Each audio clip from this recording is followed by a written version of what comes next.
Hi there, welcome back to number one Geek. It is I, Saz, and we're back with some more Space Engineers. Now, I don't know about anybody else, but the only person that I've managed to get in contact with was Ram, and because he was with me when we were together. We seem to have lost contact with Jam and Ice at the moment. Are you still in communications range, Ram? Try again. Are you in communications range, Ram? Are you in communications range, Ram? No, I don't want to lose you as well. Unless you're trying to dick around with me.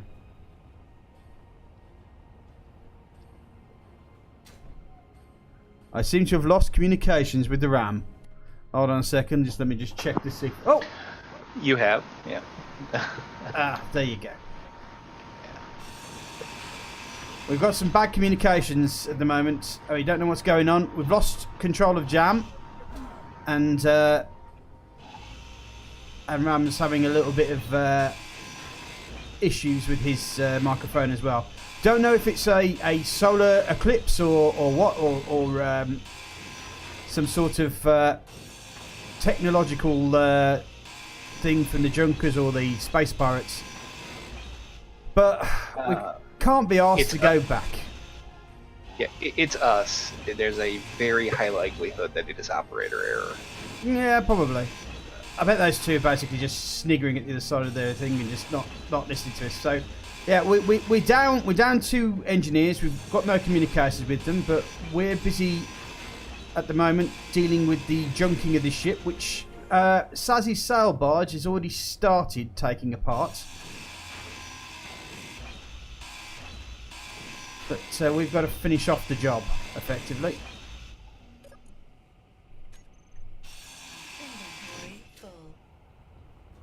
Now, Ram, in his infinite wisdom, has decided that he wants to do a halfway base. Especially seeing as now we've found that water that we went over. So, effectively what that means is that we are able to use ice and maybe build something that's going to get us off the planet, because Lord knows we don't have anything right now.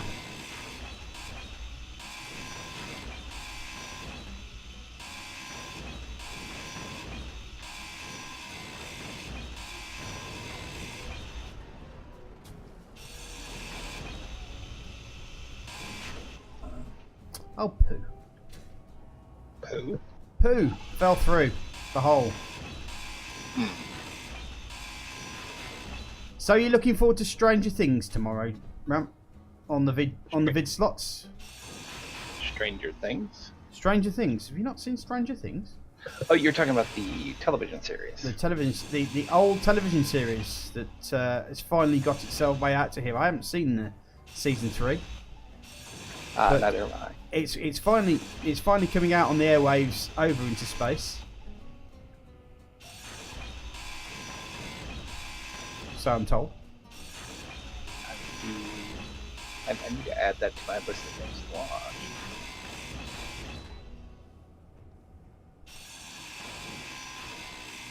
I enjoyed the first thing. Energy low. Energy's low. What? Ooh, yeah. You got something to charge up from? Well, I brought my car out here. The issue's gonna be hydrogen.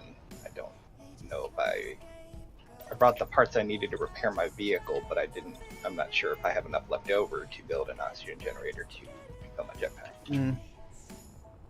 Well, continue as you mean to go on. Yeah, I'm just laying down the frame for what's gonna be the base here.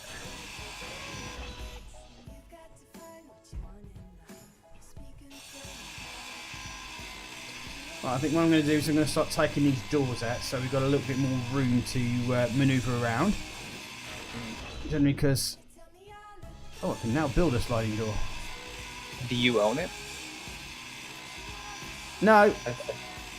I'm just getting rid of... Well, we don't have any power anyway because you took the batteries out. No, but your your sail barge has a nanobot system on it that you can take it apart. Oh no, he's taking it apart. I just want to make it easier for me to start moving through.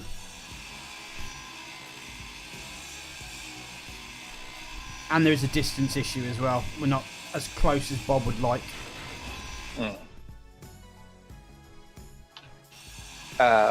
You may want to make sure that the landing gear are active and locked on that thing, so that when Bob starts helping you, he doesn't do more harm than good. I think this thing's landed itself right on the ground, so it's going to slide regardless, because I think the undercarriage have gone. You might be able to go into the control panel and convert it to a station if it's not moving. Where's the fun in that? Loose pieces will still be dynamic grids, but it'll prevent the more dangerous of the catastrophes. I hate it when you're sensible. So the problem is I'm used to the calamitous pair, and having to deal with those two. Let's have a look. Well, given that it's Space Engineers, there is fun to be had in the mistakes, so I don't... Well, the landing gear seems to be down. There's no power to them, but I don't know if they're locked. But they do. Yeah, just if it's not moving, just convert it to a station. And then only the loose pieces that break off will be mobile. Mm. Right, well, I've actually got to find the bit that's... There we go.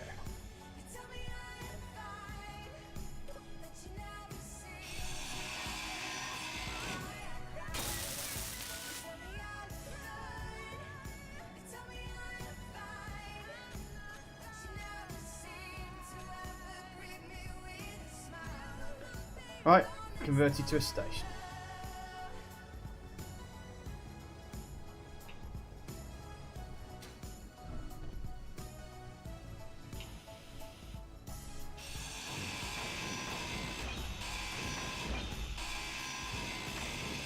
Well, the nice thing is, at least with all this, we might be able to build some useful items, at least for initial survival purposes. Like perhaps a large cannon to defend ourselves with.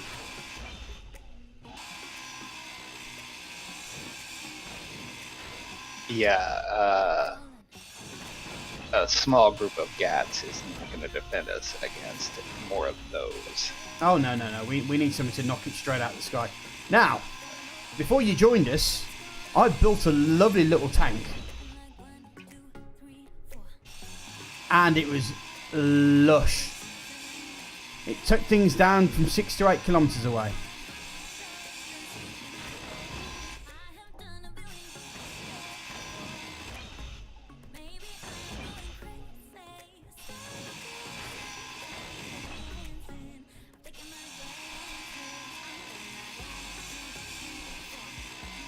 And I assume you still have the blueprint for that and intend to make another one. That's correct, sir. It may end up having a bit different because it does have two separate grids attached to each other. So I don't know how well it's going to actually come out, but at least we'll be able to get the basics sorted, and then I can work on the rest afterwards.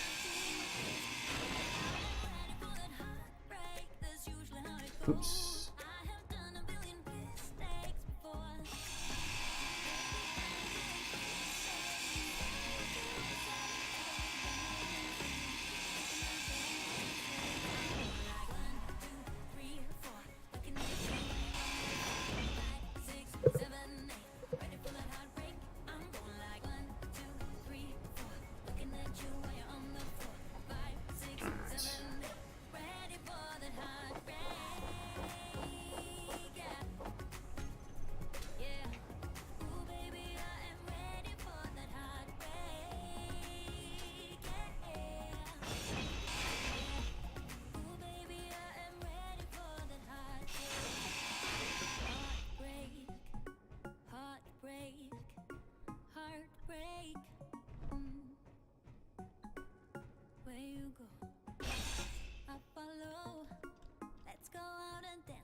Right, so we're taking out the doors, and because usually we're busy listening to jams in Nanity, aren't we?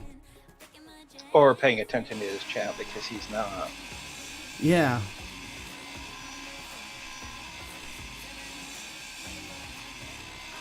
It's easy to miss someone, isn't it? Really, it's like a pain. Sometimes when the pain's gone, you kind of miss it more.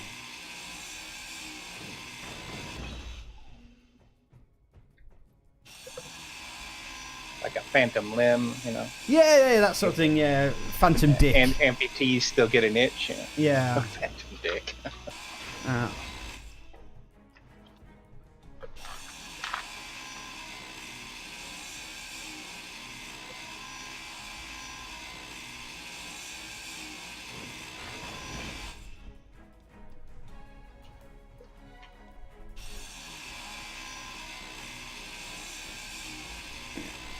So I think what I might also do is move the sail barge over, which there is something I do need to do with this sail barge actually. What is that?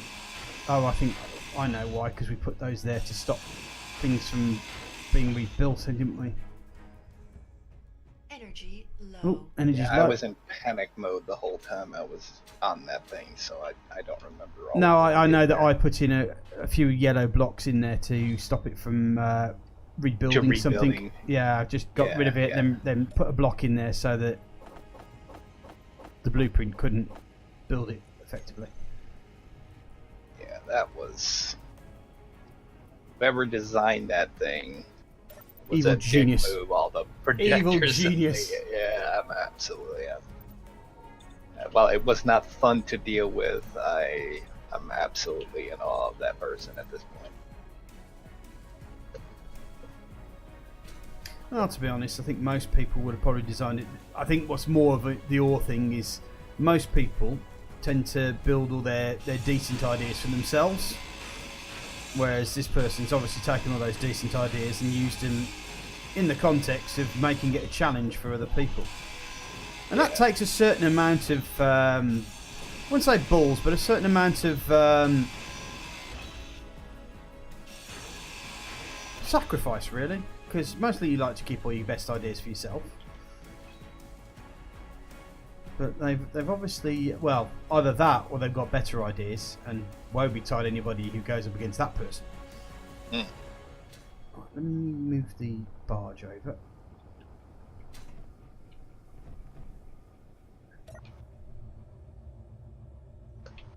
Okay.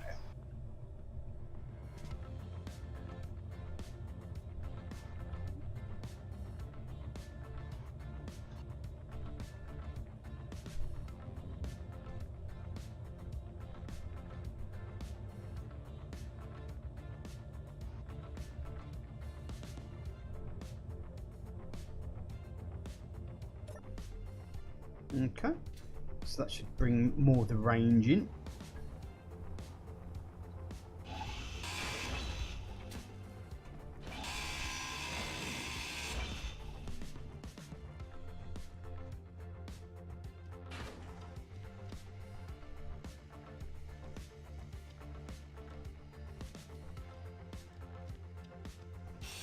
Take more of the doors down.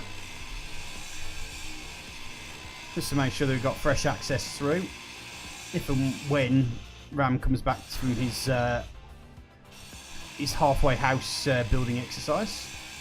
Yeah, it'll be when I run out of steel plates. Which will be soon.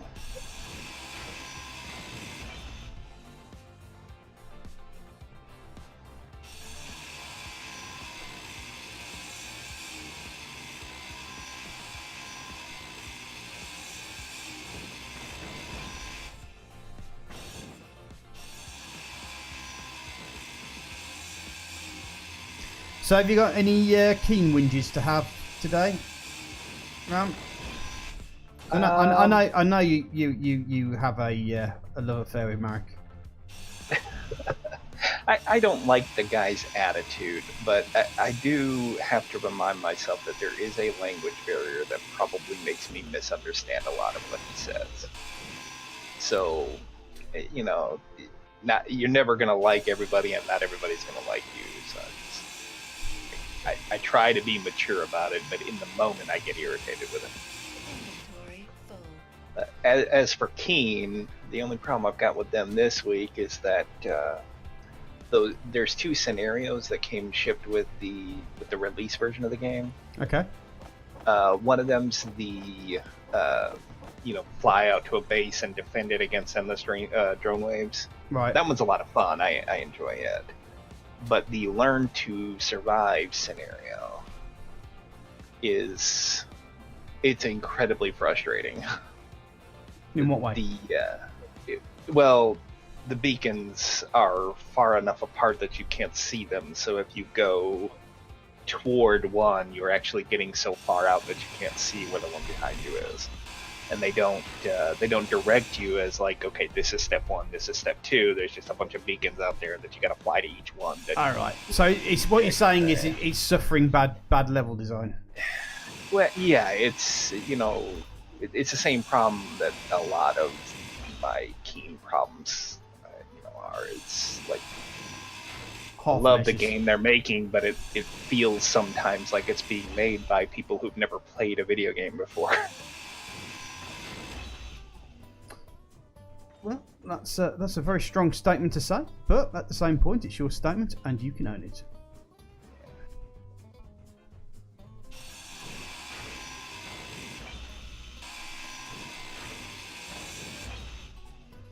Right, still looking for doors. Just be thankful you didn't ask me about Anthem.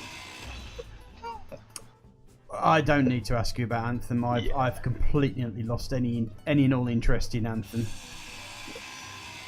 It has everything it needs to be a good game. They are just not doing it. Well, see, hey, they want to stretch out their money. That's what it is. Well, I'd say that, but like the microtransaction thing, it can't possibly work. There's nothing to buy. It's only like one skin for every suit that you can buy with the real world money purchases. Right. So it's like they're not even trying at all. But ultimately, my problem with it is, you take a studio like BioWare that's known for storytelling. And their RPGs, yeah. Yeah, and you make that with it.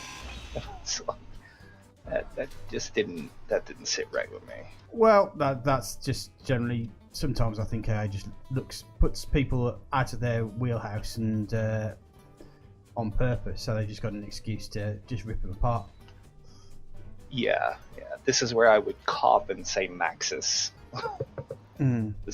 What they did to Maxis and SimCity was awful. Yeah, they did everything to I mean, I forgot what the name of the one company that was supposed to be. I did it before to them. I forgot what the name of the company is, but they were a company that was used to one thing. EA made them do something completely different. Naturally, the game that came out wasn't that good because, hey, they wasn't their expertise. And then they got pissy with them because they didn't meet, targets. Yeah. Revenue, yeah. And that was the end of that. Paradox Studios, was it? Was it Paradox? Maybe Paradox. Maybe, yeah. But, I mean, it goes deeper than that. EA wanted Maxis to get parted out so they could develop their mobile division. So they were planning several steps ahead on that. I don't doubt it for 1 second. I mean, the latest buzzword at the moment is roadmap. And the only roadmap that they really care about is the roadmap to making more money. Yeah, they're not allowing like the heyday of video games, and of course I sound like an old man now, but in the heyday of video games, you had bad ones, a lot of bad ones, but the games ultimately were an expression of the creative vision of the people making it. Right now, you've got a lot of games being churned out for the sole purpose of making money. Well, it's also the thing with this Epic Store. Now, I don't mind the fact that they're trying to gives Steam something to challenge it, because the only thing that happens with competition is that they're going to start working harder to keep your yeah, they need keep somebody your to keep them honest. Yeah. Yeah. But unfortunately, the way that Epic are going about it, it's just douchebaggery, exclusive corporate espionage shit, and it's just like, well, I know that you've bought a game from Epic Games. I know you've done that, but I had to. Yeah. I wanted that particular title. But exactly. So, it wasn't so to support those tactics worked basically. So it's quite obvious, because they're buying up exclusives. But the problem is that they're buying up exclusives from companies that kickstarted games, and they're one of the things that they did is that they promised the game would be available on Steam, but then once Epic came along with their stupid cash flow money, the people decided to turn about and not release it onto Steam and just use the Epic thing, because the simple fact is that they didn't have to need the Kickstarter money anyway now, because the Epic money was given to them. Yeah, so, Epic basically undercut Steam. Yeah. But not undercut Steam, really shady. Undercut the point is Kickstarter, which is where because Kickstarter is like a crowdfunding situation where like you are invested in this product and you're supposed and for promises you've got, and these people obviously were reneged on a promise, but they said, even if you go, it doesn't really bother us that much, because if you want to take your money back, Epic have paid us enough money to cover all our costs anyway, so go F yourself. And it's just like, well, that's just the wrong bloody attitude to have. You started off with with an idea that people funded to you, and now you're going to turn around and say that those people mean nothing to you. It's like, could you ever be trusted again? Or what is it that made you feel that you had every right to treat the people who basically funded your initial work to allow you to get to the point where Epic paid you the big money? It's really scummy. Well, it's ungrateful, for one thing. Yeah, and that is more the fault of those greedy developers than it is of Epic. Mm-hmm. But, well, to be fair, Epic could have at least paid them some money to allow them to put it onto their session as well. But what Epic did is that they paid for exclusivity. Yeah, and they should have, as a gesture of good faith, encouraged them to keep the promises they had already made, and then going forward done this exclusive stuff. But well, you could have got exclusive DLC or whatever. I'm not really a big fan somewhere of DLC, but somebody might be. That's not new, because what was that? It was a fighting game that I played back in college. The Soul Calibur series. Mm-hmm. If you played it on the Xbox, there were characters that didn't exist on the PlayStation. Like the Nintendo version had Link as a character, and the Xbox had Spawn as a character and things. So, they could have done those platform-specific things. Hey, if you bought it through Epic, you get this. If you bought it through, you're looking at 2 copies out of you're looking at your Walmart and your Best Buys, aren't you? So that happened too. Where like the Transformers movies, they marketed specific characters to specific stores. So like if you wanted like this character, you had to buy it at Walmart. If you wanted this, you had to get it at Target and such. So. Yeah, I mean, to be fair, I can understand why, but I actually don't really agree that much with that whole business practice of making you have to go around and shop for other places just to get all the things that you want. But I understand that's commercialism. Yeah. The thing is that with that sort of commercialism, at least you're told in advance what's going on. Whereas it'd be a bit different thing if like, say, well, you can get your Walmart exclusive. Oh no, actually no, you're not going to get your Walmart exclusive that you've pre-ordered. you've got to go to Best Buy to get it, sort of thing. That's kind of the way it's done. Reneging on an agreement. Yeah, once you've made the promise or the agreement, you need to, especially with something like Kickstarter, because instead of getting like one primary investor, you got 1,000 or so tiny investors. So you got a lot of people that are going to be. I mean, that's word of mouth. I mean, I do a lot of Kickstartering, as people who watch my YouTube channel know. I do every time I Kickstarter, I unbox my Kickstarter stuff, and to be honest, it's some of my most popular stuff. But the thing is that I have to say, touch wood, that I haven't actually been done yet at Kickstarter. Indiegogo's a different story, but at Kickstarter I haven't been done yet with failed promises and so forth. So I've always had positive experience with Kickstarter and the people who do that. Maybe it's just because I'm just at that age where I can pick up a scam, work out a scam from a mile away, sort of thing, or where something sounds a little bit either too good to be true or a little bit dodgy. Maybe that's the case, but at the end of the day, I don't generally tend to get myself involved in video games as Kickstarters anyway, because I've heard so many horror stories about people getting ripped off with video games because it's such a... This is where I call up and say Peter Molyneux, right? Sorry? So this is where I call up and say Peter Molyneux, right? Oh, fuck Peter Molyneux. Jesus Christ. Well, I'm one of the saps he got with that Goddess game. Was he? Oh, right. Well done. So the thing is, I'm too long in the tooth to believe anything that comes out of Peter Molyneux's mouth.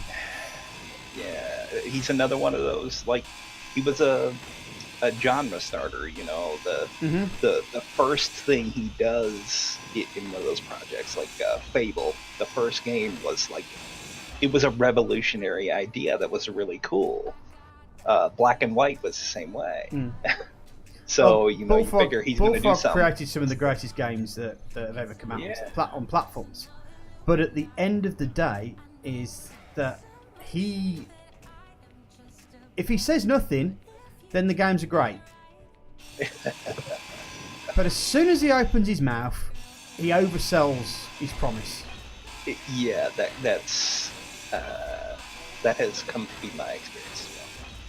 I mean, wasn't there that game on the Xbox that supposed to be like you talk to a kid, and it's supposed to be almost like perfect AI between you and this kid, and really what it was just scripted conversations and talks, and so it wasn't really AI at all. It's just that you had to say it just to have this to happen, and then the game never came out anyway. So yeah, I don't know why people have been claiming that for a long time. I mean, since the 80s, people have been trying to crack artificial intelligence. And the idea that you could get your home video game console to emulate it just seems silly to me. So why do they think that they're going to release a video game that's going to have like a true AI in it? Because it's Peter Molyneux and he lives off his reputation, you see. That's the thing. He's not the only one that's made that claim about AI, though. That's just... Well, Marek's got his old AI thing, hasn't he? Well, Goodbot is like the greatest AI ever. I haven't seen a single person that didn't immediately want to turn that thing off.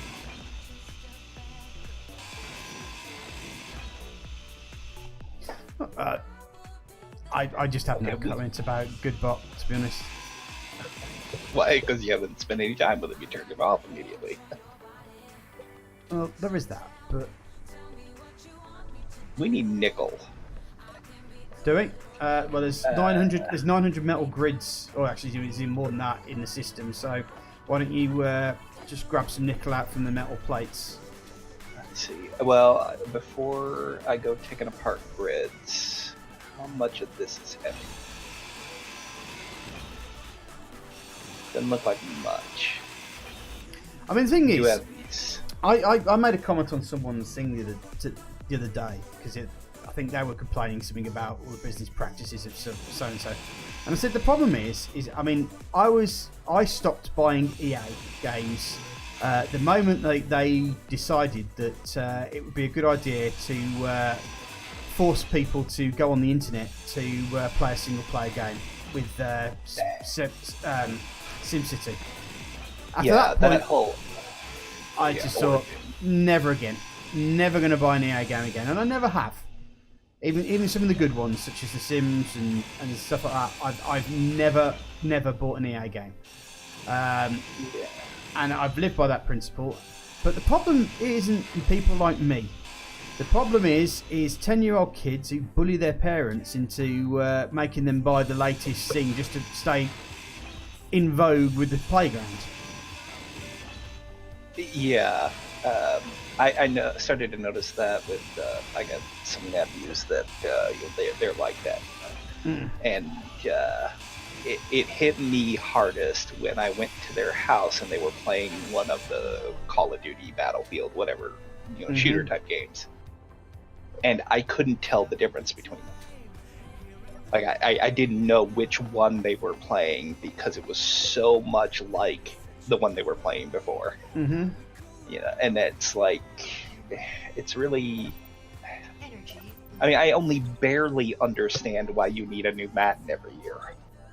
I mean, you really don't, because the game of football hasn't changed. Well, FIFA, well, it's the same thing. Okay, I'm sorry. American football hasn't changed, But yeah, I mean, soccer does the same thing. Or football. It goes even worse than that one. I mean, the fact is that EA were prepared to try to take on the Belgian Gambling Commission over the money they were making off that. Yeah, but I mean, I get that. I get that, like, player rosters and things change from year to year and stuff. But they used to have an editor in the old games. They used to have an editor so that you could actually just add your players and change your rosters through. The initial FIFA games, and when I stopped buying the FIFA games is when it stopped doing that, was when they were innovating the system to play the game, to find out how to make the game easier to play and more intuitive. And then they just started dicking about with it, and then once they got that point, it was just generally all pretense had gone, and they were just throwing in these roster updates. It's the same with wrestling games. Yeah, as much as I loved my old PS1 wrestling games, WWF Attitude was possibly one of my favourites. But they got rid of the thing that made it so cool, which was where you could actually challenge each other for belts and have like challenges and so forth. They got rid of that. It just ended up just being another two blokes in a room. You select your game, and that's the end of that. I just thought, well, since I used to be a professional wrestler, obviously I've always been interested in wrestling games, but it just came to the point of, well, unless you can do sort of the fun things that you used to do amongst your friends, there's no point playing it. All the rest of it's just going to be is a roster update each time. Yeah, they do mix it up a little bit with like a new game mode or something, or they'll change something on how like the franchise mode works or something like that. But ultimately, it's still the same thing. Mm-hmm. And they do dial it and tweak it a little bit, but I can't be the type of gamer that buys a new one every year like that. Well, it's a lot of money, $60 a time. Yeah. I mean, the other thing is, I mean, when it comes to PlayStation games, I ended up stop buying the latest releases and just waiting a year till they go hit the used rack. Yeah. The game of the year edition, where you got everything. Oh yeah. So it was just like, what's the point if you're going to spend less getting more? So I've always put myself down to that expectation, or lowered my expectations to have a certain patience about games. And even though I'm not one of these people who have to be up there at the forefront playing the games. Now, I know that sounds a bit counterintuitive as a streamer, but well, you wouldn't play in Space Engineers if it felt that way. But there's different types of things. I mean, I don't expect everybody to agree with my choices of games and stuff like that, but I tend to be more of an indie supporter, and at least in that you're kind of aware that you're playing a bit of a lottery. Every now and again you'll get a diamond in the rough sort of thing. Every now and I mean, I just bought. I realised I'd bought Academia, which is like a school simulator, and I'd completed it within, all the purposes of it within 3 days. So it was just like, well, that was a waste of 15 quid. But it was 15 quid. So $15, yeah. I paid 4 times that for Anthem and beat it in the same amount of time. Yeah. I am more recently into the smaller development studios because they're back to what I was saying earlier with the game represents the vision of the artist who creates it, not trying to make a boatload of money. I mean, give all criticism that you can to Keen. At least they've stuck with it.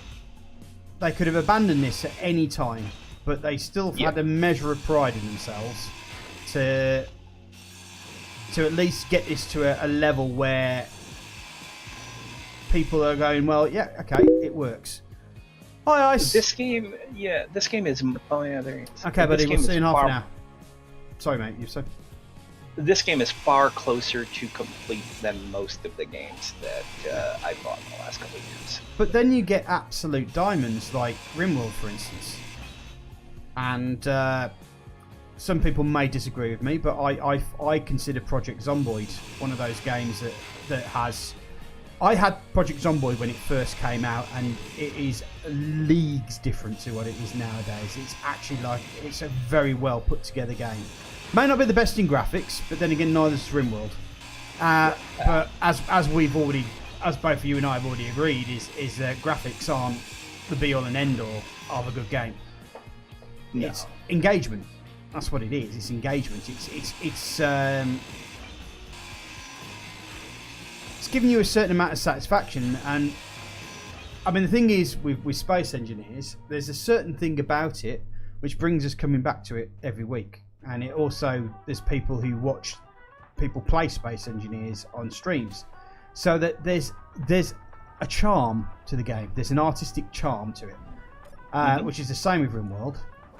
But it has its own charm. But the best thing about RimWorld is it's so open to modding, and I think the modern day now is supporting games that have decent modding communities, because particularly with the indie developers, because they're never going to fully realize what the average consumer is going to want. So give them the tools they need, like create a framework.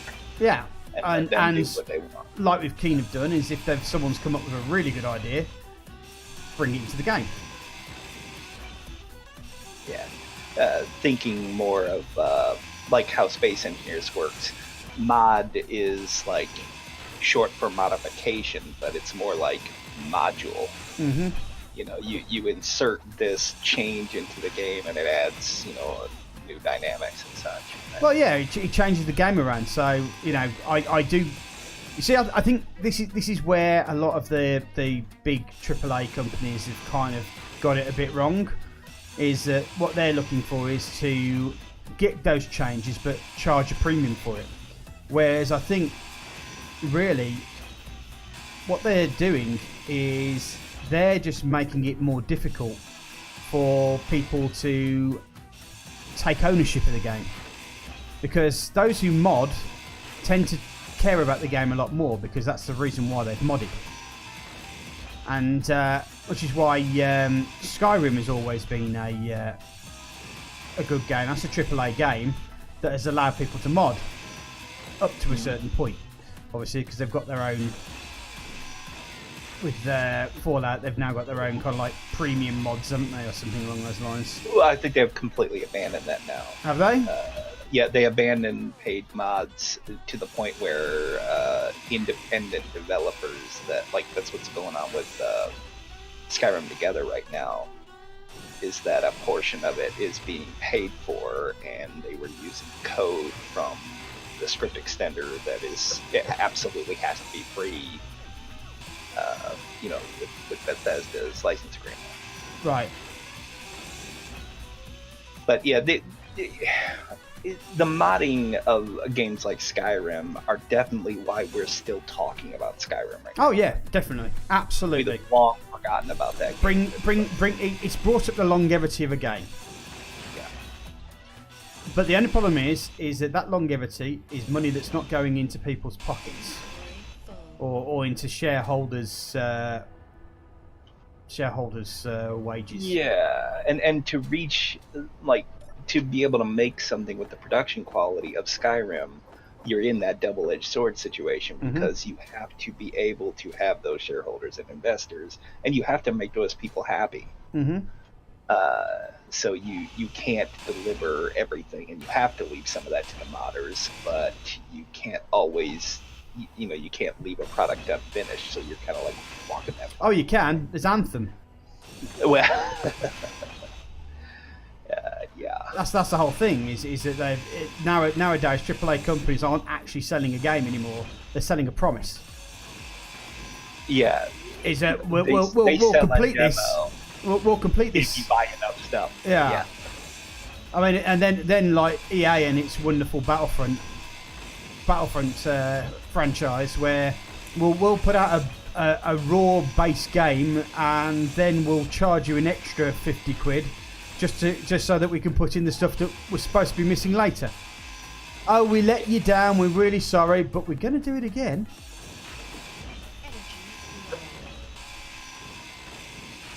It's just if anybody in their world thinks that people like EA, Ubisoft, and other big companies like that really give a crap about players and gamers, you're living a dream, mate. Yeah, they can't, and they don't, because they aren't. Like when I played EA games on the Commodore 64, it was being made by people who, they were playing, EA, or they were making games they wanted to play. Yeah, EA were just the publishers at the time. They're the people who had the money to give it out. It was just generally along the lines of they had a development house, and then you had a publisher. EA was always a publisher back in the early days, which is why they were pretty damn good.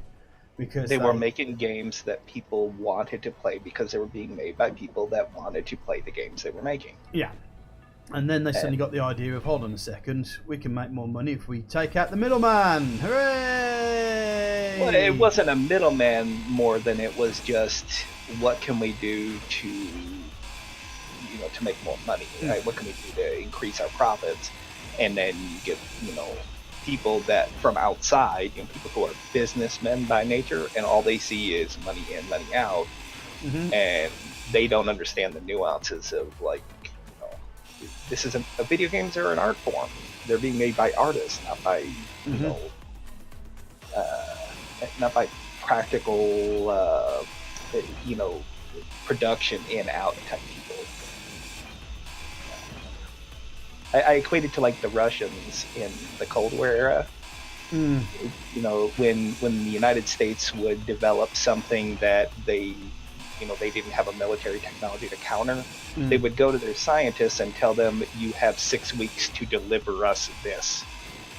And you can't do that to a scientist. You can't tell them, invent this new technology in X amount of time. That's not how science works. Well, no, I mean, the other thing is thinking about it, I realised that the new Metro game, I've got that in my wish list on Steam.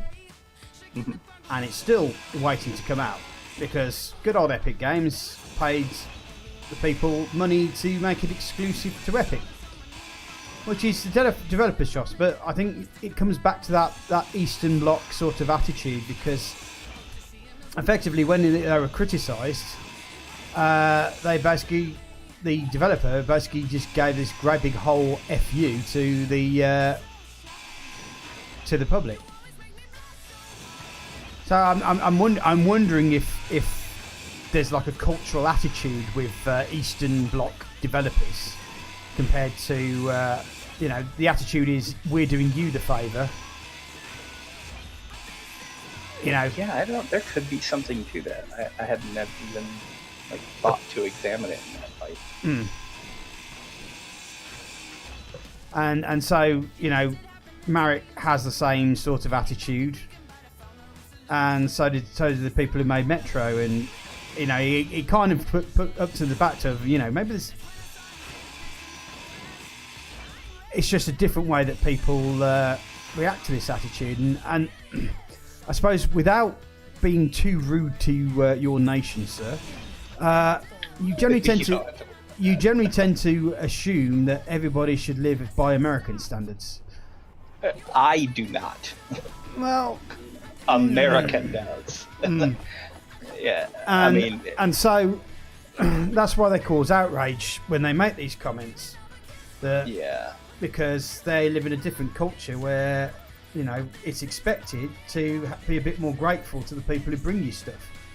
You know, I've never lived in a communist country, so I never know where all the bits that have gained that kind of sort of attitude, because I suppose in one way is that, especially in the Russian states, that, you know, the state looked after the worker, so to speak, and the worker should have been grateful for the state.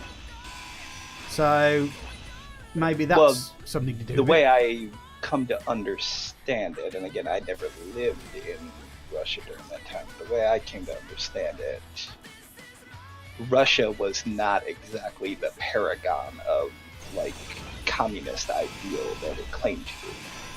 I mean, they were the banner carrier for it, but you know, communism in Russia was they had an elite class that was pretty criminal in the way that it treated, you know, its lower classes. Oh God, yes, yeah. It was communism for one people and pretty much empirism for others. Yeah, an oligarchy. Yeah. Yeah, oligarchy. Yeah. No, but the word. But it's that's always going to happen. That's why I've always said that in most socialist things, you're always going to have one person who's a bit more social than the rest of people. Yeah. It's always someone who's going to take advantage of a socialist system. Yeah, who was it? It was Winston Churchill that said that democracy is the worst form of government except all the others that have been tried. Mm-hmm. You know, because democracy is not very good either. No, especially the way America does it. Well, yeah.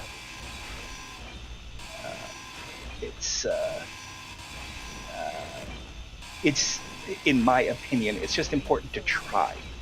Yeah. You know, and that, you know, that. But the thing is, I don't. The thing is that there's an Englishman and an American sitting here talking about shit on a computer whilst playing a game that has been supplied to us by someone from the Eastern Bloc, and I think that is the important point. Is that we are all communicating and being a part of something together, and I think it's kind of very much along the lines of that. Yeah, as a gamer, I get the right to criticise Keen and their thing. But at the same point, every time I play this game on a stream, I am promoting their game because I believe in their vision. Because I believe in what they're doing or what they've tried to do, and despite the fact. But the fact is that I have my criticisms, but I'm still playing the game, and I'm still showing the game to people and giving them insights into how the game works, and you know, almost making people want to play the game themselves. So. Yeah, my issue with Keen is more in some of the attitude that America specifically has taken about like how mods are going to be implemented into the base game and things, and just his general like demeanor, his lack of focus on what's going on. Yeah, like the community has wanted a handful of things out of this game for a very long time, and when he does deliver those things to them, he delivers it Americanized. Like the ladders, they're so drastically different from the ladders that have already worked as a mod in this game for years, just to be different from the mod. Well, I suppose that there is a certain legal aspect to that one, though. I can kind of understand that. Yeah. Is that, if he takes an idea that someone's done on a mod and makes it into a commercial product, the question is does he owe that person part of the profits from the game? Is there... I'm not a legal expert, but given that they made it within this game, I'm not certain that he doesn't have the right to just take it. Yeah, but not everything's owned by Disney, mate. No, I know, yeah. Disney are basically the people who invented copyright. They are monsters, yeah. So, well, it's not. They don't infringe on people's copyrights, because whenever they would run the risk of that, they change the laws so that they can continue to make money off of it and make it theirs. Well, they just buy it. Yeah. They're a company I do not appreciate. I'll be honest with you. I mean, I went to Disneyland in Florida. Was it Disney World? I can't remember. One or the other. Yeah. And I mean, I enjoyed it there, but I don't get why you're being asked to spend like $300 to be there. Yeah. I honestly don't know. The cost is not the reason I never went, but it's certainly a factor in why a lot of people that live in this country don't go there, because there are a lot of more cost-friendly alternatives to a park like this. Oh yeah. I mean, to be fair, I mean I enjoyed the place. The funny thing is that I actually enjoyed the older part of Disney to the newer stuff. The old the 1950s, 60s built park, I thought was really pretty and really well designed and well thoughtful. Whereas the newer stuff just seems to be designed to cram as many people into one spot as possible. Marketing gimmicks. Yeah. I think I wouldn't say that. Yeah. Once again, like EA, businessmen have made that Disney has kind of lost its way a bit as a caring company that it used to be, or tries to make itself out to be. Well, at some point, I mean, well, you talk about, the difference in attitudes of countries and things like that. Same thing happens to companies, where, when your company is, 10 people in a garage, you have a specific set of goals and a specific set of rules that you follow to get there. Also, you have more people in control over it. Yeah. When you get bigger than that, to play that bigger game and to be in that bigger league, you have to use a different set of rules and have a different set of priorities. And countries have the same problem where what works for 10 people does not work for 10 million. It does create different mindsets and different attitudes, and there's a downside to that. And Disney's a shining example of it. And I think the worst thing about it is most Americans are so brainwashed that they can't look at other alternatives without thinking, oh, it's a comedy thing, or, Well, like people in my generation, we grew up as that was falling apart. So, we grew up where, we didn't have the nuclear drills, but the people who came just before us, they did. where they were, hiding under desks and, going into bomb shelters in their backyard and things. And that hiding under a desk was going to help against a nuclear bomb. But, Yeah, well, no. But the point is, they grew up in a culture that taught them a certain set of things that, after the Berlin Wall fell. But it hasn't been untaught, though. That's the thing. Well, the generation that's coming up now is absolutely smarter than that. Like, they don't immediately assume that somebody that's, at least the educated ones, they don't immediately assume that because someone is from Russia, they're a bad guy who wants to kill all Americans. Yeah, but at the same point, they're also the Facebook generation as well. So yeah, they spend half their time. They've been filtered out by basically you want to be a celebrity. Why, you've just got to. Everybody's got to be a celebrity nowadays. Well, I mean, you're streaming a video game. I'm streaming a video game. I'm kidding. No, that is a perfectly valid thing, but I'm not doing it for fame. Yeah. I'm just doing it because I enjoy it, and I quite enjoy the community that's involved in it, and I like meeting new people. And the one thing that being a streamer has meant I've met new people, a lot of different people, and it means that I get to play with people whom I never get to play before. And the worst thing about it was, when I wasn't streaming, I always wanted to play Space Engineers with other people. That's the one thing I always wanted to do, and I never got the opportunity to do it. And because a lot of my friends weren't really that into Space Engineers, they thought it was all right, but it wasn't, wasn't for them. So I had nobody to play with until I started streaming.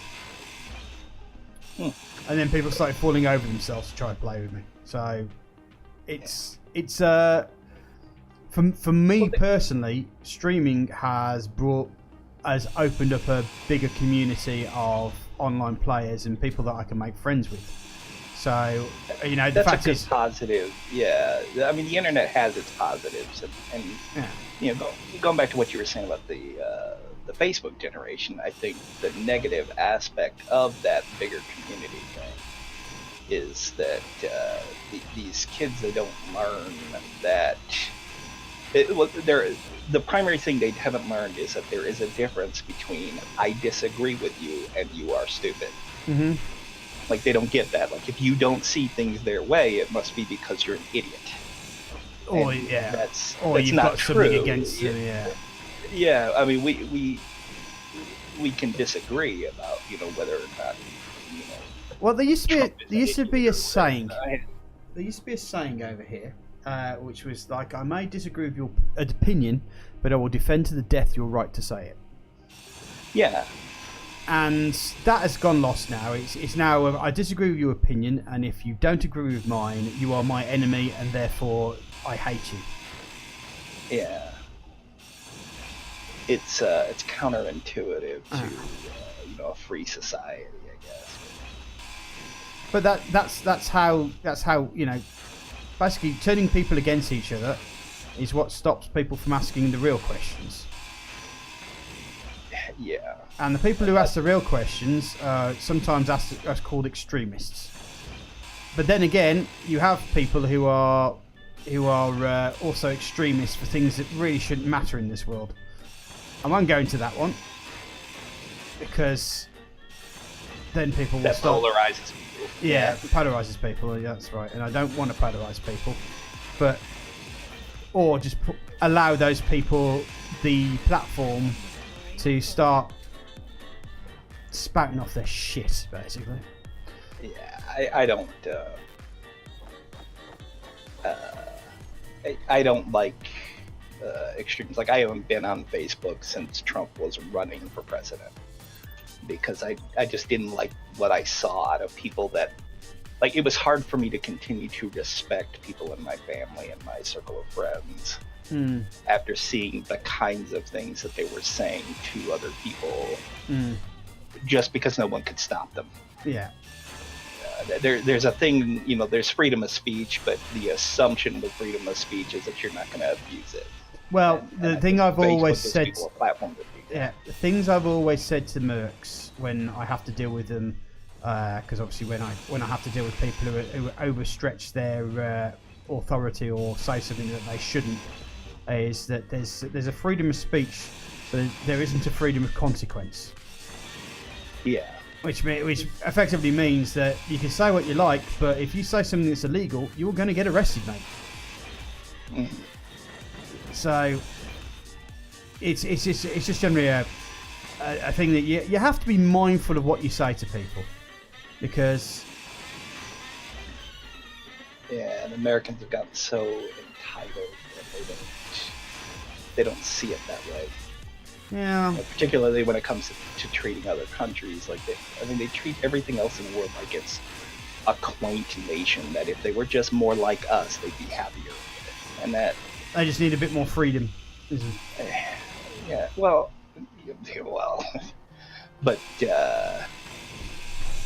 a lot of people over here forget that America's only been doing it for 200 years. We're talking about nations that have been around for longer than people have lived on this continent. Well, the general thing is that it's hard to say. I don't know what the answer is to the problems that we're facing this time, apart from the fact of that I know that it's a subterfuge and a diversion away from people being angry about Trump moves us away from bigger questions like, can we have a proper decent world study about the environment and how we're going to solve our problems? And say what you will about Trump, good or bad, and I don't support or hate him. But when I think about him, like I see him as a 3-card monte guy on the street. He's what he's saying is the distraction for what he's doing with his hands. Yeah. And that's it's not new to this country with Trump. He's just more open about it than previous presidents have been. But that's what they do. Is I'm using my get you to pay presidency. attention to this. I'm using my presidency to make money. Yeah. I'm using my presidency to put in rules that will allow me to make money when I'm no longer the president. Yeah, like him or not, I have no doubt believing that he was sitting in his boardroom one day and said, we need to do this thing that I want to do. And someone threw their stuff down on the table and said, sorry, Donald, there's no way we're going to do this unless you're president of the United States. And he just looked at him and said, okay, fine, let's do that. And thus this whole plan for him to be president came to be. Yeah. Because he is the kind of guy that just, if he wants to do something, he doesn't care. There's nothing that's going to stand in his way to do it. He doesn't care who he has to step on, who he has to bankrupt or whatever. And there's merit in that kind of competitive business nature. I don't know the guy personally, so I don't know that what he does is necessarily malicious. I just know he's, to be a businessman on that level, you have to have a lot of traits that a lot of people might consider shady. Well, yeah, I mean, the fact is that I don't know whether he genuinely believes half the shit that comes out of his mouth. But it doesn't seem like he does. There's enough of the people in the country who are of the opinion. I mean, I don't understand why racism is still so rife in America. Yeah, I don't understand it, and it makes no sense. Yeah, is that you're a country where everyone's supposed to have equal rights, yet they don't. Some people are more equal than others, and it's. My theory about why there's still racism in America is that encouraging people to dislike one another about race distracts them, like what you were saying, from the real issue in America, which is the disparity of income. Mm-hmm. Like, there's a handful of people in this country that control the lives of everyone because they have the money. And making us squabble amongst ourselves about things like who's black or who's white, or whether you're Muslim or Christian, or making male us or fight female over as these well, things. gay, straight, Yeah, lesbian, bi, Q, whatever. Making us fight over those things helps keep those people from having to worry about what we should all be worried about, and that is we have the technology to do things like cure diseases and stuff, but if you can't afford it, you're screwed. Well, to be fair, that's not really an issue in Britain, because we have a socialist healthcare system. So so does Germany, but yours is a lot better than theirs. You can do socialized medicine wrong. Well, the problem is that with Brexit coming along, good old America wants to come along and privatise it all. So America could fuck Britain up big time. Yeah, which is, again, why would it even be our business? Well, money's your business, and it doesn't matter who you step on. That's the thing. That's where democracy comes along. It's basically on knowing what your rights are and stepping on those people who don't know their rights. Yeah. Or don't have the ability to enforce them. That's why no matter what happens here domestically or whatever, as long as we're capable, America will be the world leader in defense spending. Because that's the only metric that really matters when it comes down to it. And that's been that way since the Mongols. You know? That's not new. What about even defence money's being siphoned off into someone's bank account? Well, I'm sure that happens anyway when you're talking about trillions of dollars. Some of it's going to get misplaced.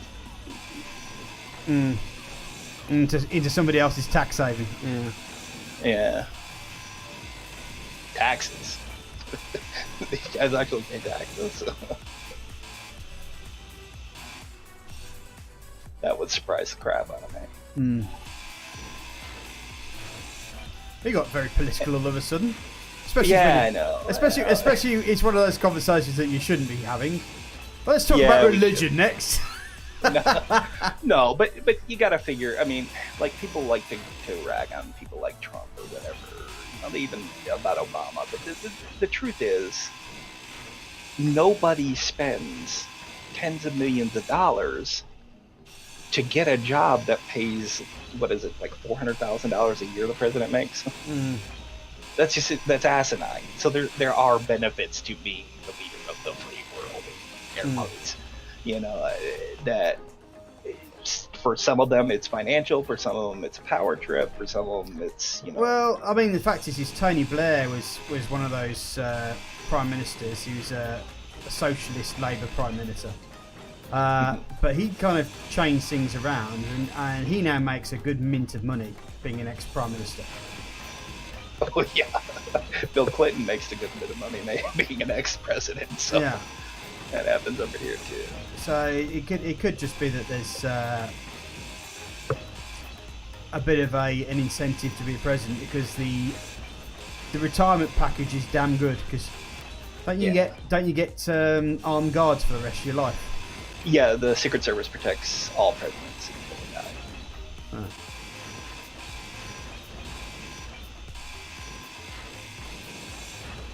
There are other benefits as well. So you get a chauffeur at least. Yeah. And I mean, let's not kid ourselves. When George W. Bush was in charge, his dad was making a lot of the decisions for him, and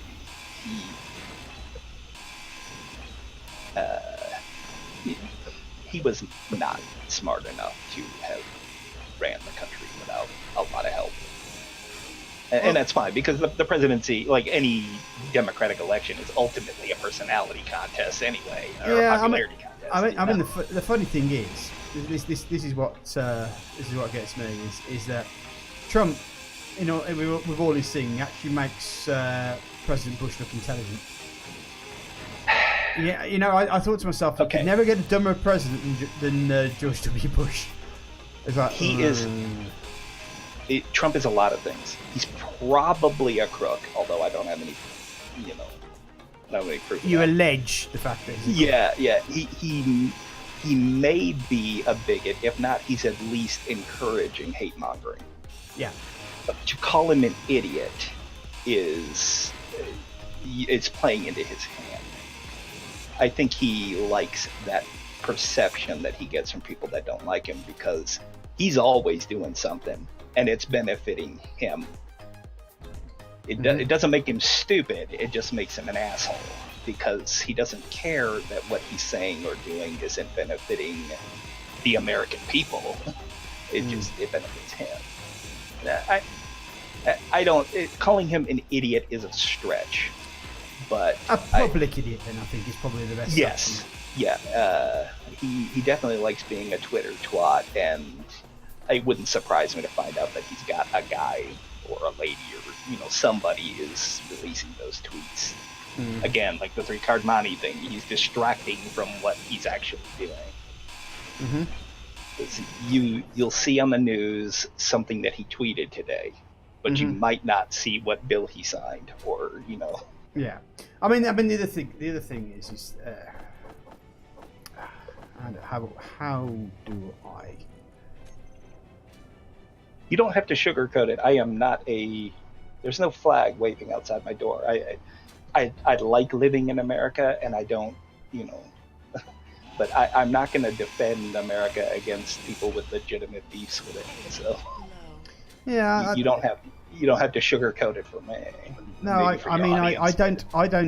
don't really have any particular beef about him. But I mean, it's generally, if people were going to say, people keep talking about impeaching him. Now, my general thought is, if anybody actually knew or had evidence of his wrongdoings, then he'd have been impeached by now. And you can't keep calling for something and it's just not happening.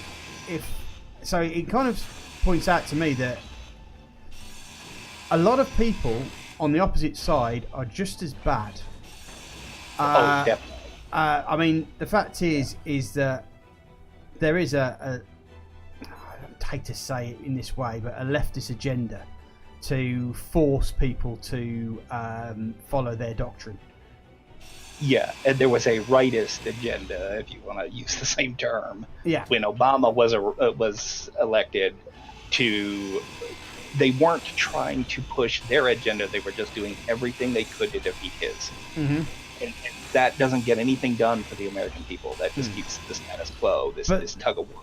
The thing is that the leftist agenda has become very pervasive in social media and culture like that. So therefore, it's impossible for people to have a different idea or differing opinion, because then you become, a monster. You get turned into a monster for doing that. And the worst thing about it is as well, it's like the left always seem to have a go at themselves. They like taking each other down as well, and it's just like, well, if you're not going to have a united front, guys, then you deserve everything you get. Yeah. It's because I mean, the fact is the whole Hillary Clinton thing. There had to be an agenda. It had to be a woman who was in charge. That was what it was, and that screwed them up, because they basically decided to screw the one person who may have had a chance of defeating Trump. Just simply because an agenda had to be because they wanted Hillary. Yeah. An agenda had to be and a tick box had to be made, and I think that screwed him over, because some people say, well, no, I don't want to be railroaded into that particular agenda or that. Yeah, I don't think Hillary even at first. I don't think it was even her idea, because if you saw the way that she reacted when she lost, it was devastating for her. It felt like, and I don't know her all that well. I did read the biography of her and Bill back when he was president. she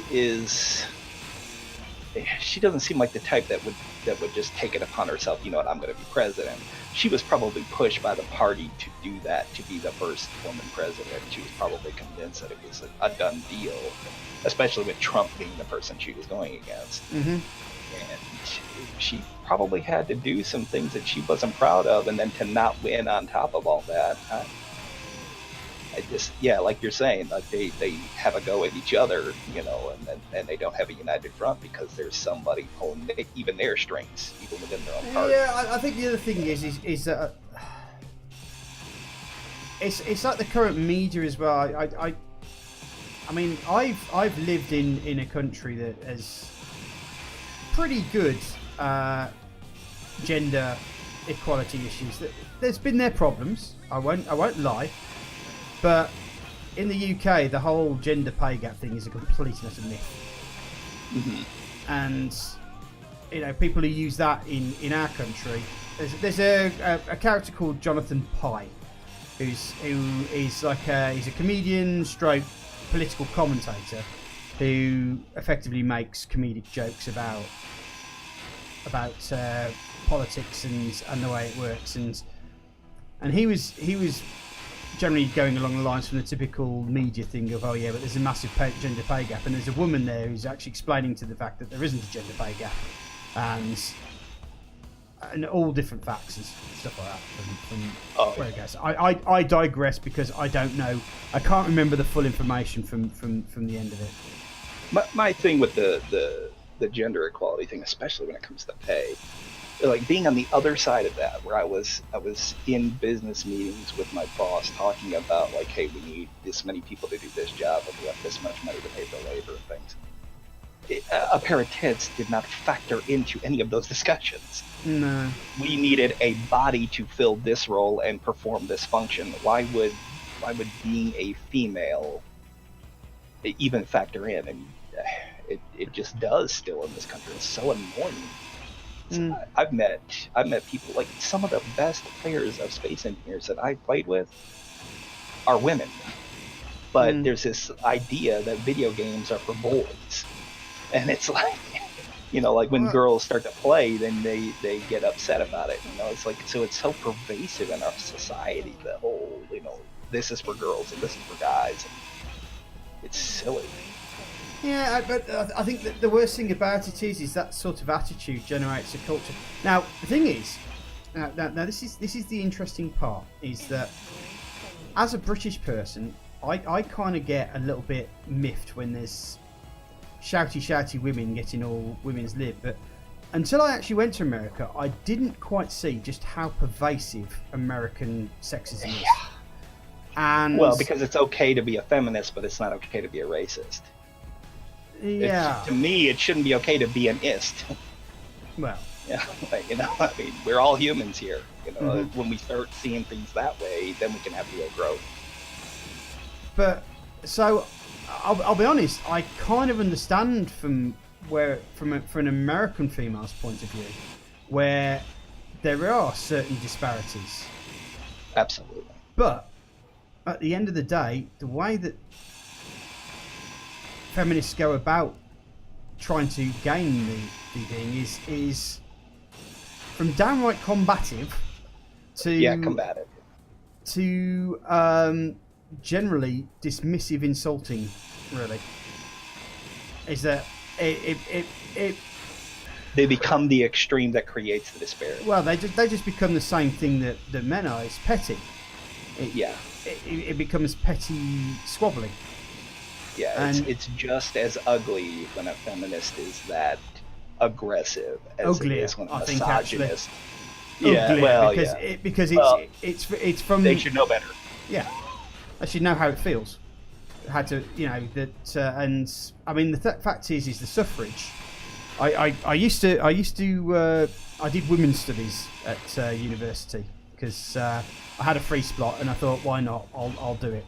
And the interesting thing is that some people get upset about the fairer sex being used as a term. Now, the interesting part in that is that the fairer sex was actually a suffragette campaign slogan. The reason that they're called the fairer sex was generally because of women's voting rights in the UK, back when they were campaigning for it, and that their general thing is that women were of fairer mind, as in like they had a generally fairer point of view, where they could take both of the examples and get on with it. So the fairer sex had nothing to do with the fact of being like fair ladies sort of thing. I think that's where the hi Nepco. It had to do with the fact that the fairer sex is generally a compliment rather than a put down of to, and always amuses me when militant women get upset about being called the fairer sex, because they're getting upset about. It's supposed to be fair-minded, not. They're absolutely being the opposite of that. Yeah. So it's just like. Oh. Do you even know your own history? Feminists that don't know feminist history really do annoy me. No end.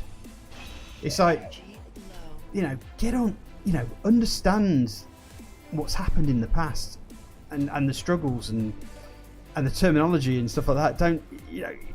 It's like, It's easier, especially in America, to just make assumptions based on snap judgments. Yeah, but at the same point, with some of the things that I experienced with my partner in America, I can understand why. I can understand. We've definitely created a culture in which it's very easy to get on one side or the other of an issue and dig your heels in and not back down at all. I'm not saying there isn't a problem. I'm saying that the way that it's being dealt with is not the right way to go about solving the problem. You're just creating. Absolutely. You're basically doing what Trump does. It's just make people dig their feet into the ground and say no. I'm going to do it just because you've gone the wrong way about persuading me otherwise. Effectively. Yeah, exactly. Yeah, they should absolutely print what you just said on the currency.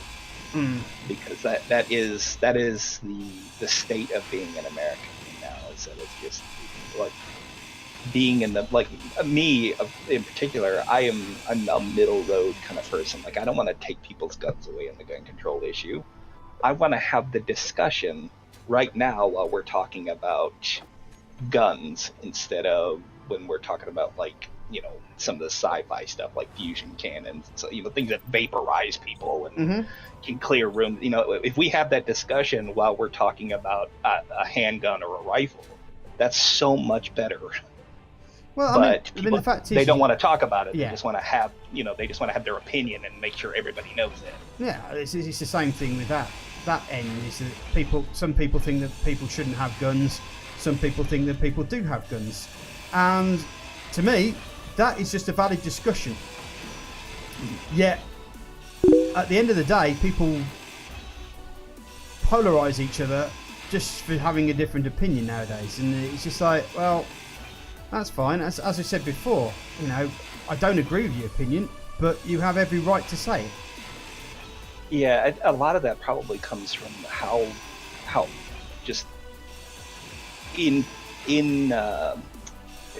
it's impossible to break down the two-party system in America right now. Oh, God. Like we've had independents like Ross Perot, and they were trying to make runs to the presidency, but they just could never get the backing or the political ground to actually make headways. And that two-party system, it's like, are you on the left? Are you on the right? Are you are you pro this, pro that? Or it's every single issue is, are you one or the other? And there's not a whole lot of room for moderate, level-headed thinking in our society. Yeah, it's but huge failing. Yeah, consider any difference, and then you're labelled a commie or a sexist or labeling. Yeah, labeling people when they have an opinion. That's something that I wholly disagree with.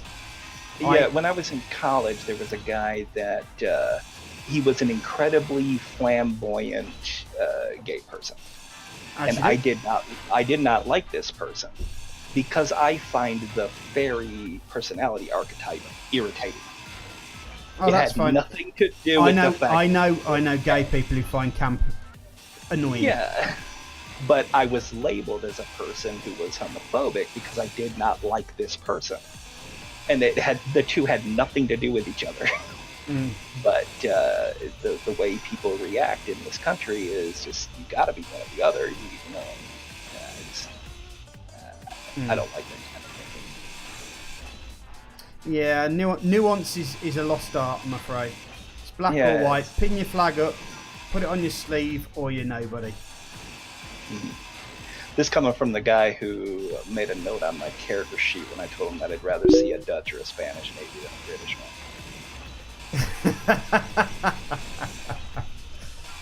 Oh yeah. So you should. Someone made the whole point is the whole thing about being British is that you live on tea and your powers come from drinking tea, which is why the Americans threw the tea into the Boston Harbour, is to stop us from having our special powers of drain your powers. He's drained our powers, and it was a sneaky tactic. It worked as well, you little bastard. Yeah.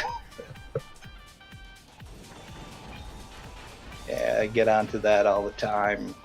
People are, everybody's all freaking out about terrorism. Not so much in the last few years as they were, in the aftermath of 9/11 and such, which was a tragedy. But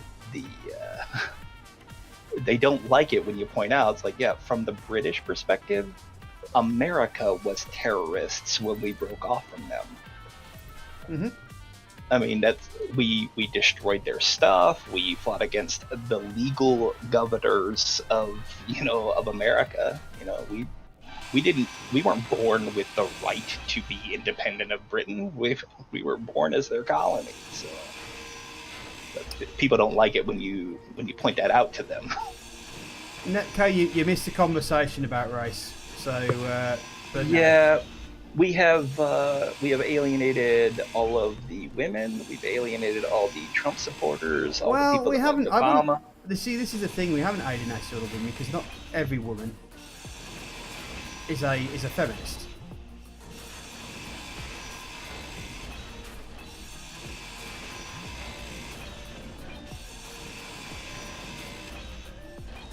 And this is the thing. Wait. If not every woman is a feminist, does that mean that not every guy is a misogynistic prick? That's exactly true. Whoa. Yeah, I'm not sure that we can continue to have this discussion. I'm not sure. I demand to be a misogynistic prick. No, it's true. Not every man's a misogynist. Not every man's a racist. Not every man's homophobic. I'm pretty sure all my gay friends would probably certainly object to anybody accusing me of being a homophobe. Yeah. As I've gotten older, and I've Chris, you know me. This is the thing. Is that as soon as we start talking, as soon as we start talking about issues that affect the world, we're always going to say something that someone doesn't agree with. Yeah. Always going to say something that someone doesn't agree with, but the important point is that they'll have a different agreement, and they'll be, they'll have the right to reply if they feel like they want to reply, and that's fine. If you want to disagree with what I say. But that's the core of what we're talking about, though. That was what we're talking insulting. about. Yeah, that's not what we're not insulting anybody. The core of what we're talking about is I may disagree with your opinion, but the whole thing was, or the whole basis of this thing was the statements. I may disagree with your opinion, but I defend to the death your right to say it, which is something that we used to say back in the 80s. More important than that, though, is we were just talking about, like, the American culture has developed this aversion to having the conversation because you might disagree with me. Or offend somebody. Yeah, and that's a shame. That's why we don't get over things like racism and the gender equality and stuff like that. We don't, because we don't have the conversation because it might piss somebody off. Too scared to offend somebody. Yeah, that's a shame because you can't make real progress if you're not able to actually address the issues that are creating things like income disparity. Maybe Trump is. maybe Trump is causing that discussion, and maybe that's his actual plan. I am not prepared to give him credit for that. I'll just put it that way. But there's a possibility. It is a possibility. I am going to concede that. That by being the douchebag, he's creating the conversation. Based on what I've seen on Facebook, he's not creating a conversation.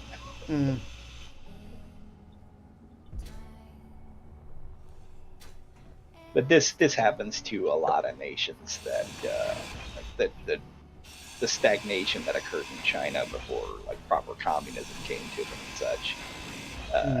When you have a nation that doesn't have any enemies, they absolutely delight amongst themselves. Well, I mean, the fact is what if you want to shut down conversation, even uncomfortable conversation, then you're being the douchebag. I think is what I'm going to go as far to say. Because the fact is uncomfortable conversation is what makes progress. Being uncomfortable about yourself and being able to explore uncomfortable issues without getting, throw your toys out the pram and go home. That's not going to help anybody, is it? Yeah, I mean, if you're gay and I hate gay people, and you and I never talk about it, I can't learn about the things that we have in common that might make me not like I would stop hating you as a person as I got to know you, instead of you being defined by this thing I don't like. You know, I think I think the other thing is using your definition as the barrier to stop people from criticizing you for the bad shit that you do. Exactly. It's just generally like if a gay person shoots someone in the head, is it because they're a gay person or is it because they're a murderous fuck? It's probably because they're a person that needs help. And I don't know that being gay has but anything to by do saying with by saying that person being gay has now given them that whole point of, well, you obviously homophobic because you've mentioned the fact that they also happen to be gay and a murderer. Yeah, and on the other side of that, you get people that are like, see, I warned you about those gay people. Yeah. Yeah, and it's neither one of them is right. No. It's the fact is that the person has committed a murder. I mean, John Wayne Gacy, for instance. He committed a murder. Was he the one who dressed as a clown? I want to say he was. Yeah. Because he murdered men, didn't he? John Wayne Gacy? I think so, yeah. Yeah. So, he was obviously a gay murderer. But back in the day, everyone just says that he's a person who murdered men. And his sexuality was never became like being crazy. Yeah. It was never an issue. But nowadays, if John Wayne Gacy had done the thing, it would be his sexuality would be the prime discussional topic as to whether he was a good or bad person. He was just misunderstood because he was gay. It's using a label to defend yourself is just as bad as someone using a label to attack someone. Yeah. I think is what. There's like 8 billion of us, and you can't think, that there's going to be every possible permutation. There will be gay serial killers and not gay serial killers, and there will be, it's like when you get that many people, the pool is big enough that these things are not related. Him being gay has nothing to do with the fact that he was killing people. The Nepco's kind of hit on another thing that irritates me as well. I know he's doing it as satire. So Nepco's irritating you? No, Nepco's. See, there you go. That's the right. Putting words into people's mouths. So what you're saying is, no. Yeah. What I'm saying is what I've just said. What you're doing is you're trying to take what I've said and make it work to your narrative. Right. Exactly. And that annoys me. No, that's not what I'm saying. So what are you saying then? What I've just said. What I've said, if you don't understand the first way I've said it, then it's quite obvious that you're never ever going to understand what I want to say. because you've if you start a conversation, like if you want to talk about a sensitive topic, say you're upset about, say I'm not, because I actually like Samuel L. Jackson's performance, but if I was upset that they cast Samuel L. Jackson as Nick Fury because Nick Fury was always a white guy, okay, if I was upset about that and brought that up and said, I'm not a racist, but I think they should have got a white guy to be Nick Fury. The second I said I'm not a racist, the immediate assumption would be that I'm a racist. Yeah. Well, I mean, which is the opposite of the words that came out of my mouth. Mm-hmm. And I have to make it clear, I think Samuel L. Jackson is a perfect Nick Fury. So, well, to be fair, the comics made him black well before Samuel L. Jackson was cast. They may have in the Ultimates or whatever. Yeah. But at the same point, yeah, that had nothing to do with Nick Fury's Nick Fury. You know, it doesn't matter if he's a black white guy. He's just a dude with a really awesome attitude, and Samuel L. Jackson just happens to have that attitude that works with the character that was Nick Fury. The central parts of Nick Fury are that he's a war veteran who sees the ugly side and does the dirty things nobody needs to hear about to keep people safe. Mm-hmm. Samuel L. Jackson's character is a person that came out of Vietnam or Desert Storm with that attitude, as opposed to the old Nick Fury, who came out of like World War I or II. Different set of values, but you have to cover that, don't you? Yeah. Yes, Cross. It's just me and Ram. Jam's Jam's not feeling too well. But I should be joining us in about 15-20 minutes. He's just got home, so he'll be. But yeah, Nepco's absolutely right about that. That is how politics works: is repainting what people say to fit a particular narrative. Mm-hmm. But I feel we've righted the world in this whole discussion. We've made the world better, a better place. I doubt that. just by telling everyone to stop being dicks. Yeah. If even once in the course of my life, me having a discussion like this causes someone to stop and think before they make a snap judgment or do something horrible to somebody based on something like race or gender or whatever, then yes, you have in fact made the world a better place, because you were willing to have a discussion about a tough topic and not be a hateful ass about it. No, I mean the fact is there's everything I say is completely out of love, really, because I just want to see people get on. Like I said before, when we were talking about why Saz just streaming for the fame, but he doesn't like famous people, sort of thing. It's as I made it quite clear, is that my whole reason for doing that is meeting new people and getting. I want mixtures of culture in my life. I want to find out about different people, what makes people tick. But I think another thing is that might have something to do with the fact that I'm more of a role player character. I'm a person who likes to role play and explore different people's motivations to tell a story and find out what their story is. Mm-hmm. So I like to see what makes people tick, and I find that this whole you're either with us or against us thing really kills any sort of character development or learning about other people and what makes them tick, because you're too scared to ask them questions about themselves, just in case you just happen to offend them. Yeah. And I think that is such a shame that people don't get to tell their stories anymore, because people get shamed into answering a particular way rather than being honest with themselves, let alone being honest with people asking. You've got to do it so that people don't get upset and offended by you, and the whole thing is that really the thing is it's your life. Nobody should be offended by your life, and people who do get offended by the way that you live your life really don't know you or haven't taken the time to understand the motivations that make you think the way you do. More importantly than that, I have enough bullshit going on in my own life. I don't really have time to worry about judging you for yours.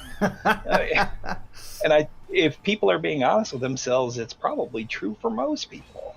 Yeah.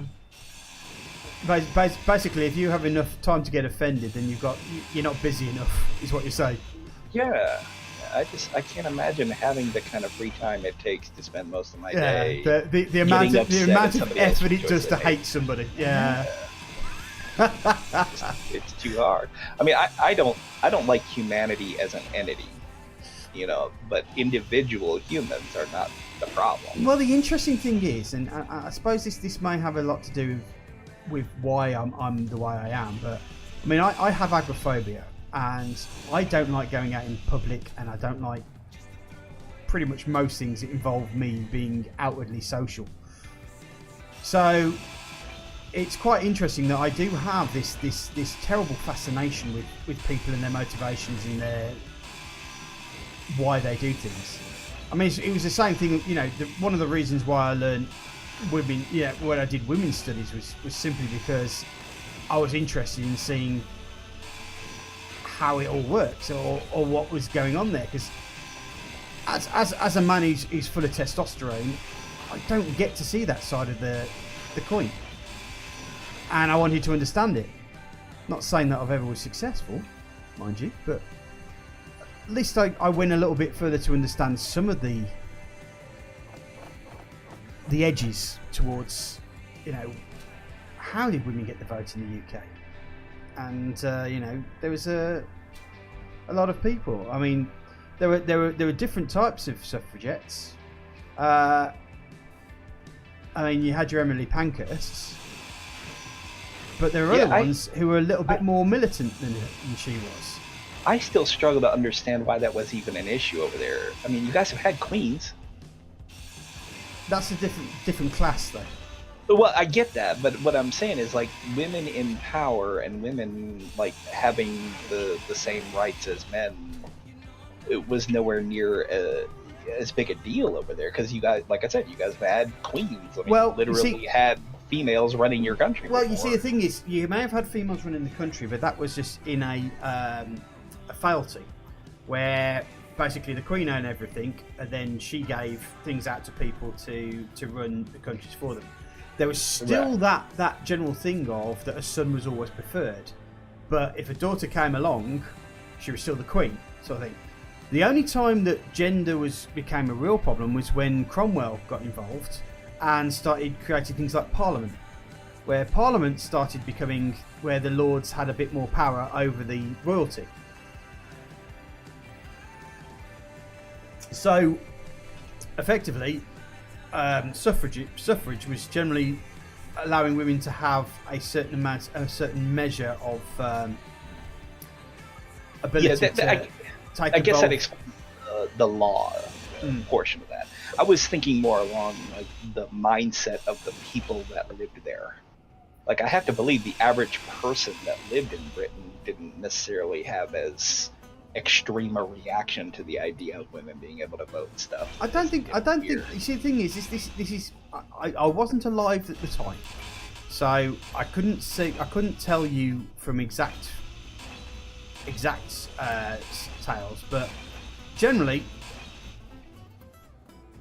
even queens like Queen Victoria. The problem is that Victoria was very traditional. And so she felt that a woman's place was a woman's place. She didn't even believe that lesbians existed. Mm-hmm. So she was very much a woman's, a woman knows her place sort of queen. So yeah, you cook and clean unless you're the queen. Yeah. So that didn't help. But at the end of the day, there was a pervasive gender inequality when it came to how the common person was dealt with.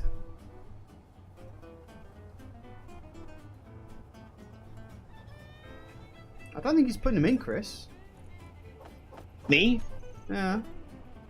I am adding blocks that Bob will ignore to avoid dropping things on you because I didn't know where you were. No, you shouldn't do that because I've set this place as a station. Yes, but I'm dropping parts because I'm not emptying my inventory as I do it. All right. I don't want to kill you like you did ice. They're quick. They can be removed, and Bob will never build those.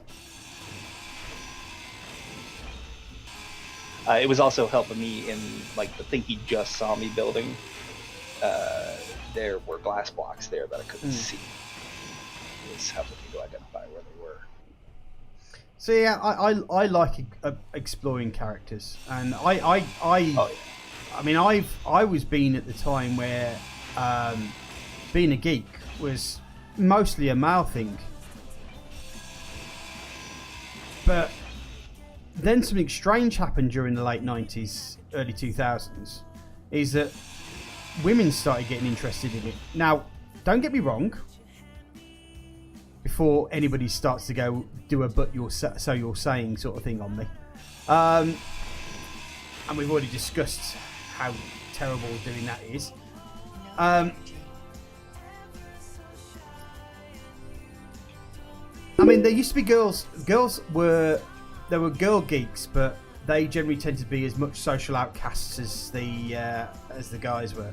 But there was one time where all of a sudden pretty women started turning up to costuming events, and strange enough, when the pretty women started turning up, so did all the pretty men.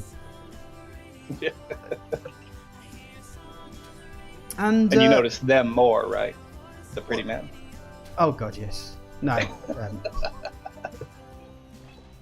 Oh, give me a pretty man any day. I noticed that one time it was just that it started becoming popular with geeky stuff.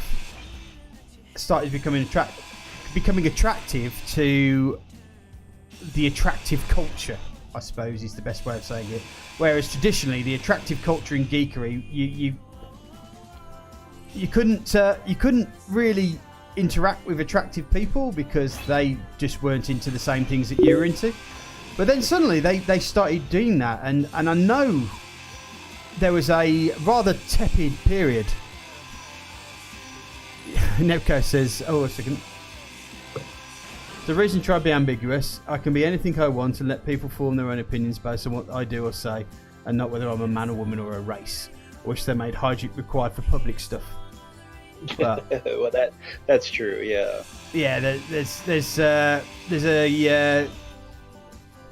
There's a distinct costuming smell that you can always tell from someone who doesn't wash their kit.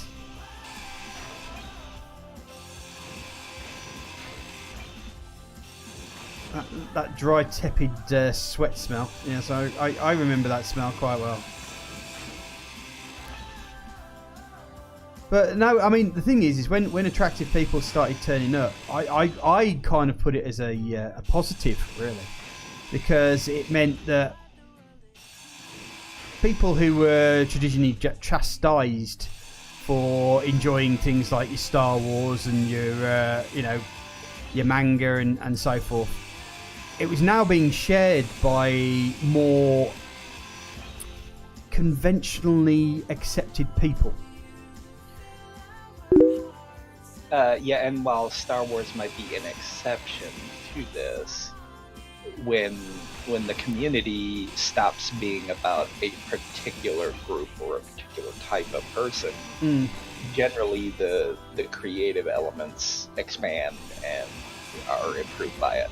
Now, there's plenty of evidence to suggest that Star Wars suffered from that generalization.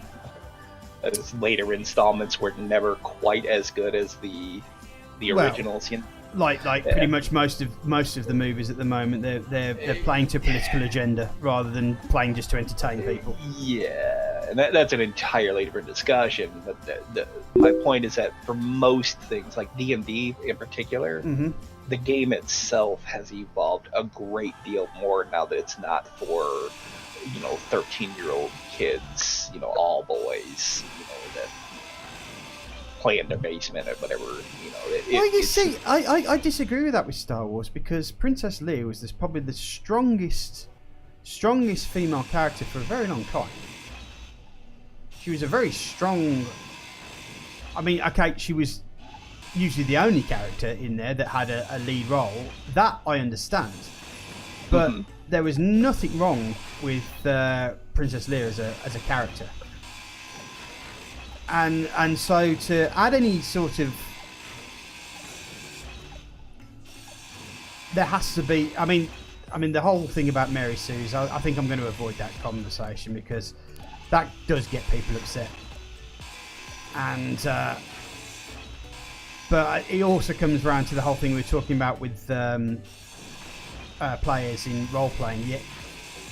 You need a character arc, not a character straight line. Mm-hmm. And the problem is that with some characters, they're making, just because they're female, they have to be pretty much undefeatable, and they don't have any character growth. Now, let me make sure that I put this into context because I know someone's going to get upset by this. One of my favourite characters of all time is Ripley from Aliens. She is one of my most favourite action heroes out there. Oh, now, that's Sigourney Weaver. Sigourney Weaver, right? yeah. Yeah, I never watched it. Never watched it. Watch it. Because in Aliens and Alien, she's just a normal woman going through her daily life, and she has to be a hero for a hero's sake. She's not. She's got her flaws. I mean, in the original Alien, she's not really well liked by the crew because she's a bit of an officious person. But in the end, her officiousness, people ignoring her advice, was pretty much what killed the whole crew in the end. Yeah, I have heard this kind of assessment about that character. Again, I've not watched Aliens, so I can't really speak up about that particular topic. Mm-hmm. But are you familiar with the Blizzard video games? Like StarCraft and things like that? I'm aware of StarCraft. I don't think I've played it, so... They have a character named Nova in that, who is this badass sniper chick that doesn't really fit in her suit kind of thing, you know? Oh, right. Yeah. And that kind of female character is getting old and tired because it's obviously being drawn and written and whatever by guys. Yeah. You're not getting a female perspective on this woman because she's a tough, invincible, like born and bred for war kind of. You don't get. She's not a complete character for that reason. Yeah, you want to get to know them, don't you? I mean, and that is an issue. That I have to admit that is an issue. It's where you have female characters that are just generic female tropes. And Leia was an exception to that in Star Wars. Yes, she was. Because she was tough because her situation demanded it, not because she was raised as a princess. She had an entitled life. Mm-hmm. But war was coming and she was living in an oppressive society, so she had to shift gears. Mm-hmm. And her character was improved by the storytelling around that. No, she lost everything, didn't she? She lost her home, she lost the planet. She suffered so much loss, but still managed to be one of the. Tarkin warned her. He was the good guy in that scene. But he did anyway. Well, if she'd have told him where the rebel base was, Alderaan would still be gone. Exactly. Yeah. So she knew better. Grand Moff Tarkin is my hero. He should have been the leader of the Jedi Order. Are you feeling all right there, mate?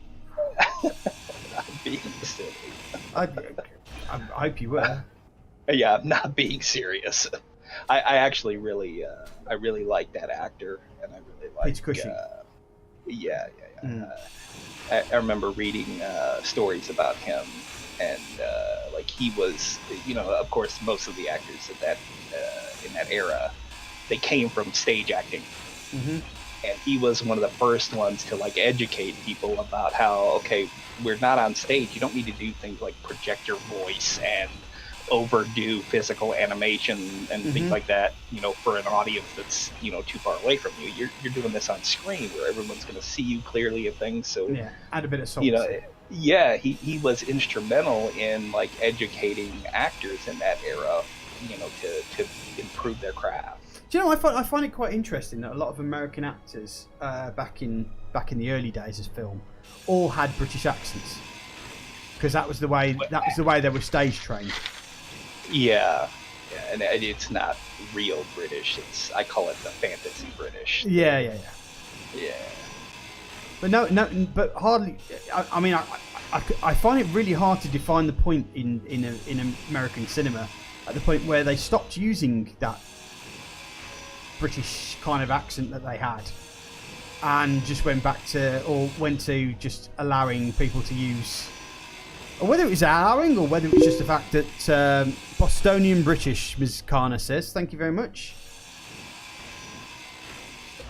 Yeah, I don't know. It there could be something to that. I've more been impressed with British people that have American accents. Oh, doing American accents is easy. The kid who played Spider-Man in the most recent movies, the one that's the current Spider-Man. Yeah, managed to get a New York accent. He does a really good, kid from, Hell's Kitchen or Queens or wherever it is. He's got a really good Queens accent, better than some of the actual Americans. To be fair, mate, if I was being cast in that role, I would spend money on making sure that I've got the proper accent done right. It's just You're a British. Not 17. I would have back then as well. It's just generally. I think it's just a British thoroughness that. If you're going to do it properly, effectively. So, I'm not surprised that Tom. Is it Tom? It's Tom something. Yeah. But I am far more impressed by British people pulling up American accents than I am by Americans attempting British accents. Oh, if you've ever seen Keanu Reeves' British accent, then I think we can all understand why. No, Americans by and large are terrible at imitating other accents. Anyway, what was that show? Eureka. The guy that was Max Headroom, Matt Frewer. Tom Holland. Thanks, Jam. Yeah, Tom Holland. Yeah. No, Matt Frewer does an Australian accent in that show Eureka, and it is ranked one of the top 10 worst accents ever on film and television. It's just terrible. Ms. Kana says, speaking of accents, apparently Southern America is closer to the original English accent than what it is now. Now, I do know that there is a certain dialect in America that is actually close, that's kept more to Old English than obviously English has, because English. It's the people that live in the Appalachian region. Is it Appalachian region? Yeah. And those people, I can't understand when they speak. Mm-hmm. Because their accent is so thick. I used to live in the Chattanooga area, and you run into a couple of those people. They're very difficult to understand. But I find all that so interesting. Is that there's so much that we could learn from our past, but nobody ever wants to do it.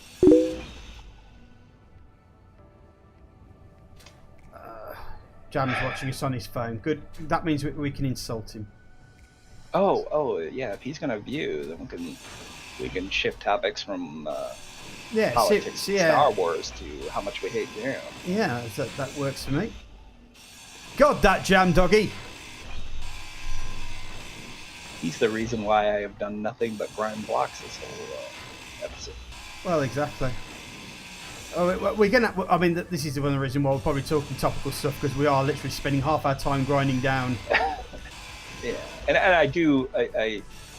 I'm not going to speak for Saz on this, but I do sincerely hope that no one has been offended by the discussion that we had today, because the important thing is that we had the discussion. Well, we weren't trying to convince anybody of anything. I don't care what your personal politics are or what your personal opinions are. They're just as valid as our opinions right here, and that was the point of our conversation. Our whole conversation has been about why is it that people are not allowed to say their opinions anymore without somebody trying to shut them down or get them into trouble or doing... Because we're afraid we're going to hurt poor Jam's feelings. Well... Ms. Kana says, why don't I build a mauler? Would you like to explain to me what a mauler is, Ms. Kana? And then we'll see about making it. Oh, wait a second. Are you talking about a big ship with loads of stuff on the end of it? Do you know what I find? I find it's quicker to do it by hand. Because most of the time you end up breaking... Yeah. Breaking all the grinders on the front of the ship because you hit it too hard. Well, and then you gain a small ship with... Yeah. Problem is 90% of the time the grinders break. And then you find that you've got too much weight and you end up crashing. Yeah.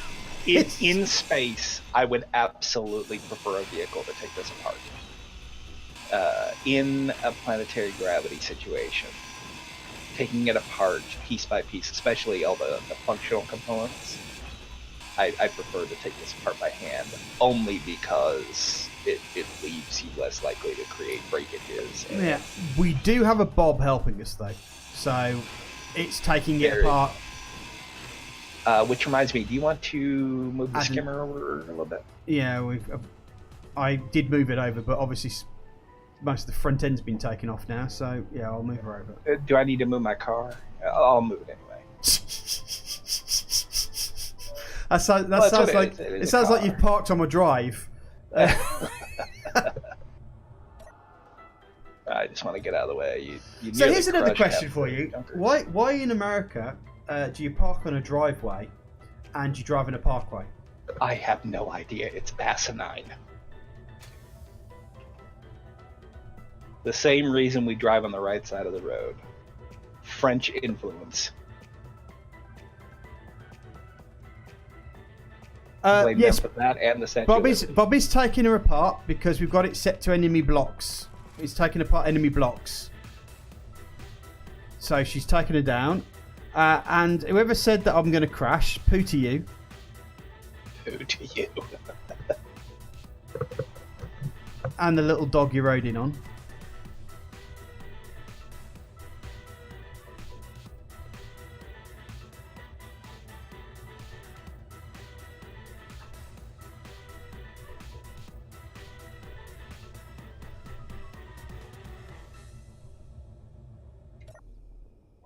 Okay, so we should now have moved her all the way over to...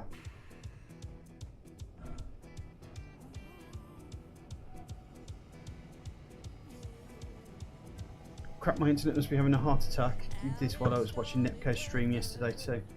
Oh, I'm glad. I felt a bit guilty because Netco keeps watching all my stuff, and then he was putting on a stream, and I was just like falling asleep. So I had to go. That reminds me, I was in the hospital on Friday, but I was committed to joining you guys for Defense Force. Yeah, I didn't get around to it. I wouldn't worry about it, mate. I'm sure it'll come around again at some point. Yeah. I don't know about... if Nepco has anything to do with it, we will. Yeah. Speaking of Nepco and multiplayer gaming, it might... I kind of want to set some time aside to play some multiplayer RimWorld with you. Okay. If for no other reason than for me to learn how to play RimWorld. Because I get to the same point every time, and then just a series of catastrophes, just avalanches and slays on my people. Well, the problem with the thing about RimWorld is you have to be prepared to lose. Oh, yeah, I don't lose. I just, No, I mean, sure. I don't mean as in like don't cry into your beer and lose. I'm talking about the fact is that sometimes the game will hit you with something that you have absolutely no chance of surviving, and it could just be that you just have to take it on the chin. That sometimes there's nothing you can do about it. Sometimes it's your own fault, which, you know, Yeah. fair enough. I am not at a point in my RimWorld career that I can blame any of it on the game just yet. Because I'm certain that nearly all of my death situations were the result of making a mistake. That's kind of why I want to play with somebody else, because I can bounce some ideas off of you. I can see how you build, that kind of thing. Be a little bit more, learn from you. Okay, Padawan. Unless that offends you, and then we can't have this discussion. Ooh, nice segue. Nice segue.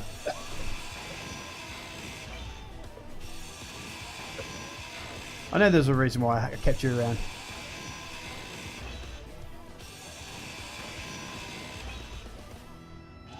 Apparently there's a reason why I keep Gem around it as well. But I see you.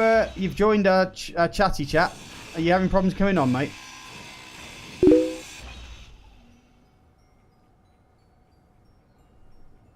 You can't connect at all. Okay, give me a second. Let me see if I can. To the game? If it's the game, let me know. I'll set up a cryo tube down. Let me. It says you're away, Ice. Oh, right. Maybe you need to restart your computer then, mate. If you say, are you getting the server? Are you getting server 00? Because if so, I'm gonna have to restart my server end as well. We were talking about how well Keen have done, and they still haven't sorted this bloody server 00 problem out. It's just Steam. Oh, right. Yeah, it's got to do with something how it interacts with Steam.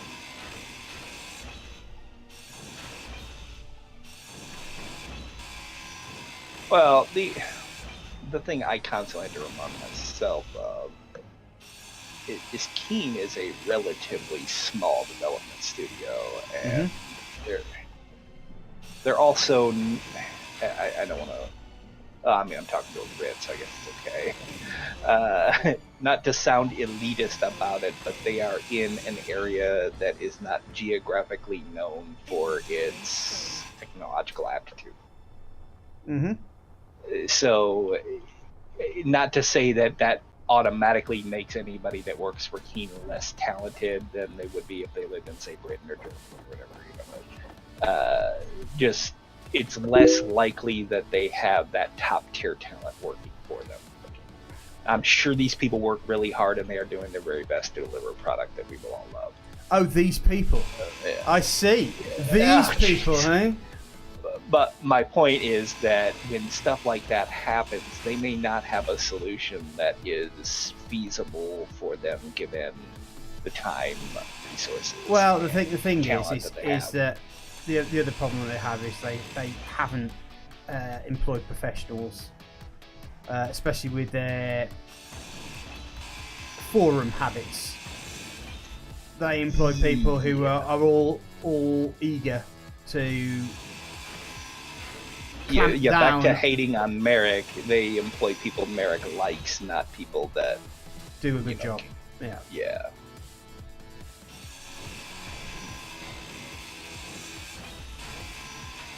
So I mean, they've had people who are quick. Yeah, well, when you hate Marek, you hate Marek. I don't hate. He's not racist, Cross. He's Marekist. I am Marekist. Yeah, no, I don't hate him. I don't appreciate his attitude toward the people who are breaking his butter. Yeah.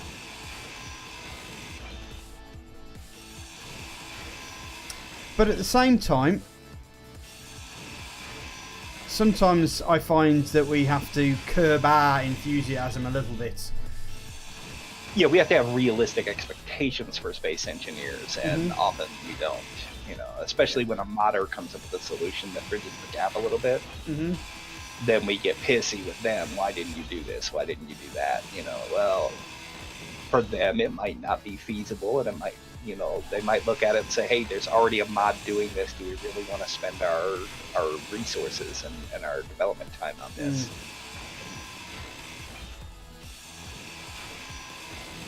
They had to with ladders, because ladders and female engineers, because people are putting a headache about it, which I wish they hadn't done.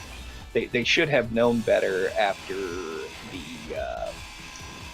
the armor block extension, where they added the half blocks and such. Mm-hmm. They should have known in that moment to stop bitching at Keen to add things to the vanilla game that were already in mods. Every single time they've done it, the mod is still a better representation of what the community wants. Yeah. The ladders in the mod are still, you know, easier to use, faster. They can be applied to small grids, etc. I mean, they're just better. The female engineer that they made is not better looking than some of the female engineer skins I saw, you know, during the alpha stage. Cross, I have to say that everybody in their own way is a wanker. I think the whole point of being a good wanker or a bad wanker is a good wanker makes sure that they don't spurt over everybody else. Well, I was always told that a good wanker makes sure that the person being wanked finishes. Pretty much. Is that what your mum told you? No, I've never had that particular discussion with anyone that I was related to. Oh, that's funny. That's what she told me. But, well, you know, what my mother gets up to in her free time, that's between you and her, I guess. Oh, I just want to know, did your mum finish? Again, I wasn't there. I don't know. Guess that's a question for Saz. Oh, yes, she finished 9 times.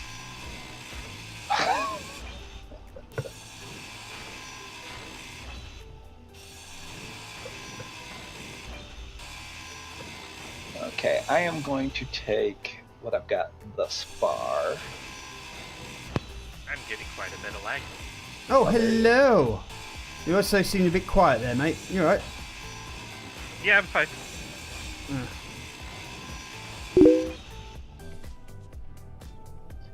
We do have a Bob. Yeah.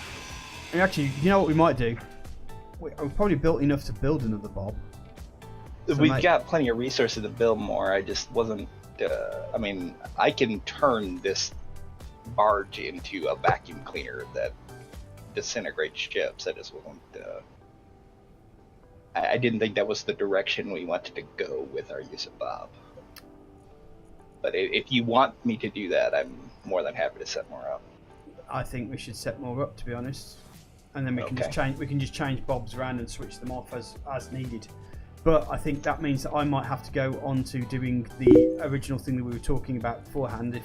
If we're doing Saz's sail barge, and yes, anybody who wants to make any close resemblances to me and Jabba the Hutt, you'd be pretty bang on the dot anyway.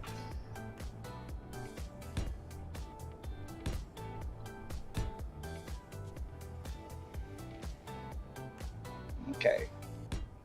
Hi, Remthep. Raid. Raid. Am I raiding? Who's raiding me? Remotep? Remotep.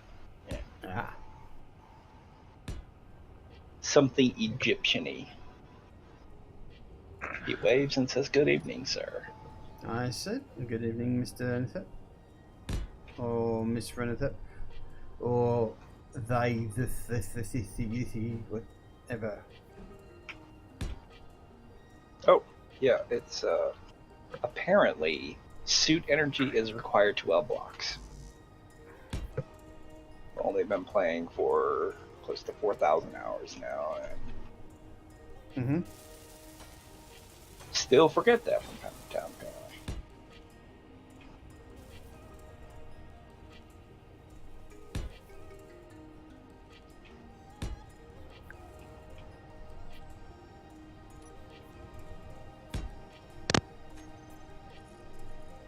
And still having trouble getting on Ice? Yeah, I logged in and then I got disconnected. It did say that you could see the connection. Is he giving you the server 00 mark? I see. No, it just straight up disconnected me. Good old king crash type of thing. No, right. Okay, I'm gonna disable the build and repair system while I set the ones up.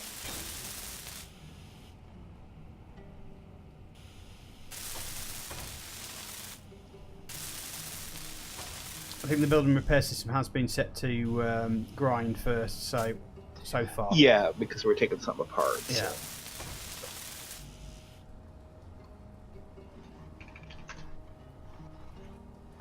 Okay, that's certainly starting to look like a sail barge now, with a sail.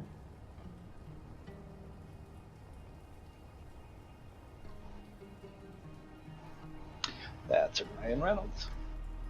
Ryan Reynolds.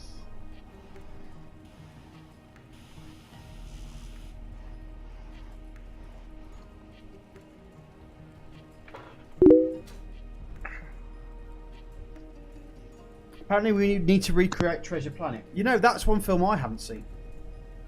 What is Treasure Planet? Basically Treasure Island, except it's a planet instead. Never seen Treasure Island. Never seen. It's a book. Well, yeah, yeah. See, I know what part of America it's from, so I'm not surprised you haven't read a book. I read plenty of books. Have you? Well, they're instruction manuals.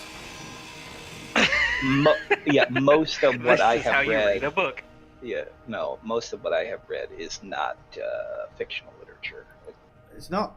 So Yeah, I don't enjoy reading fiction as entertainment. You know, fiction Any isn't longer. classed as Jane and Dick go fishing. You know that, don't you? Yeah, no, I just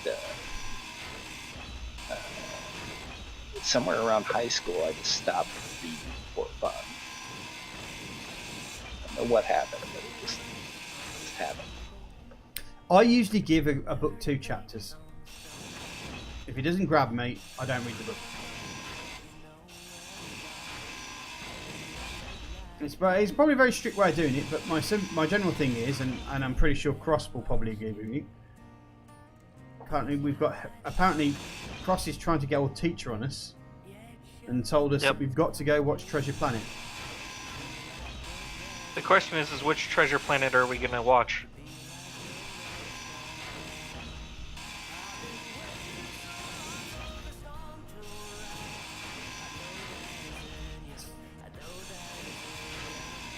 The only Treasure Island I ever watch is Muppet Treasure Island. Oh, that's one of the best Treasure Islands.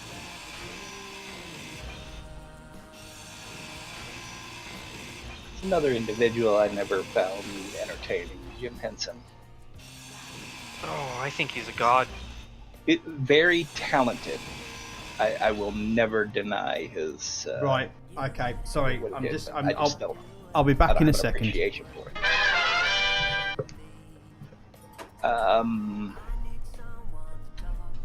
Yeah, there are a lot of people that really liked him. What was that other movie everybody tried to get me to watch years ago? The Dark Crystal. Yeah, that's a good Yeah. one. Yeah, they all loved that one, but I just couldn't. You have to be a nerd. I've always been a nerd, but I just didn't particularly. I never developed a fondness for that kind of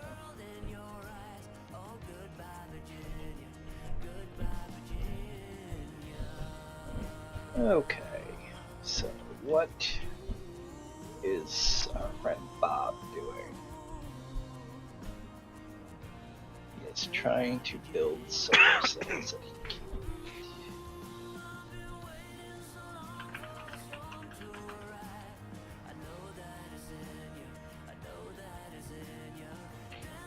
So you're talking about the animated Treasure Planet then, aren't you?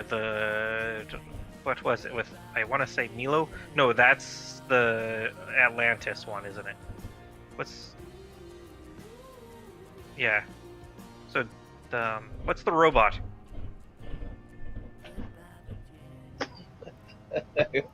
What little of the dark crystal I have seen cross leads me to believe that that's probably true for. To some degree, there's truth in that.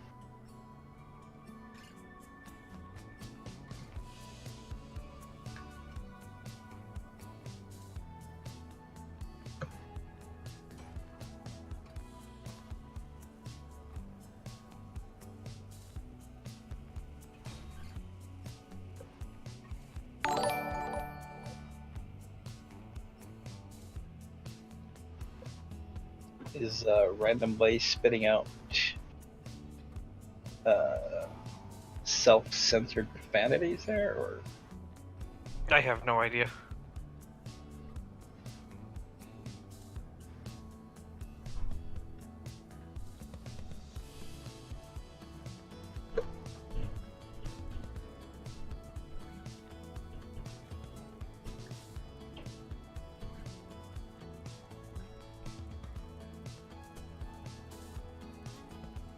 Ah.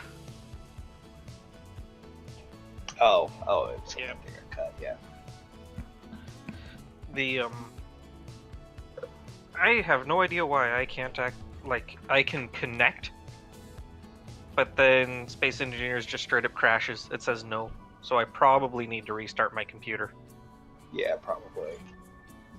So I'm gonna go do that. I'll be back in a bit. Alright.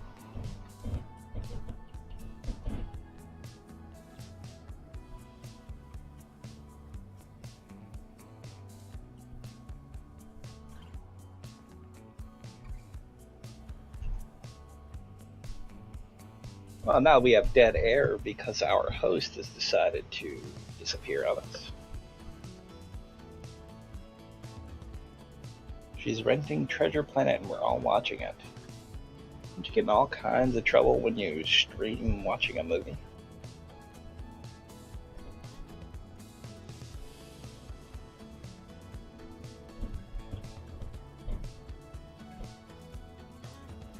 I suppose you could stream your reaction to the film.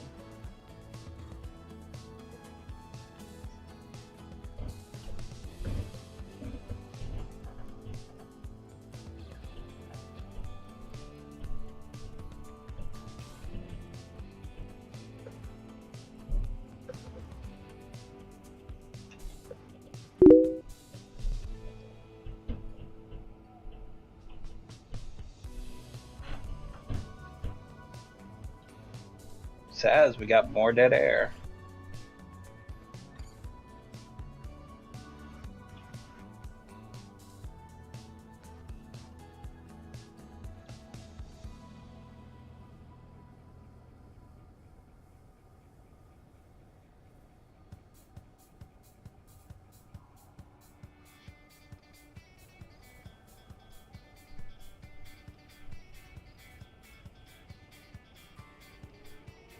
Apparently Treasure Planet is not something that is available on Netflix.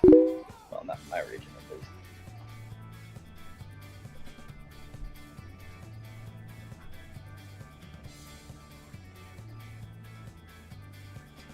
Interesting.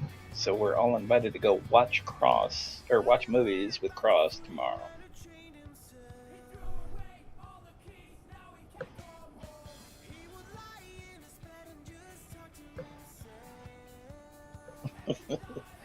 The conspiracy of Keen.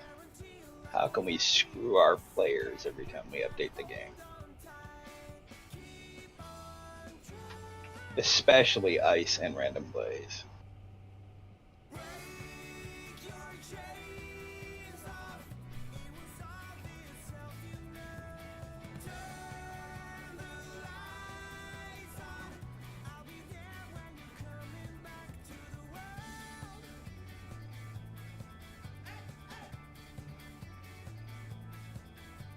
Oh, it's Windows.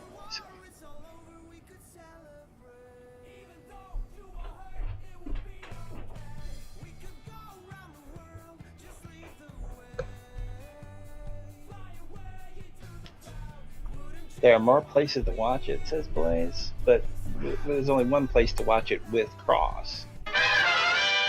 Okay, I was looking for something and I can't find it, which is a bit annoying, but there you go. Well, let's hope it was the unitard. No, it wasn't Unitype. Is that what you think I was going for?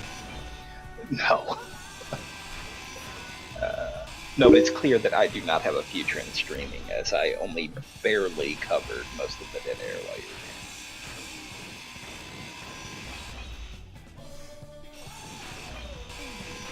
Yeah, well, the thing is, without Jam here to talk shite, you know, I feel like I have to keep the dead air at the minimum, because usually he just tends to talk rubbish, and to be fair, talking rubbish is good enough.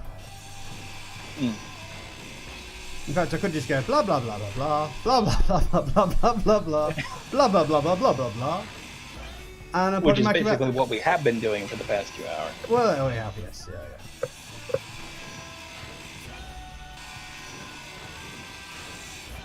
Did Ice go off to try restart his computer? Yeah, he's restarting his computer. He's Okay. troubleshooting some issues. Okay, I have added 4 more. Jeez, I am running out of hydrogen all the time. Well, you will I've set up do, 'cause 4. You're on a planet. I also spend a great deal of time like hovering and not paying attention while I'm looking at chat or whatever. So. Mm-hmm. Yeah, Cross wants everyone to be at a movie night tomorrow. Movie night tomorrow. Yes. Movie night? How are we going to do that without causing any copyright issues? She has a website where she's allowed to do it, I guess. That's what I assumed. Random's telling me that Windows is throwing an update out, and you know how, yeah. I'm actually surprised it hasn't been affecting me that badly.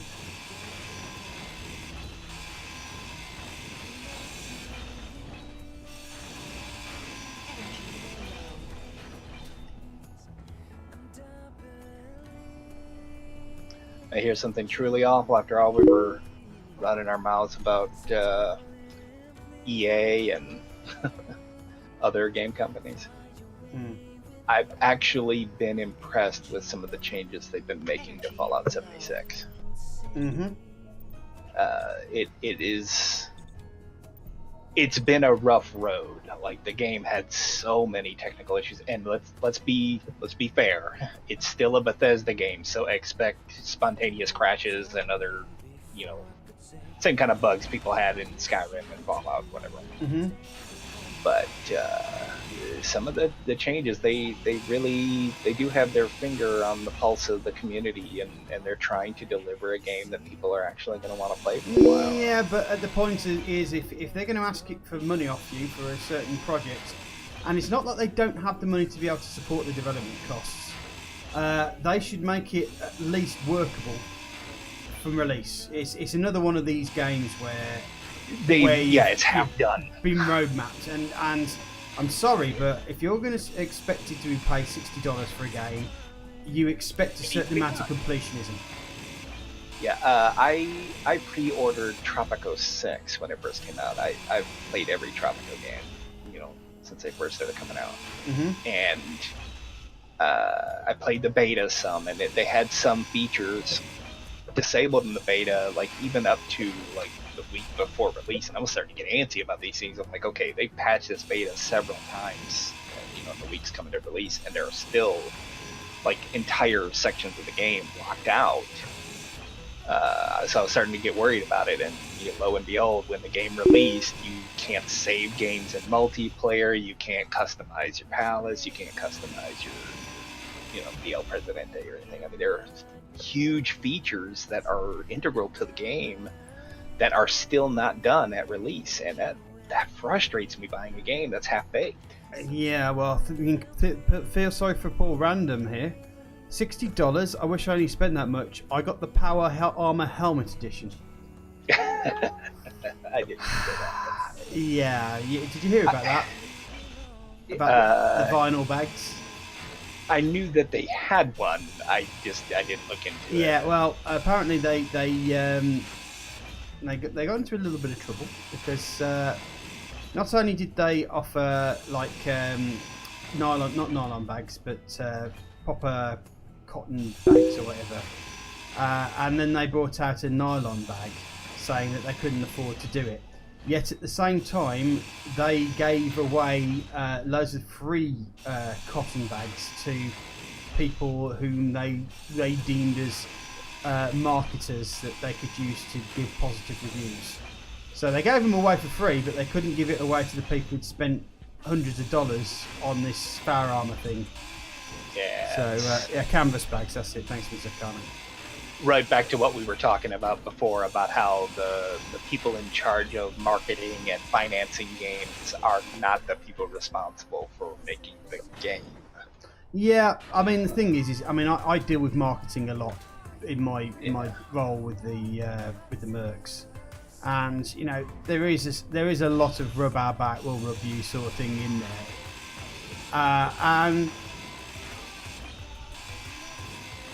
when you're giving free product to help promote them, there's a certain expectation. But I think one of the things I'll give the compliment to YouTube is at least they ensure that people know that if you're endorsing something, you've got to tell people that you're being paid to do it,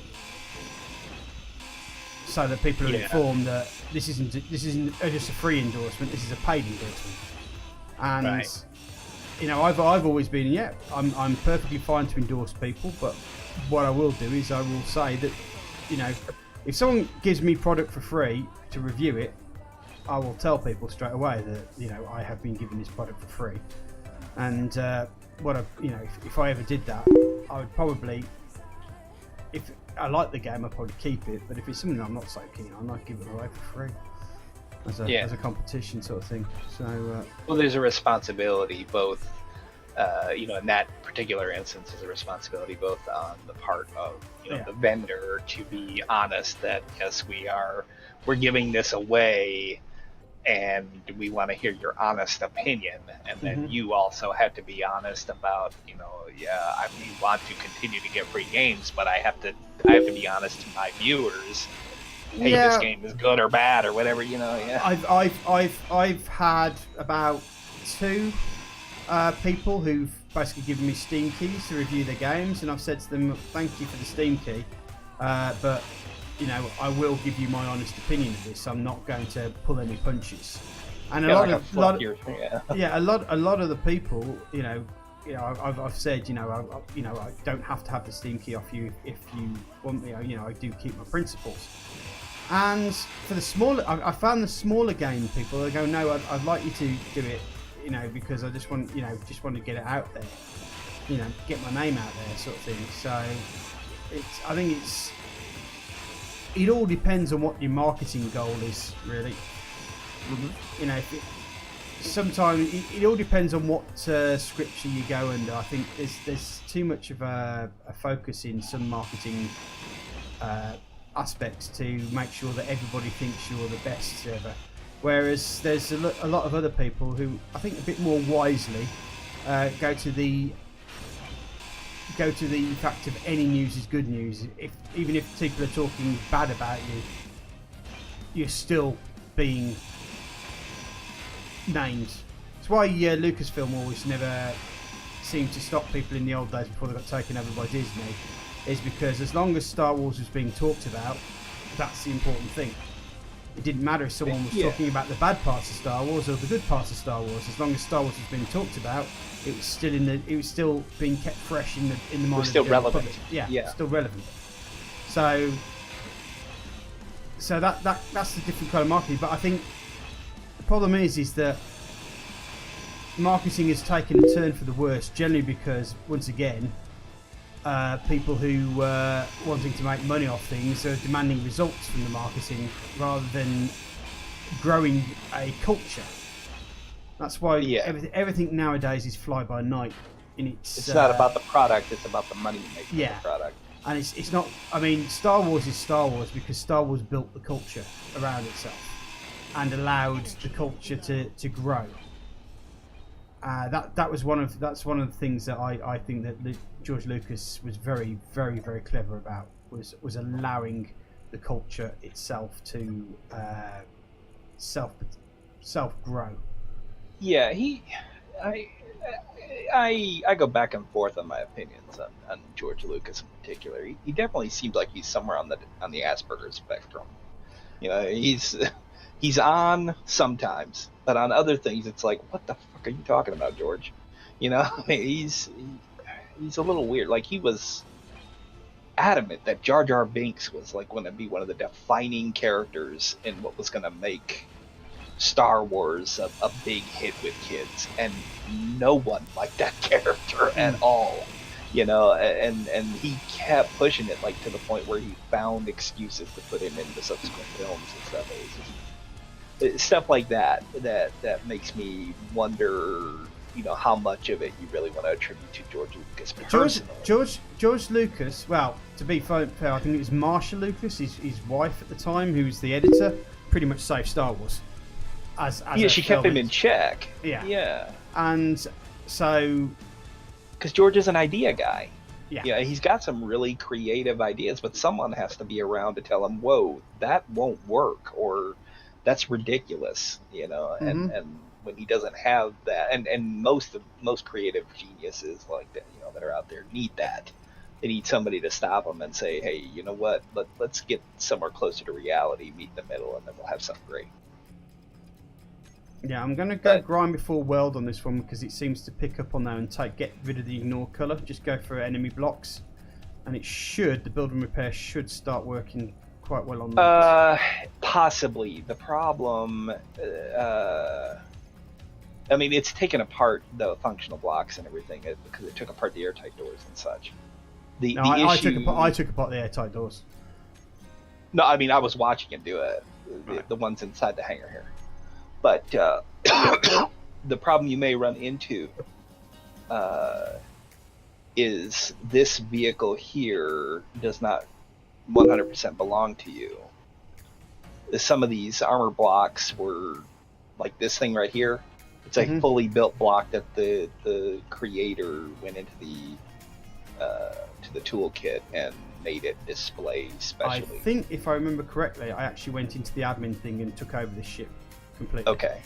Because I was running into a problem where it was trying to weld blocks that were already done because there are all these half-built, you know, to give them the junker appearance. What's the build and repair system? It's Bob. It's the build and repair system. Yeah, Bob was confused by those. So if he gets stuck while doing that, then let me know and I'll make some adjustments. Or I'll just go around to your little sand barge here and just repair every one of those blocks. I think, to be honest, it's just there as a junker, really. We'll make something better later. I'm quite happy with the barge being the barge as it is. Okay, so there's still functional blocks. I'm a bit concerned about ice. I'm just wondering if we might need to restart the server. Just give him a better chance. He hasn't said anything, so he may have like made himself something while he's doing it. But yeah, I'm ready to just slap a. I have switched color off, by the way. So you switch that back. You turned off the ignore. Yeah, I switched off the color. Just set it to enemy blocks. Okay, well, those blocks will not have ownership because they are. There's no computer layer on anything on my grid. Right. First you've heard of it, would be handy to have, but I have a shield mod that does boost weapon resistance. Bob is or I hate calling him that. The nanobot build and repair system is a good all-in-one, like, it's like having an AI engineer follow you around and help you weld and grind things. Bob was coined by Wasted Space and Captain Shack. Texfire. And Texfire, yeah. After Bob the Builder, basically. But Krieg has created a mod that, the name escapes me, but he has created a mod that specifically just repairs the hull of a ship.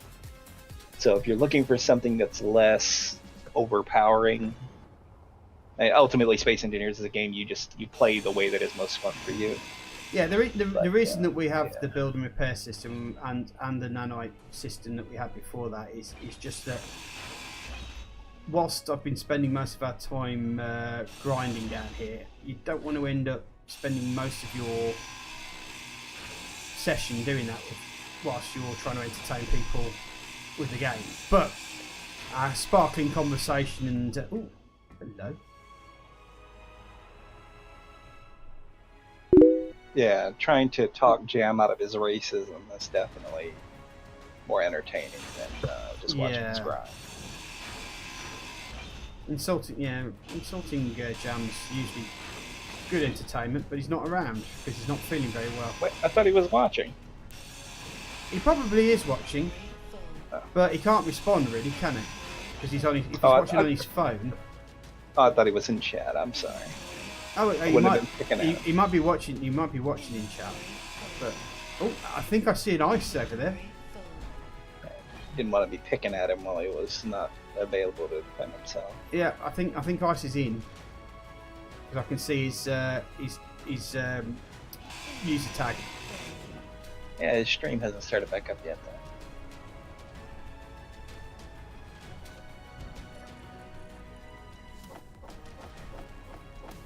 Okay. My car is full. And most of the functional part of this has been taken down. Mm-hmm. On this side, we do have we've got some air thrusters over here. Looks like some machinery in here. I found a cargo container. But it hasn't. Is it gray? Don't know. Might have been. Yeah, that would be the one that I built to help me while I was trying to take this stupid thing apart from the inside. Alright. I feel it's worth mentioning that I never want to do that again. Yes, you've mentioned it several times. Yeah. Stop crying like a little bitch, for God's sake, Ram. Well, I would have given up on that a long time before, like, we eventually made it crash had you not been teleporting to me. That was a pain in the ass. Mm-hmm. Well, I'm glad that I was your death test subject. Yeah.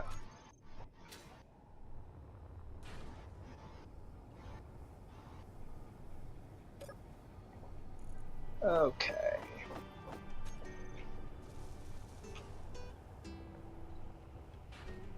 I'm gonna take what I need to power that base platform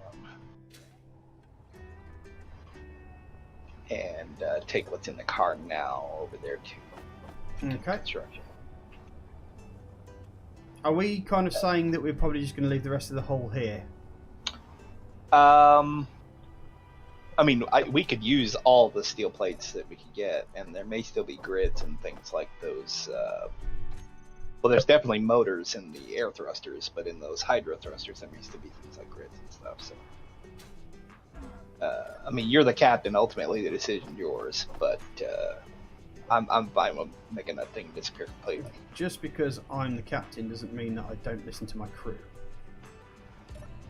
No, I'm just saying that if it were my decision entirely, I would take it all apart. Okay. I personally don't like having to mine iron because I'm out of steel plates. Fair play. Oh, that reminds me. I bought Project Zomboid. Did you? Yeah, a little bit ago. Yeah. Awesome. Awesome sauce. Then we can have a game of that as well. I mean, the other thing is we can probably log on and I can add you to my series. What is this I just passed?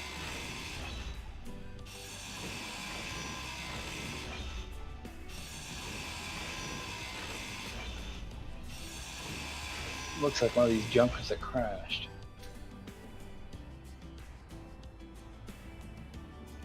Well, this is well and truly embedded in the ground here.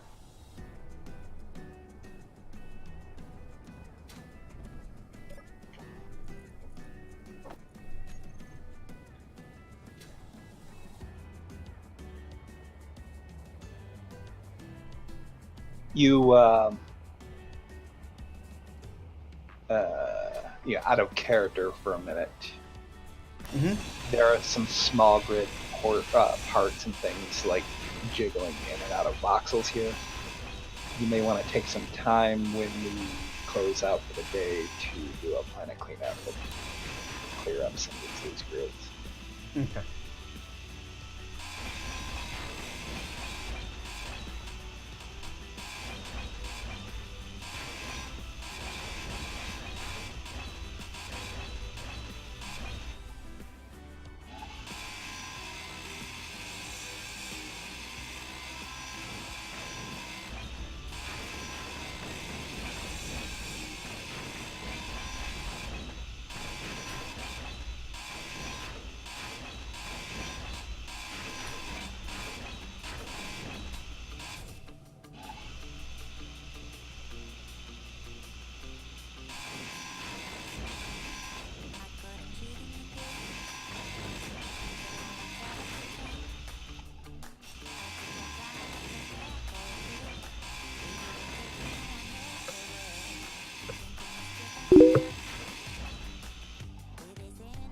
Your heathens are trying to get you to play Five Nights at Freddy's. Well, if you like to shit yourself in public, then sure. Five Nights at Freddy's as shitting yourself in public.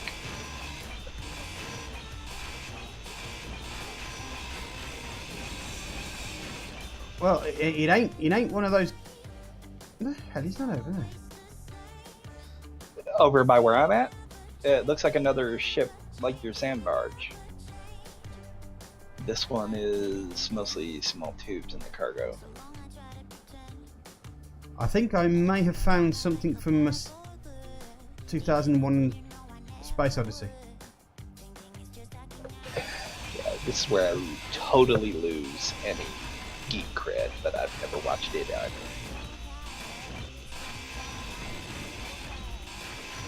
Why do I keep you around? Eh? There was a period of my life where I was very focused on career and real life pursuits, and I just completely detached from like the science fiction and all that fantasy type stuff. And when I got older, I regretted it immensely. Do you know the thing that I find most interesting about that whole statement was that you said that you had a period?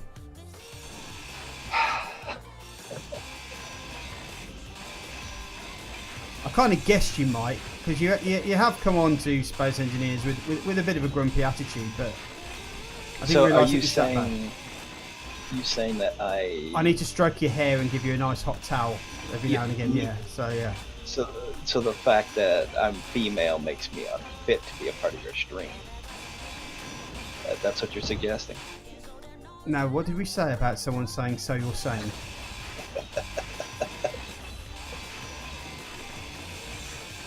We said that it was welcome and that we appreciated it when people did it because it helped clarify what we were thinking. Right.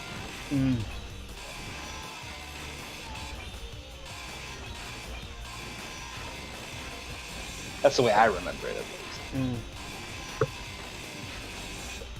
And if you're a woman, you've smoked several a day, I'll tell you that now.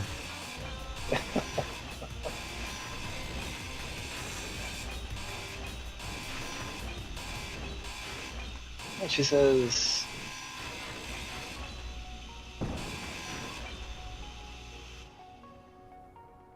wait, she says it sounds amazing right now. Is she talking about you putting a towel on her head? Yeah. I see.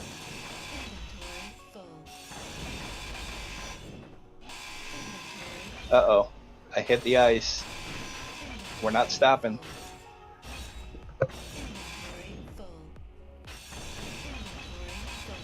Don't want to use the handbrake because it'd be very, very bad.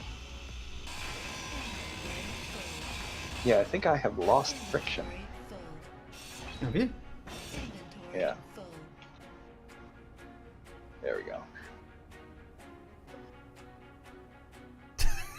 It's kind of acted up a little bit. Oh my word. Yeah, the towel's not for her head. No.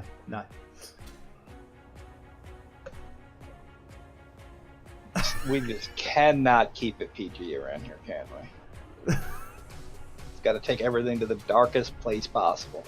Mm.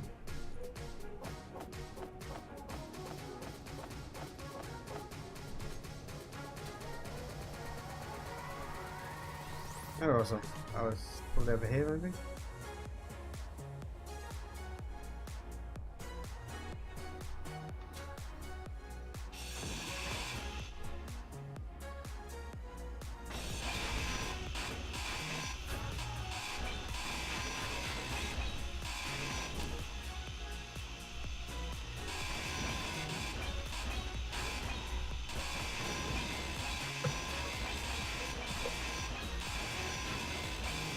You taking apart that little ship instead of the big one?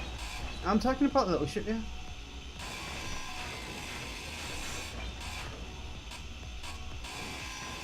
Only because it's easy to do and I haven't got the grinder on it, so I haven't got Bob working on it. And I was hoping that Bob's going to work on the big ship, so...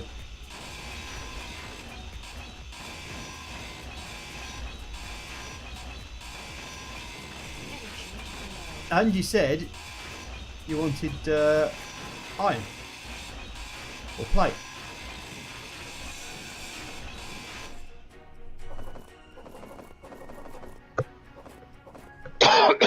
I wasn't criticizing you. I was just wondering why you switched gears. I was a bit bored, if I'm honest. I tend to do that too. I'll drift down to another project when I get irritated with doing one. Mm-hmm. Hence why I'm over here building on this instead of grinding on that.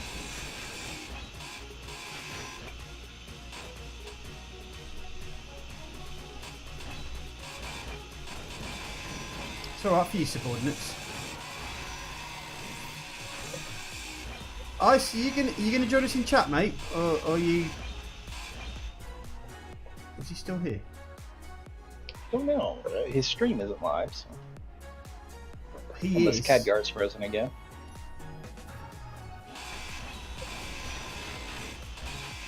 Haha, I forgot to rejoin Discord after restarting the computer. I wasn't saying anything anyway. Oh, I see. Yeah, I see. You were just being purposely evasive of the conversation, eh? Actually, I was listening intently on the stream. Mm. Probably thinking to himself, these fucking idiots. What are they talking Just about? about. Yeah. Cross, It's I'm more like- very sorry that the hormones are kicking in. If I had a hot towel to give you, I'd give you one. And chocolate. I do have chocolate, but you're a bit far away for me to send chocolate your direction. And we're not talking about your American chocolate, we're talking about the proper British stuff. Okay, alright. There are a lot of things that I can get behind. The whole... This is better in Britain than chocolate, really? I mean, you're gonna claim chocolate? Have you had British chocolate? Because I've had American chocolate. Okay, Yeah. I can tell you... I can tell you that the British are not responsible for whatever chocolate you're talking about. They Oh, no. probably took it from someone else. No. If you've never had Cadbury's chocolate, then you don't know what you're talking about. What is it called again? Cadbury's chocolate.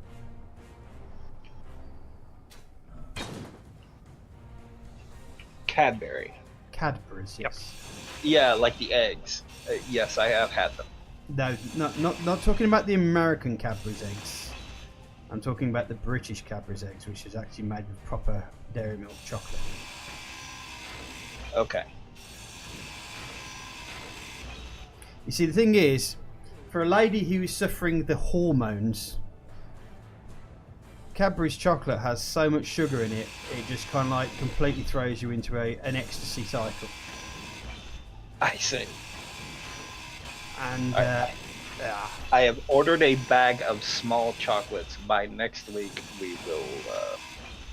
we'll be able to decide whether or not. Oh, have you ordered them from Britain though? That's the thing. because in fact, America's banned proper British Cadbury's chocolate from being produced over there. Oh! It's been banned over here. Yeah. Because it causes immediate diabetes or something? No, because it's just too nice and it's not American.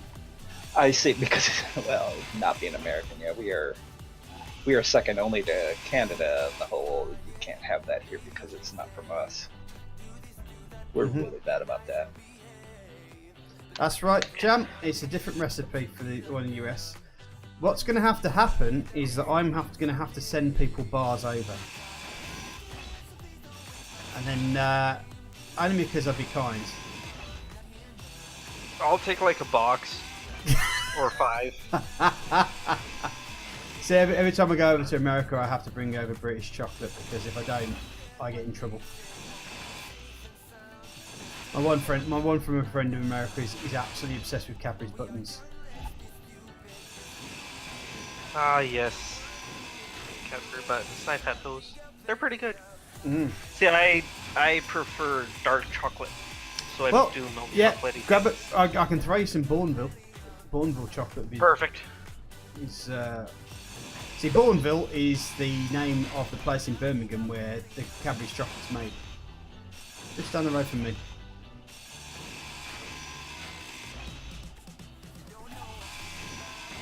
Well, buttons are just basically the basic.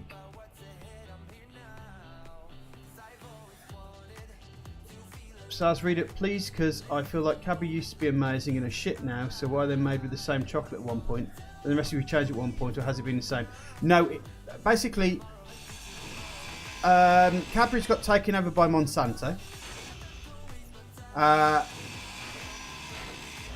They tried to change the recipe over in Britain and everybody found out and they had to change it back, claiming that everybody else was making mistakes. But in America, no, you used to have it as the British chocolate, but now they've stopped importing it, and now they make their own, which is just basically American chocolate again. So that could be the case because Coca-Cola did the same thing in the 80s when they did that new Coke thing, and there's only like 3 countries in the world that still use the new Coke formula as their Coke. They had to go back to whatever they called it, Coca-Cola Classic or whatever. Yeah. Because people hated it so much. But there's also a thing as well. I don't know if you noticed. I've completely forgotten about this, but Snickers, the old Snickers, we have a non-nutty version called a Mars bar. Yep, we have those too. You have them now, do you? I know you never used to. We've always had them. Yeah, they've been around since the 60s and 70s. As a matter of fact, Mars is the name of the company that created them. Yeah, M&M Snickers. Mars. Yeah, they still make the original. They still make Cadbury's the way that they do because, unfortunately, they can't pull wool over our eyes when it comes to our chocolate. Shitty American chocolate, it's just not good enough. Shitty American chocolate.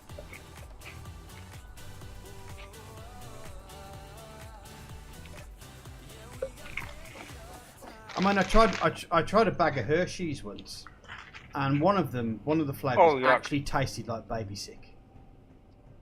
Hershey's chocolate isn't generally good anyway. Like just to eat a chocolate bar. I'm not a big chocolate fan anyway. Like I don't like eating chocolate just like plain chocolate. I like it like as something you put over something or on something, you know, like an ingredient rather than the main course. But Hershey's chocolate is right at the top of my list of why I don't like eating just plain chocolate. No, Reese's are good. But that's only because of the peanut butter in it. Yeah, it's got peanut butter in it too. I mean, I'm not saying that all American chocolate's bad. I'm just saying that in general, it doesn't shine a candle to British chocolate. And unfortunately, I have a lot of Americans out there who agree. So it's not just a me being like sort sort of patriotic tea thing. Yep. drinking. Dove chocolate is probably one of the better chocolates you can get here, and even that, it's still pretty. Mm. I mean, you Americans have been caught short really with the cabbage chocolate. Actually, what I should have done is I should have actually tried some cabbage chocolate over there just to see what the difference was. But I suspect it would taste like soap to me. It's not as sweet. Yeah. It's more bitter.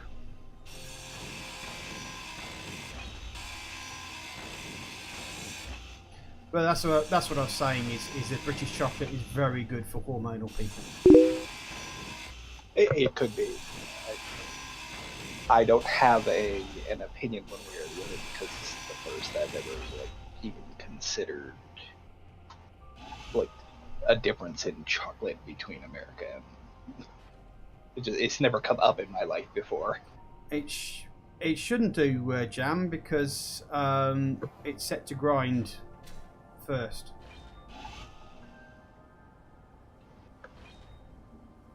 See, that just disappeared there.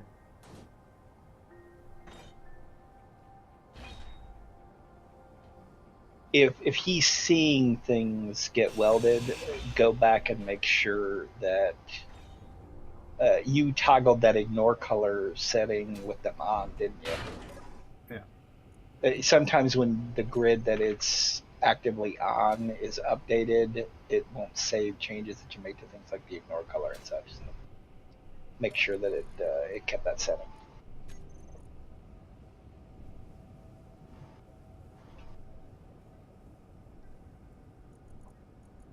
I didn't shut off the ignore color. I shut off the grind color's still on.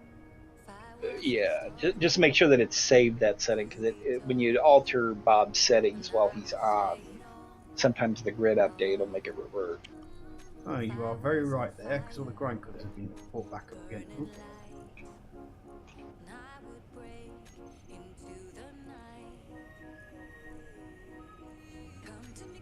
Does that mean it's set to build again? Yeah, there's I need to get with you and do that at one point. There's a config file in the mod folder for this where you can go in there and set what you want Bob's default settings to be. Right. And you can set it up the way you want us to always do it, so that the second he is built, you just turn it on and it goes.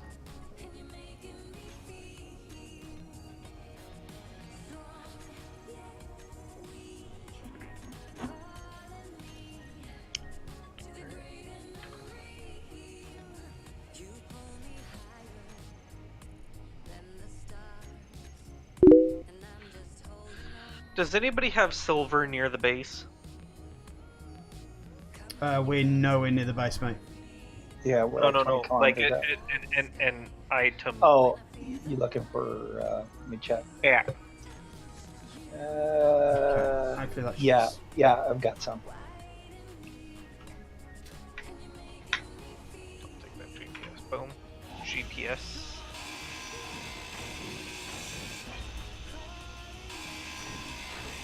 Silver and gold. That is part of the GPS points that I picked up while on the rover that has crashed. So you'll need to take more than your hand drill to find it, because that's only close enough to get it with a large order type. No, I got a drill ship. Yeah, a ship should work, but your hand drill, you'll be searching forever trying to find this deposit.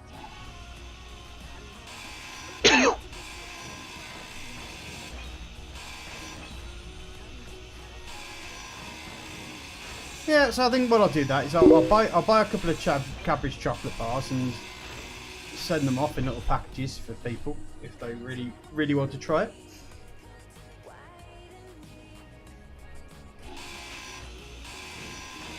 And a bag of Barry's tea. Barry's tea. Alright, Irish tea. What do you want Irish tea for? Have you ever had tea in America? Yes, I have. Black tea in America is not the best, I must admit. There you go. if you're talking about the stuff that, like, if you go to any restaurant and order an iced tea. No, get it? No, it's black tea. Okay, yeah. The stuff that, like, if you go to a restaurant and order an iced tea, I find that undrinkable. PG tips are good, Chris, but I'm very much a Yorkshire tea person. I do quite like a strong cuppa. So I do a Yorkshire tea myself.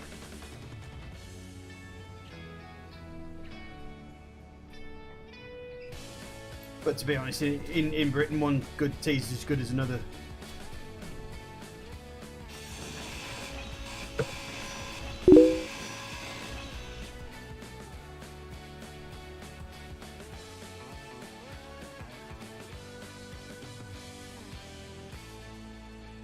Shrinkflation, yeah, there is that, but they just shrink the size of the chocolate bar to instead of putting the price up, so it just makes it look like this thing, and then they make excuses like, oh no, it's just because you had children's hands when you were younger, so it always looked bigger. Ow. That same philosophy they have when they take the cans that potato chips and things come out of, and they raise the bottom to make the can the same size, but they're actually giving you less product inside. They did the same thing with the Pringles, the little curved chips that come in those cans. When they got caught doing that, they changed the curvature of the chip so that they could fit fewer of them in the can. Yep. And then they just straight up gave you Pringles in a smaller can. Yeah, now they deliver it in some smaller package. Just can't make people happy. Strangely enough, people don't like paying more today for something they paid less for yesterday.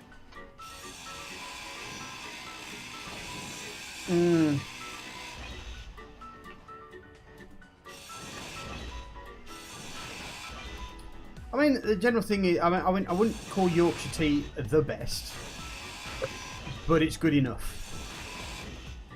Yeah, isn't flavor subjective anyway? As long as the tea isn't from America, it is better than what Americans get in America.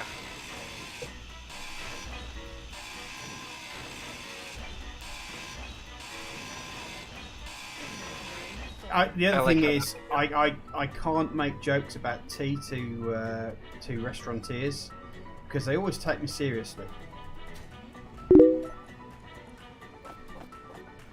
Because I just go in a very, very English accent, do you have any tea? And then they start reading off all the different teas they have. And I'm like, no, I was okay.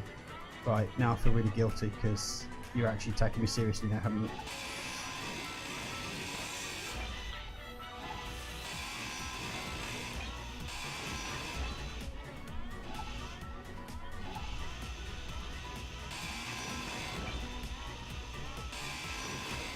I wouldn't say Yorkshire's the hot spots for the goodies. That's not entirely true. I mean, if you want good beer and chocolate, then the Midlands is the place to be, because that's where Cadbury's is made, and all other nice beers. Because Burton-on-Trent is where the best water for beer is.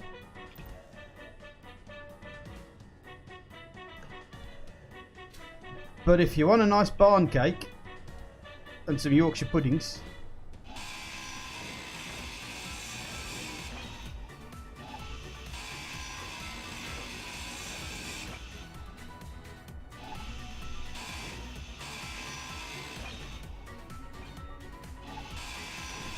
but having said that, people from Yorkshire are the biggest self-promotionists anyway.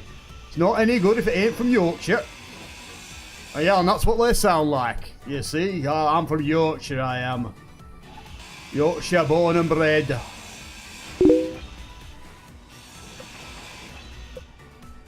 You can't see it, but I'm shaking my head right I just chose to ignore it.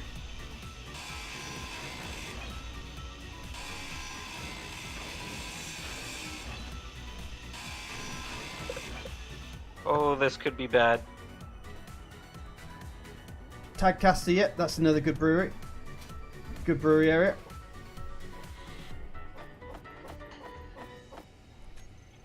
It's all to do with the different alkaline levels. I've studied beer in the past. I studied it extensively. Yeah. I have never drank beer. The smell of it is so offensive to me that I can't even fathom drinking. You are a strange little duck, aren't you? Well, I've never been. Like, Next I thing have drank alcohol before, but very little. It's just never anything. It's all right. They make alka pops now, so you can put a straw inside it and have a bag of crisps. Oh, sorry, chips while you're at it. I say, yeah. I've just never felt the need to imbibe or ingest alcohol in any form. We got a purist here, folks. A teetotaler. Yeah. Ostracize him. Yes. Burn him at the stake. Even though, unfortunately, because he hasn't drunk any alcohol, he won't burn as well as normal. Prohibition. Without it, there would not be the Dukes of Hazzard. No, that was a low blow. That was.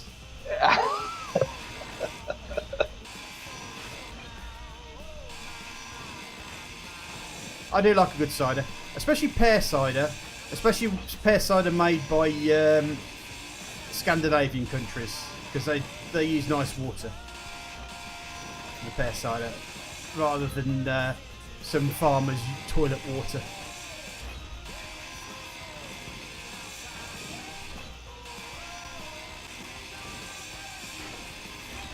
It's all about taste. I like alcohol in many forms.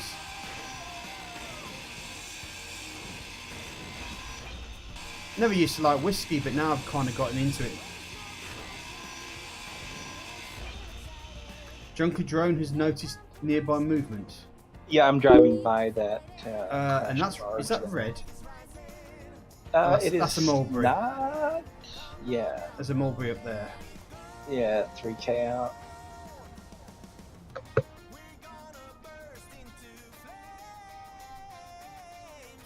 It's going away from us, so we're alright. Now this second barge here, it's just a scrap and salvage situation. Yeah.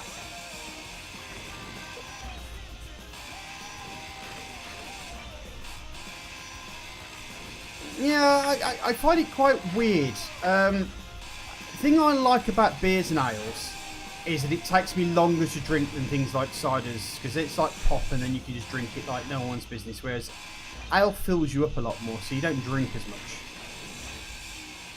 because it's a heavier pint, and some people don't like the heaviness of it and some people don't like the taste of it, so that's perfectly fine. As you say, taste and opinion are very... We've been spending our time lamenting the fact that nobody takes anybody's opinions about there, and you know, if you don't like beer, you don't like beer. That's not a problem. Whatever floats your boat. As long as that beer is not made with some farmer's shit water. Yeah, exactly. Yeah. Like they do in Yorkshire. But I mean, the interesting thing is, and because I have beer has been one of my passions, so I have done a lot of research into that as well.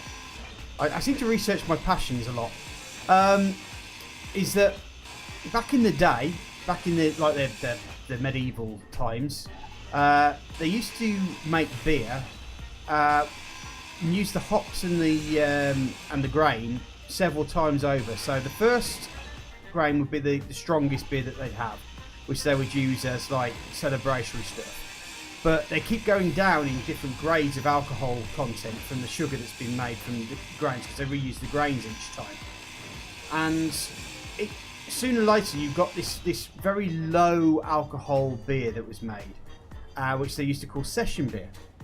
And what that was that would stop people from getting typhoid, dysentery and all that lot, because the water was so bad in those days that you would end up dying just by taking a sip. So they used to drink beer because the alcohol used to kill off all the bacteria inside it. And so a session beer is generally a beer that was to be drunk pretty much throughout the day. And now a session beer these days, I saw something that had session beer written on it. I thought, oh, that would be quite interesting. You know, a low alcohol beer could be quite refreshing. No, it was 5 or 6%. Yes, they've been doing that, haven't they? Maturing beer in old whiskey barrels to give it that little extra. I bet it tastes quite spicy, doesn't it? That beer, if it's been matured in a whiskey barrel.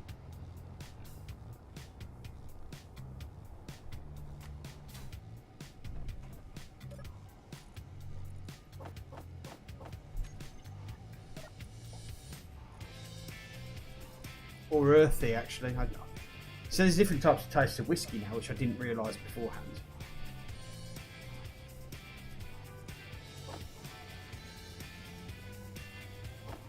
Ah. There we go.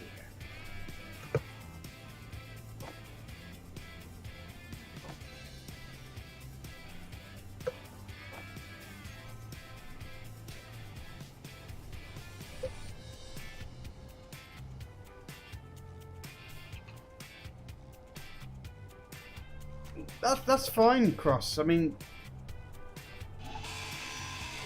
alcoholism is rife in both Ireland and Scotland.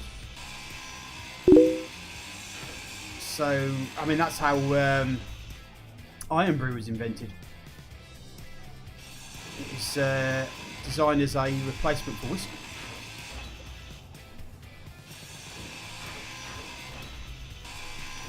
Whiskey in a jar. Don't get me started.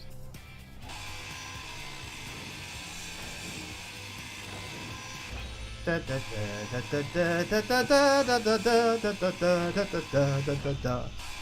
got me started.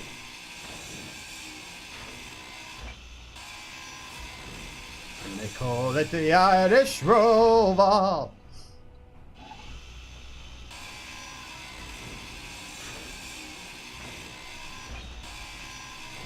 You know how often on average during the stream I am forced to think to myself, what the fuck? It's not my problem. Certainly sounds like a you problem. It Yeah, I definitely understood is. it just fine. As a matter of fact, I was the one that instigated that, so I thought it was perfectly fine.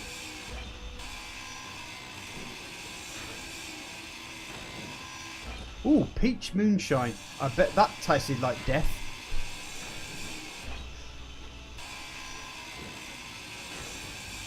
No, I used to brew my own stuff as well. So used to make a nice honey beer, not a mead, but a beer made with honey. And the interesting thing is the difference between honey and sugar is it makes the beer a lot sharper taste.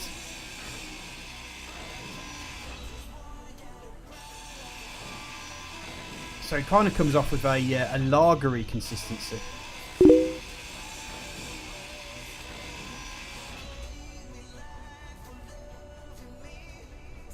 I think I actually have a can of beer in my. Yeah, I might actually partake. Just give me a second. I'm now in the mood for a beer, so I'll just be back in a second. I don't have to work tomorrow. Oh, yeah, I'm not gonna drink.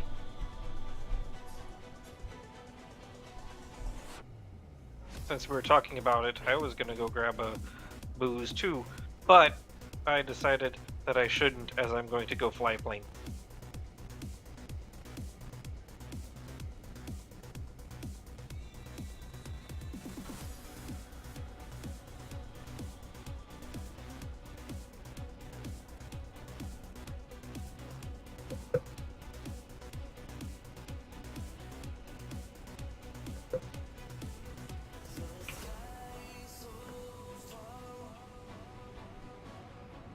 Oh no! Why? What did you do? This junker ship that had set down gently, I was trying to steal it. And I did successfully get it flying again, but I didn't hack the parachutes. And they're set to auto-deploy, and I can't shut them off, so I've got to go find the damn thing and run down.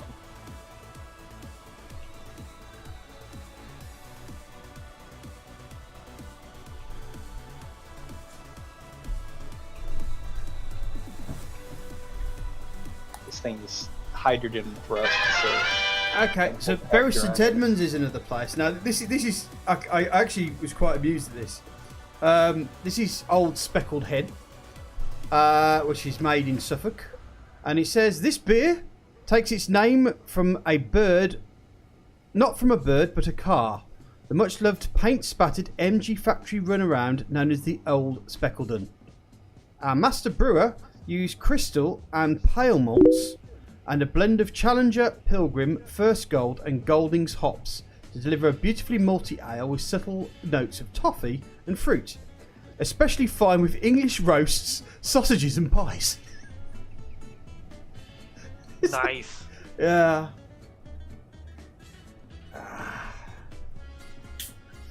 I just had two sausages.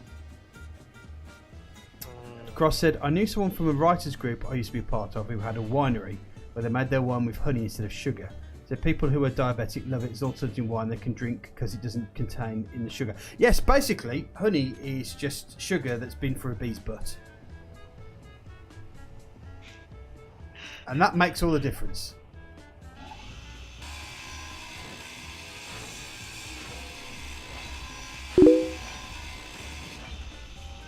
Sorry, Miss Garner.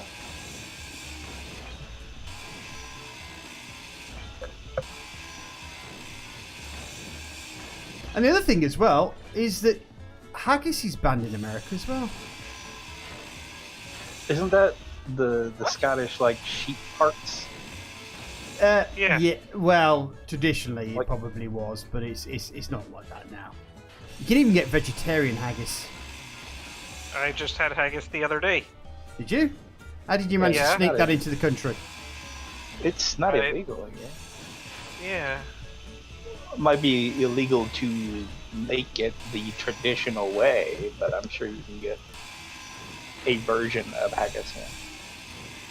I got some haggis in the fridge. Absolutely wonderful with an English breakfast, but it's called the full Scottish breakfast.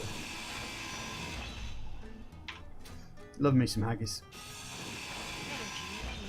Well, Kinder Eggs are actually available in America. They just don't have the toy in them, so it's kind of like the waste of time, really. They do have the toy. What they do is they put the toy on the outside of the egg, so you can eat the egg, and then there's the toy just beside the egg. Because Americans are dumb and give their kid Kinder Eggs, and they're like, "Oh, here you go, eat this," and then the kid eats the thing all in one bite. Oh, and chokes on the little Yeah. package on the inside. Well, Yeah. that's what happens in America. Is that one person gets hurt due to stupidity, and then everyone has to have the rules changed for them as a result.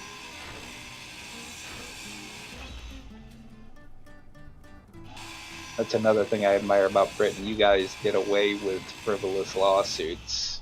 Not entirely, but I mean, there are like laws against those kinds of things over there, aren't there? Yes, seeing as I work in surveillance for people who do claim on things like that, so they do, and there is a new law that's come through now called what's it called now? Fundamental dishonesty, which means that people can go to jail for lying about injuries that they've had. Yeah, that there are literally people over here that their job essentially is to sue other people. Well, aren't they called lawyers? No. I mean, like, well, yes, but their entire like revenue for their household comes from them suing or being a part of like civil actions and things like that. All right. So it's not criminal actions; it's civil lawsuits. Yeah. And it's. Ugh. Well, I mean, over here there are people who purposely get into car accidents with you so they can claim injuries off you. They slam their brakes on, so you go into the back of them, and then they go for whiplash claims. You can get $2 or $3 grand out of that. Yeah. Oh yeah. That happens over here too. They use another car to cut you off so that you have an excuse for slamming on your brakes, and then the accomplice gets away because you've been in an accident. You had to stop. Mm-hmm. I'll tell you the one thing that I am quite impressed, if we were going back to the beer discussion, because is that I do appreciate that Americans are really getting into the microbrewery industry, and so they're starting to understand the difference between keg and cask. Because the one thing that's always been a bugbear of mine is that Americans complain about British beer being warm. It's not that, it's just that in America, because beer goes off quite quickly, you have to go into some kegs, which means that they have to be kept cold, which is why all American beer is usually refrigerated at some point because of the distance. Whereas in Britain, you can get a beer from one side of the country within a day. So, see, I live in Detroit, and here there's that's right, Miss Carter. We have a greater fondness for Canadian beer than even American beer around here. So, like, we aren't. I don't think I've ever heard anybody talking about British beer. Like, the only countries I'm sure people talk about the beer from are Canada and Germany. Well, Germany have laws around their beers, though. And the other interesting thing is Carlsberg, believe it or not, stole their lager yeast from a bunch of monks. They literally stole it from them. Doesn't surprise me. Mm-hmm.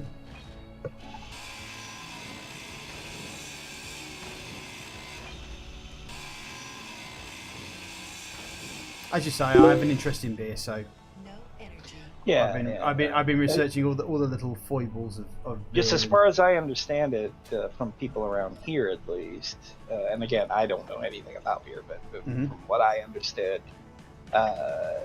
like Canadian beer is like a smooth beer that people actually enjoy drinking. American beer is like mass-produced, like tastes like it was made in a factory kind of stuff. But that's not necessarily the case anymore, because when I went to Florida, there were a couple of beers out there that I thought this is quite nice, and the thing was it had to take me speaking to locals to find out what they would prefer. You know, people who enjoy beer will always tell another beer drinker what the best stuff is, and I got pointed towards some different things, but they were from local brewers rather than the mass-produced people stuff. making it in their garage. You're paying. Well, no, it's microbreweries mostly. You're paying a little bit more, but you're getting a better quality pint out of it, basically. So, I being a beer connoisseur that I am, I didn't mind paying extra for a decent beer. Ms. Carter says they should be a common part of cars. We're talking about dash cams from Russians. Have a lot of thing where people get sued for claiming on their insurance. So in Russia, you can't, for your insurance, you have to have a dash cam to cover what you're doing. And she says they should be a common part of cars now anyway, to also help drive your insurance, dive your insurance, as there's proof there shouldn't be ever an incident at all. That is very true. I think the only thing that I'm not really that up to is the insurance companies wanting to keep an eye on your speed and stuff like that, because you never know the context. But I know what there's a insurance companies are like. huge privacy issue with having a camera literally videotape everywhere you go. Well, there is, but at the same point, when it comes, well, especially in Britain, when it comes to the point of burden of justice, effectively, what the big question is what is the bigger crime? Finding out that someone is defrauding millions of people out of money, or the fact that somebody illegally obtained the information to find out that someone was taking all the money. Which one of those is the worst crime? And so what British law takes is the fact is that yes, it may have been a crime, but it's created, is the justice is basically finding, where would justice be best served, having a go at the person who illegally took the stuff, or the person who's defrauded millions of people. So yeah, I know a pure, from a justice standpoint, I'm absolutely behind it. The issue with everyone being required to have a dash cam is, can you truly trust the people that are getting the feeds from those cameras? You could set it. Someone is watching everywhere you go all the time. Yeah, I mean, OnStar over here got in trouble for that. Well, Britain's a nanny state anyway. It's become a CCTV nation.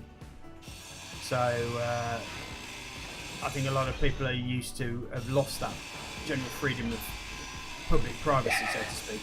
And the other thing is that also in British law, and I know this, so we're talking about my expertise now, is that as long as you video from the public highway, you can video whoever you want.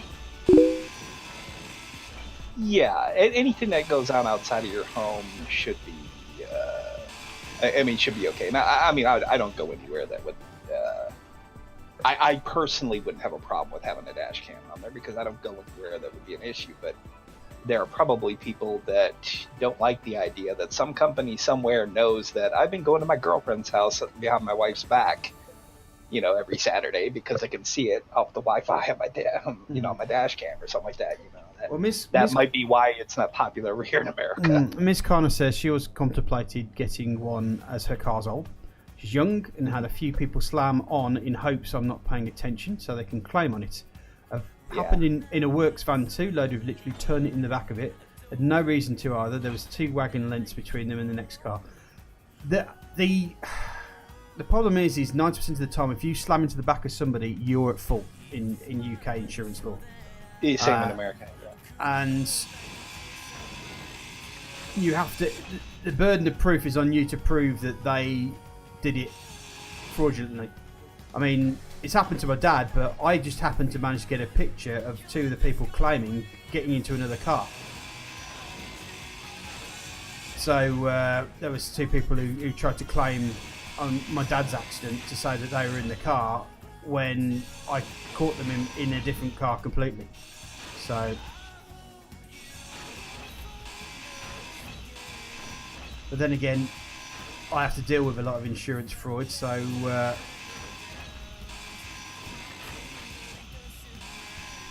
it's not exactly that hard for me to know what to look for.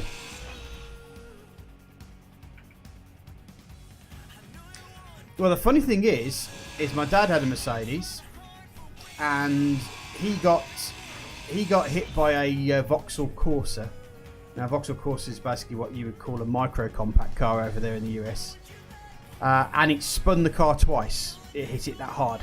That's that speed, and it was in a 30-mile-an-hour zone. But the other thing is that speed isn't a factor in insurance claims, believe it or not.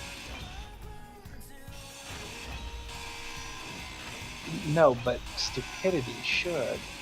I mean, sure, you want to have your investment in your insurance fraud scam to be as low as possible, but why the hell would somebody cut a Mercedes off in one of those tiny little smart car things? Well, it's basically my dad was crossing the road and they were coming up the road at stupid speeds. Yeah, but you're saying that the guy in the tiny car tried to hit your dad as part of an insurance scam, right? It seems that way. That guy's an idiot. And I'd want to do it in an old beater, one of those cars made out of steel or something that, Well, to be fair, they nearly got away with it, apart from they just picked on the wrong people. My word. Mm. It just seems like entirely unsafe to put yourself in that situation. Right? Well, the rewards are worth it. You can get a lot of money out of it. Yeah, but are you going to spend the money on when you can't walk because you were in a smart car and you hit a Mercedes? Mm. Well, to be fair, a smart car is a Mercedes. Well, no, you know what I mean, though. I mean, you were in one of those little tiny things. Yeah. It seems like the risk is too much for me. But then again, people rob banks in spite of, having to take down Smart water and all that things. stuff. Yeah.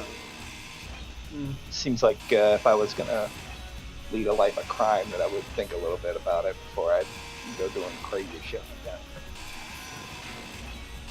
And welcome back to another episode of Old Men Talk About Right in the World.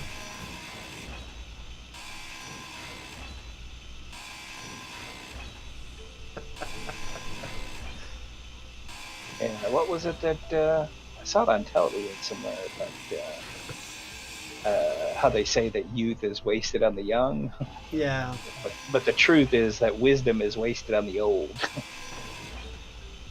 Because people don't listen to wisdom from an old man running on. The world belongs to the young people.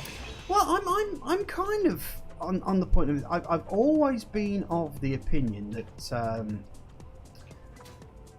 that as much as wisdom is useful for people personally, sometimes you can't teach it, and sometimes the only way that people Oh yeah, the only absolutely. way that people learn is by making their own mistakes. Because the simple Yeah, fact is, most of my wisdom was accumulated through experience. yeah, through mistakes, and that's the general thing is that everyone nowadays is so scared to make mistakes, and the problem is that what they don't realise is that if you go through life not making mistakes, you learn absolutely nothing.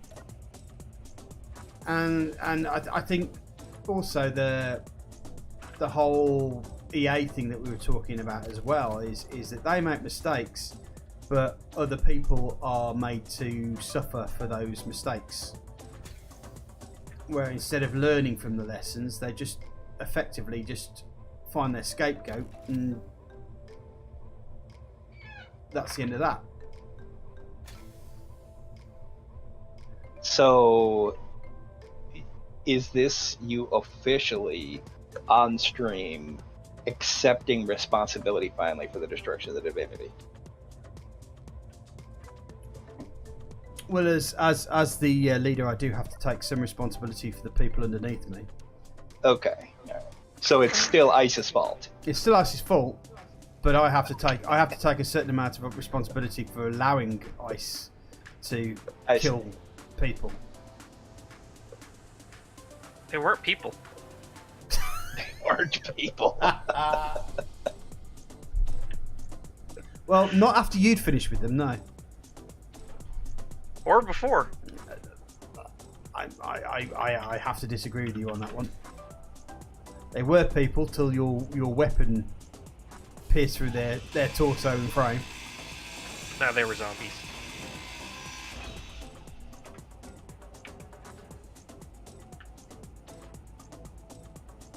Okay. Somebody put some stuff in there. We've been off discussing our own things and ignoring your chat again. Hmm? I haven't. There's not a lot I can say to what Miss Connor said.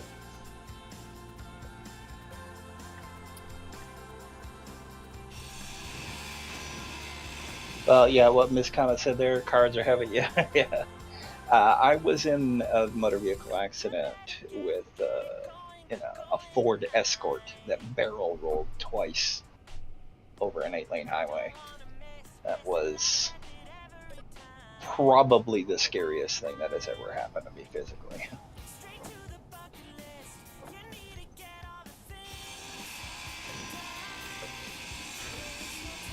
Yeah, pinata surprise. It very well could have been. I flipped in a caravan, but then again, I was in an Audi, so I was all right. To be fair, I was digging glass out of my hair and everything for days. take a shower, get all the blood out of you, you know, and then 2 days later you still got shiny pieces in your hair and Mm-hmm. not a pleasant experience. Mm-hmm. Ah, looks like Cross has got the 3-month thing, so she should get some extra thingies. I don't know if I've actually made them. I'm in awe of the fact that Cross has put up with you for 3 months.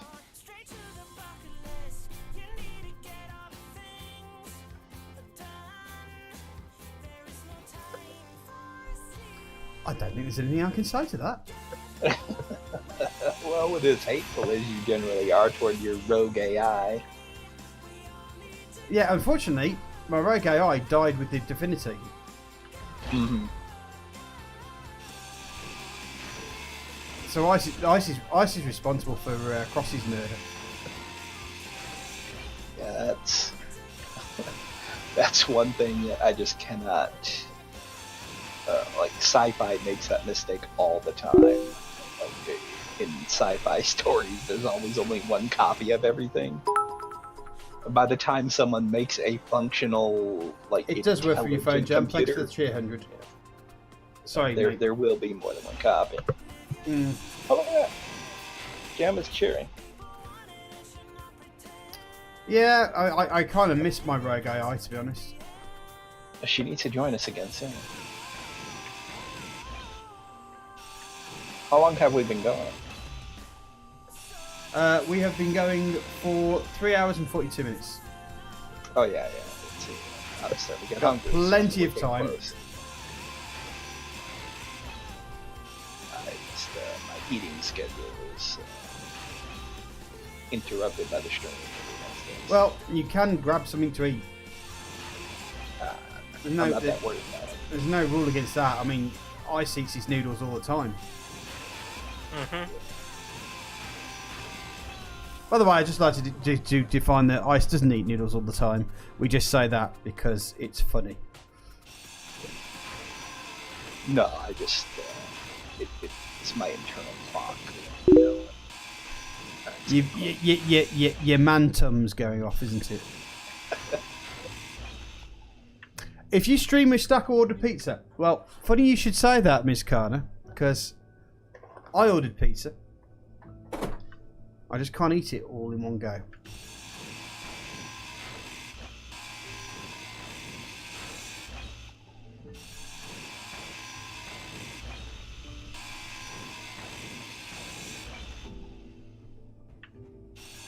Oh, that's another thing that Americans are really shit at as well, pizza. Now, bear with me, and there's a good reason for this. Is because, simply put, it's got nothing to do with the way you make it or anything like that. It's just the fact that Americans do not have access to Italian tomatoes. I'm not enough of a food connoisseur to care about where the tomatoes come from on a pizza. Mm-hmm. But I can tell you there are as many like varieties of pizza in America that I guarantee you could find one you would like. Oh no, I can tolerate. Yeah. I can tolerate American pizza. That's not the problem. I'm talking about that point where what I'm saying is America misses out on not having Italy close to them. That may be true. That's all I can describe is that Britain lives close enough to Italy to be able to send their tomatoes over for proper Italian pizzas and bologneses and stuff like that. And now we get to the root of why World War II happened. Spain Britain tried does to make take some their nice tomatoes. pizzas, yes. Pissed Italy off.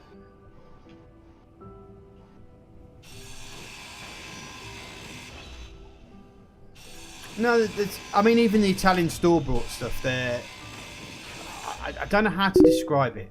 They're just... I can't even... I think, really, American tomatoes when I was tasting them were pretty bland. They don't really taste as much. Yeah, I'd be the last person that would be able to. Did you buy them I know out of this, a market, or did you buy some that were like already farmer grown, like farmers He's market talking about tomatoes? stuff he gets at a restaurant. I couldn't tell you because yeah, I got them from. I ate tomatoes in restaurants, so I couldn't tell you. Yeah, where I that'd got be your them from. problem.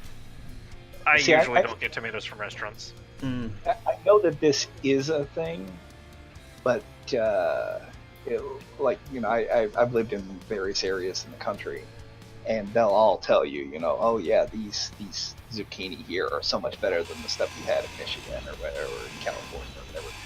I've never been a tomato's a tomato to me. I don't notice the difference. Well, you see, the difference is it's called a tomato. One thing.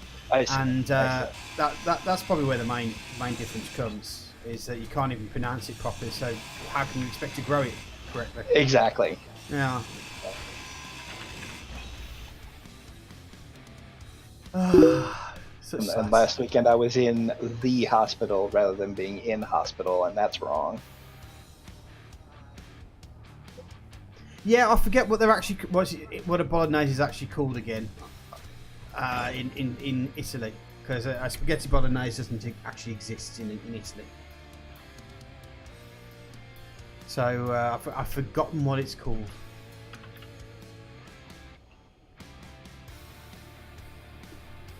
Actually, I'm gonna have to look it up now.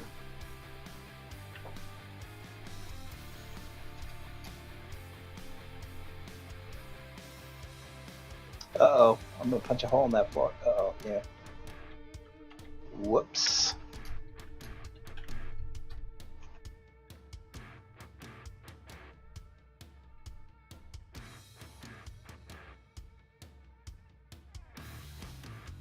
We call that an oopsie.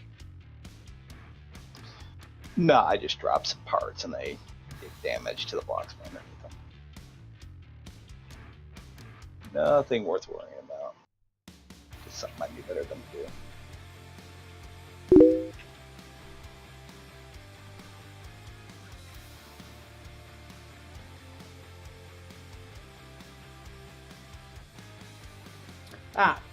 Yeah, ragu basically is bolognese. Yeah, ragu, tagliatelle alla ragu is what you want to do if you want to take spaghetti bolognese in Italy.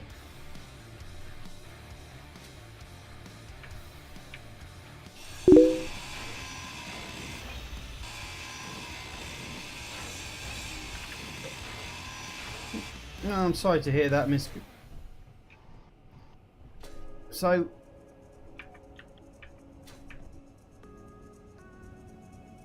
yeah.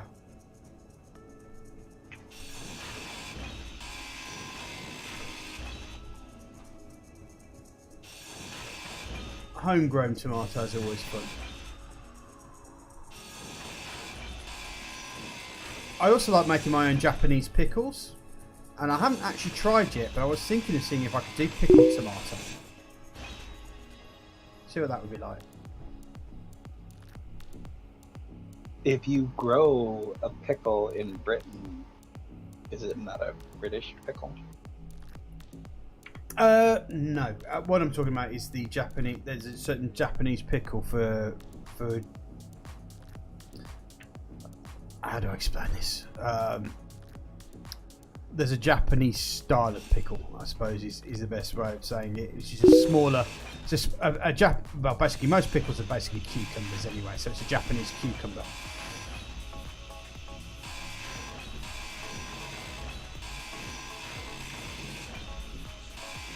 Oh yeah. What the hell is that? Huh. I've never seen these before. They're a bit smaller than a normal cucumber. Yeah, they're smaller, yeah. But they're also sweeter as well, so they make really good pickles. I think it's Totsuki. I think is that right, Nepco? Totsuki.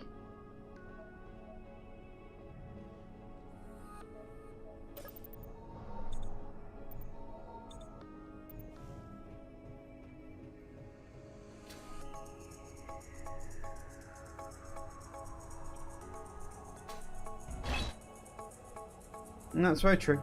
Size is not everything, Netco. At least that's what I tell the ladies.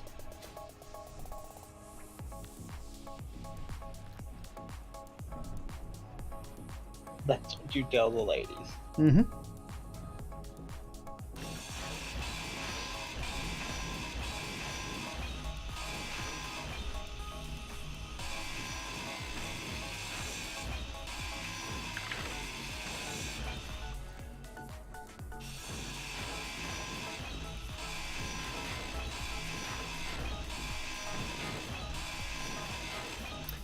No, it's not, Cross.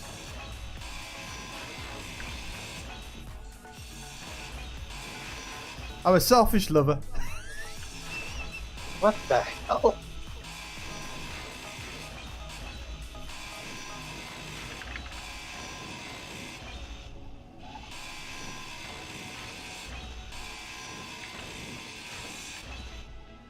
Finish in 3 minutes, keep him gasping for more.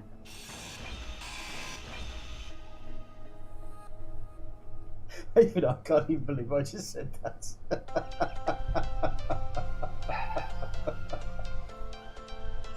Oh, I'm such an asshole.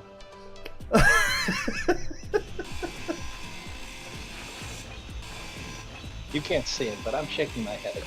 I know. Even I'm kind of internally shaking my head at myself. Not only have I let myself down, I've let you all down too.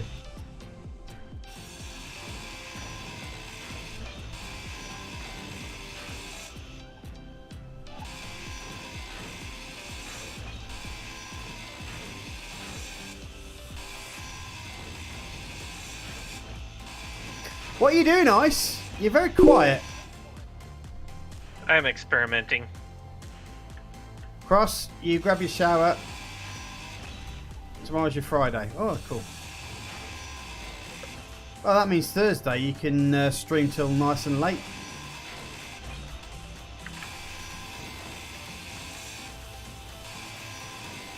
We're mentioning there. The meaning to catch up on your Minecraft is.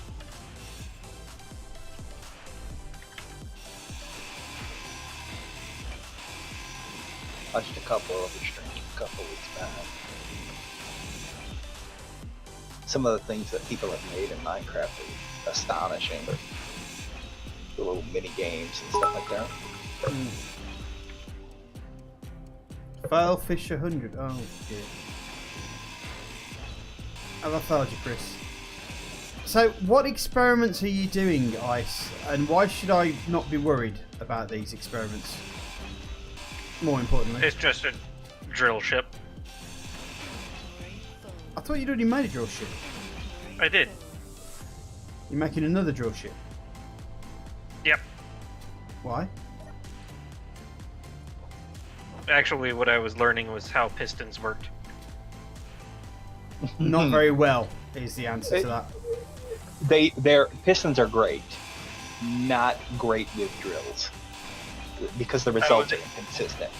I wasn't using them with the drills. I was using them for landing gear. Oh, now you've mentioned it to him. He's going to think about that now forever. No, No. the problem is that the piston reacts differently when the drill fills with an inventory. That's the root of it. Now there are other issues to concern, like if you've got tool shake on in your world settings and stuff, and the piston doesn't run true and stuff. So, drill pistons are not my favorite device. There are people that have made them work, so I'm not saying it just does not work, but it's... What about piston drills? The point is, you're more often than not better off just making something that moves and pushes the drills around like a ship, rather than trying to like use a piston to do it. Most of the time. I mean, you don't want to be pissed with pistons, do you? No, pistons are... They're a lot better than they used to be. A lot more stable. Well, as you may have noticed, you were telling me that I couldn't raise that much weight with a piston, and then you watched me do it. Yeah, because that's not the way it's supposed to work. But you know what? I'll take it. This game has screwed me on things that should work so many times that when it gives me something like it did when you lifted up that whole ship on one piston, I'm happy to take it. No, what you're trying to say is yes, but Saz, you're awesome. Ooh, Everybody loves you, and you're so great and wonderful. It's unbelievable. Now, you'll have to get with Nepco on this because he was here, but I believe someone mentioned earlier in the stream not to say what you're saying and put words in your mouth. I didn't say so you're saying. I'm saying what you mean. Oh, okay. All right. So I'm translating what you mean.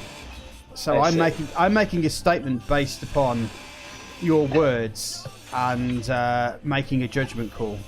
Whereas I'm not actually challenging you and trying to make things awkward for you. You should definitely run for Parliament. I should run for Parliament? Yeah. Well, I could do a better job than the shitheads who've been running our country right now.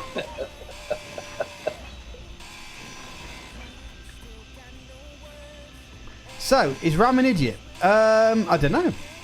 Ram, are you an idiot? Am I an idiot? Yeah.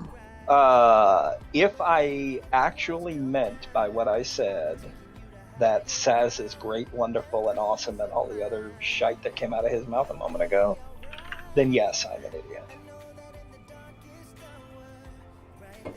He just doesn't know greatness. That's the problem.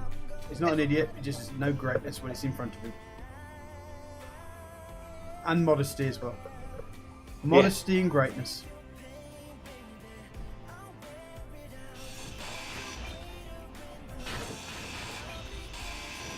Is modesty even a trait that is like expected of someone in Britain? Like they have like they're world renowned for being arrogant.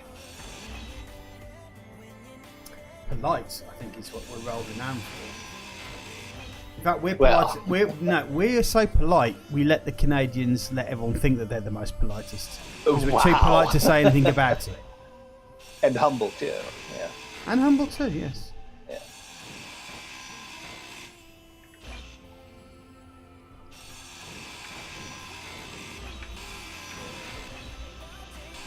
Now the way that it doesn't matter what country you live in, the way your country is depicted is always different from like the day-to-day reality of most of the people in it. Hell, think about how many characters like from America in anime and things are cowboys. Mm-hmm. Because that's their impression of us. It doesn't mean that everybody in America. Not everyone's a Texan. Yeah, rarely are there people that actually walk outside wearing, a 10-gallon hat or whatever, But I have to believe that most people in Britain didn't grow up like Mary Poppins. Yes. Should I remind you about the YouTube video hat? I've never heard of that. Good. You wanted to remind me about it, then when I told you I hadn't seen it, it's a good thing. Yep. I see.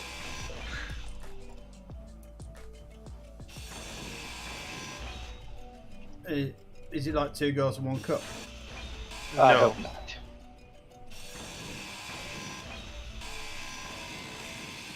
Now I want to see a video that's 2 cups and 1 girl.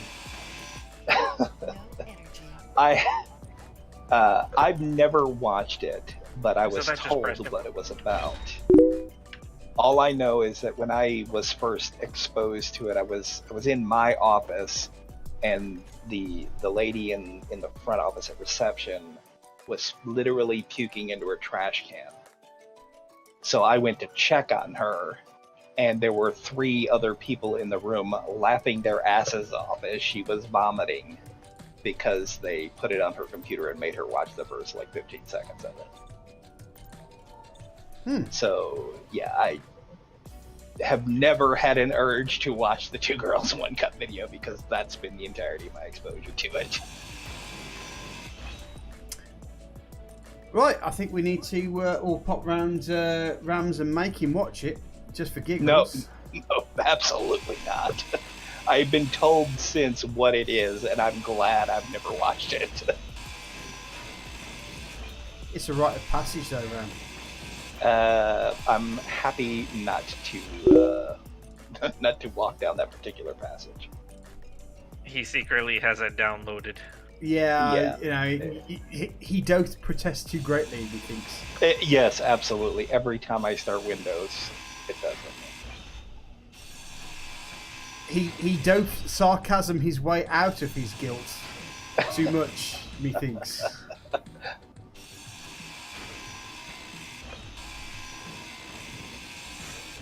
This kind of says that Family Guy did it too.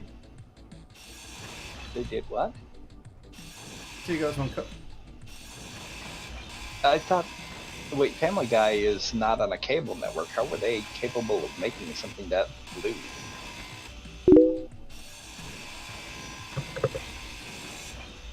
The Broken Jar video. Now, Chris, I kind of worry about you because you're a sick fuck. So.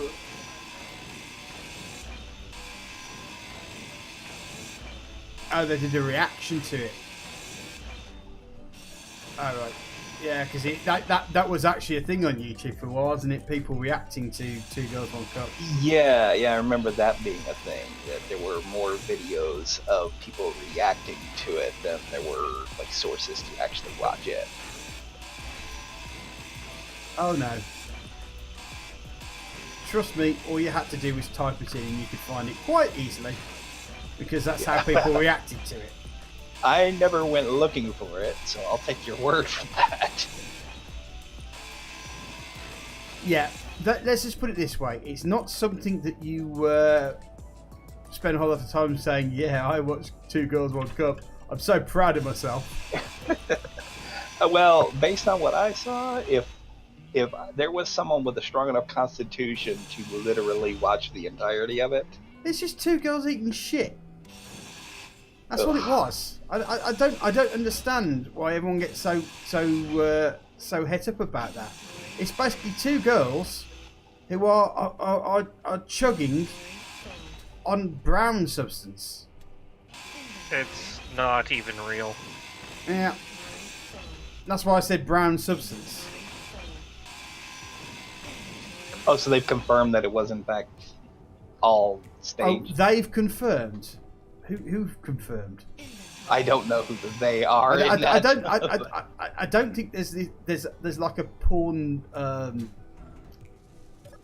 union that goes along and says, excuse me folks, we would like to make sure that the announcement is that in 2 Girls, 1 Cup, both of those girls were made sure that they weren't exposing themselves to terrible diseases from fecal matter and were in fact eating chocolate.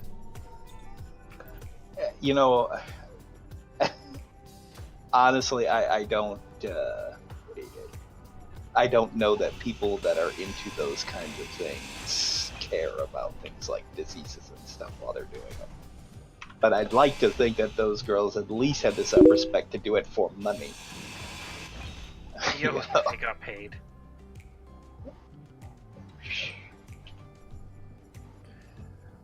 That's quite an interesting way that you said that, Mikana. She says, or she says, that shit's real. Well, it was shit. Maybe we're talking to one of the stars. Was she in it? Oh, the fetish is real. So people really do that kind of stuff. Oh no, coprophilia is a thing. Oh yeah. Like, well, if it can be done, someone had to do it, I guess. Mm-hmm.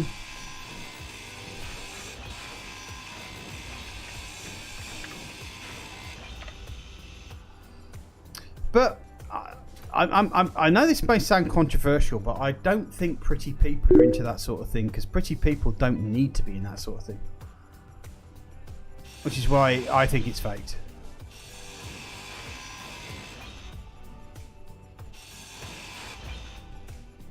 Oh, you based solely on the attractiveness of the people depicted in the video? You think it was fake?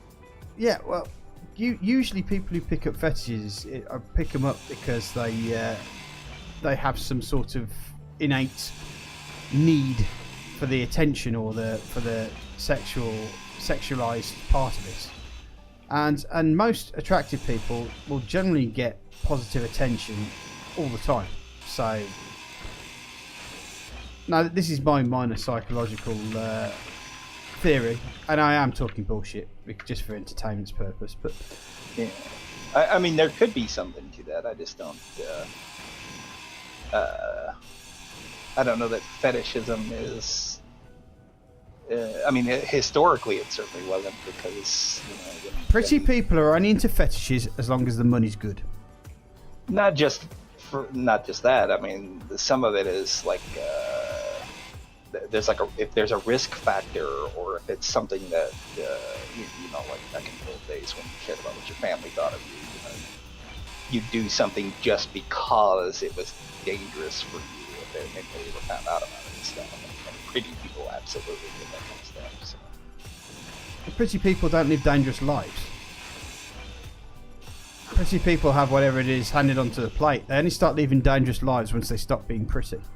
The entire, well, that could be it, but I mean, isn't the entire reality television about pretty people? Yeah. Idea about pretty people doing stupid shit like that? Not really. I don't know. I've not watched any reality TV. Because reality TV shows they're still living a better life than you are, because that's why you want to see them be knocked down a peg or two. I see. That's just picking on pretty people for picking on pretty people's sake.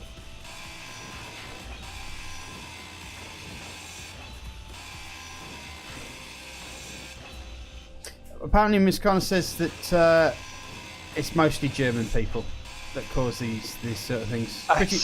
Pretty people or Germans. Really. Yeah, so now it's geographic. Yeah, it sounds a bit racist to me, but there you go.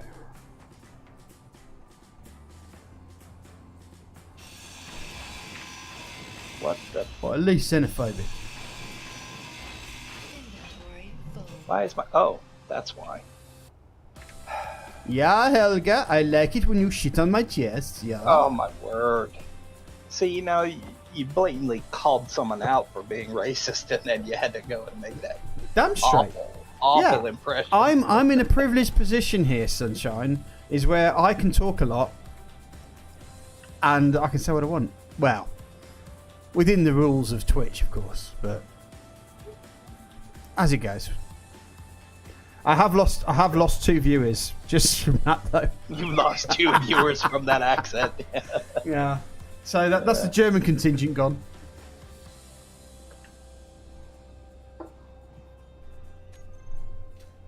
Ice is being suspiciously quiet, and it worries me. Why am I worrying you? Because you're suspiciously quiet. I'm marking out where Silver is exactly. Japan doesn't have tentacles. Japan only have tentacles because they have a law about penises and genitalia. So the only way that they can simulate that sort of thing and get past the law is by using tentacles.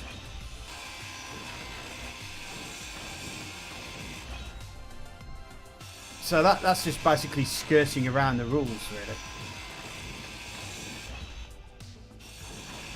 Nepco, behave. We're talking about people eating shit for sexual gratification, and there's somebody saying something in your chat you need to call them out on? Oh my word. Yeah, that was probably... And Chris is basically saying he's got a German female friend who's ridiculously kinky. Well, just because she's German doesn't mean... No, probably. Yeah.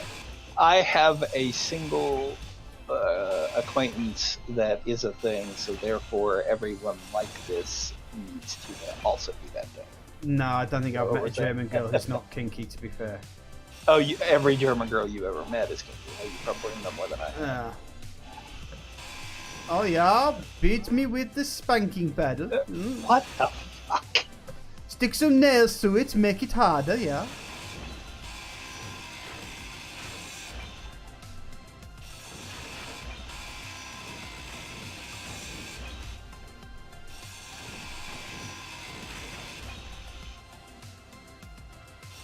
No, Miss Connor.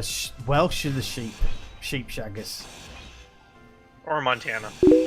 Ah. The Scots are just miserable cunts.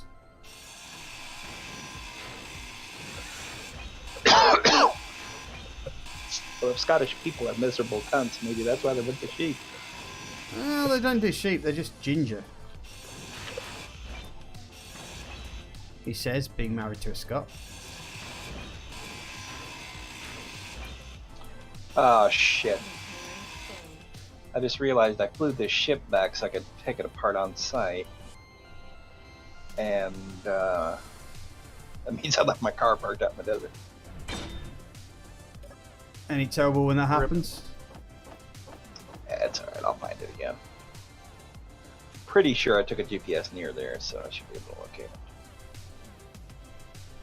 it. Right, I'm bored. I need There's to, plenty of work to do. Yeah, I realise there's plenty of work to do, but that doesn't mean that boredom is a factor. The work is boring right now. That's what I'm trying to say. I'm sitting here grinding the mess that you created, by the way, Ram. Just to point out that I wouldn't be here if it wasn't for you. I asked permission to abort that several times. And you would rather see me abort it. I see. Deflect. I'll accept the blame for that, but I did ask to end that mission long before it got to But it amused me because you were scared. I was more pissed than scared. That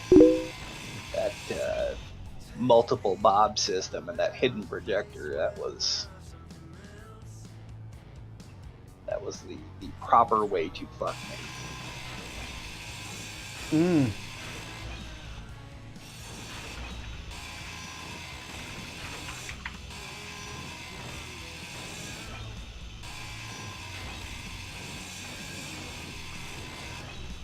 Ms. Kana, I take it that you've been lurking up until recently then?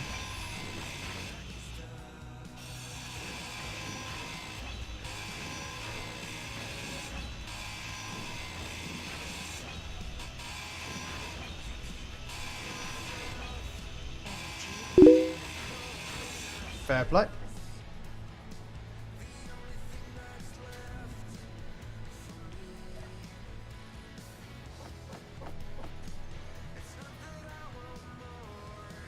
Well, the mystery of who was that other idiot who was watching this this stream has now been solved.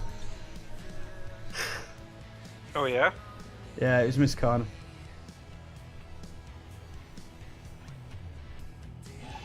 The other idiot who was watching this stream. Well, you got to be an idiot to sit here and watch this crap.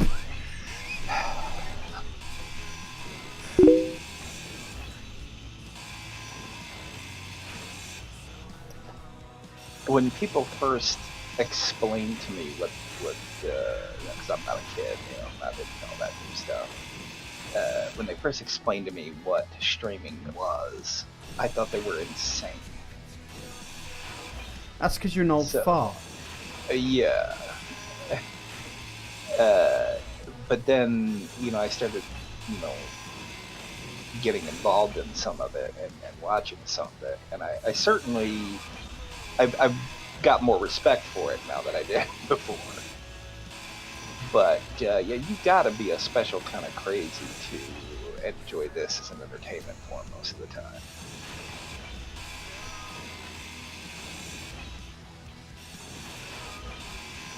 The good news is I found the silver.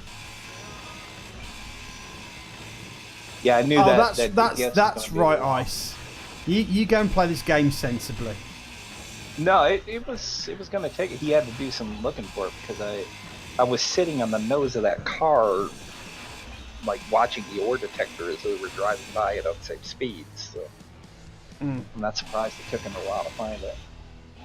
Yeah, I was only 150 meters away from your waypoint thingy. I do have to say the chat has been particularly good today, and I've quite enjoyed spending this time with you guys.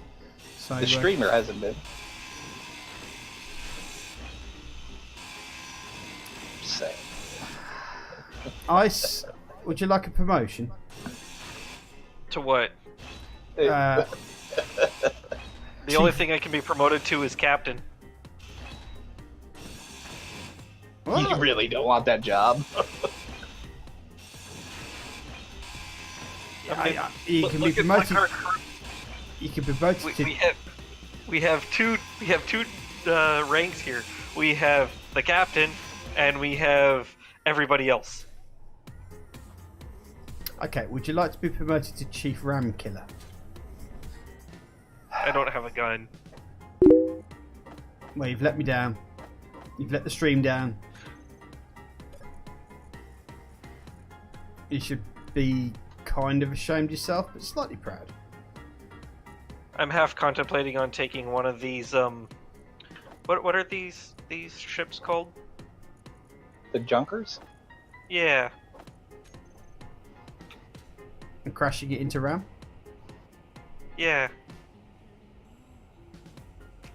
Okay, well, I'll tell you what.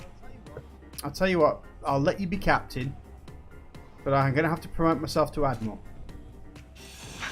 Okay. Wait. By definition, an admiral needs to be responsible for more than one craft. We have a whole fleet over here. We Look, can't there's have 1, 2, more. 3, Yeah. 4 vehicles that can fly. Mm-hmm. Sure. I'm going to make you all build your own ships. Yeah, and the second I'll you get have in the a fleet. pilot seat, yeah, in the second you get in the pilot seat, they will be destroyed. What are you trying to say? I mean, don't I'm hold trying- back. Don't hold back, Ram. Every vessel. I mean, don't hold any bones about this. Just say what you mean. Every vessel that you I have mean, come flown- on, no, just don't be subtle. Just come out and say what you want to say. You can't be. An Oh, for admiral God's sake! as If you're long not as we if can you're only not have going one to ship at a if you're time. not going to take this seriously, then you might as well just shut up. All right? There you go. I tried saying, talking you to you. can't No, I be tried admiral. to discuss this with you as a reasonable adult, but no, you decided you were going to dick about. So fine, you don't get a say.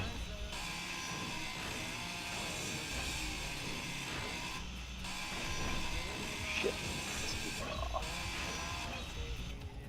See, that's how you lead, folks. Just shout them down. Just shout them down.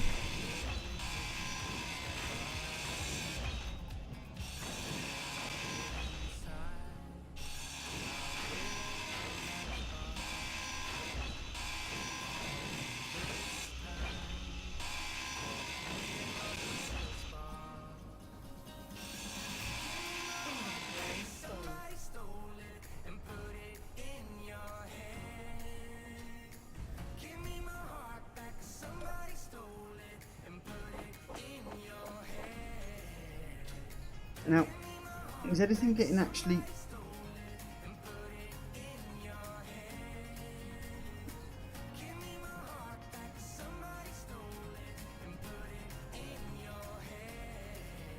What's from?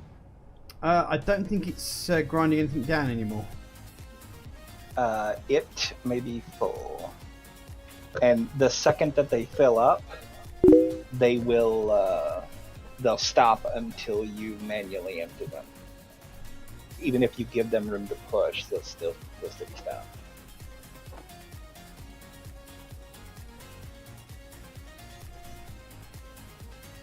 Yeah, I'd noticed that, Miss Connor. Just got it right near.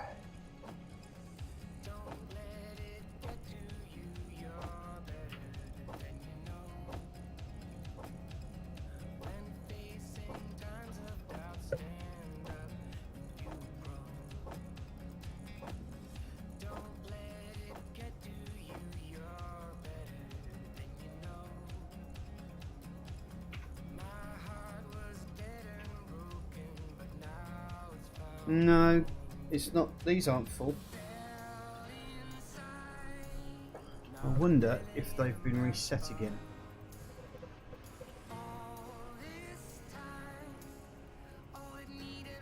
No. Shouldn't have.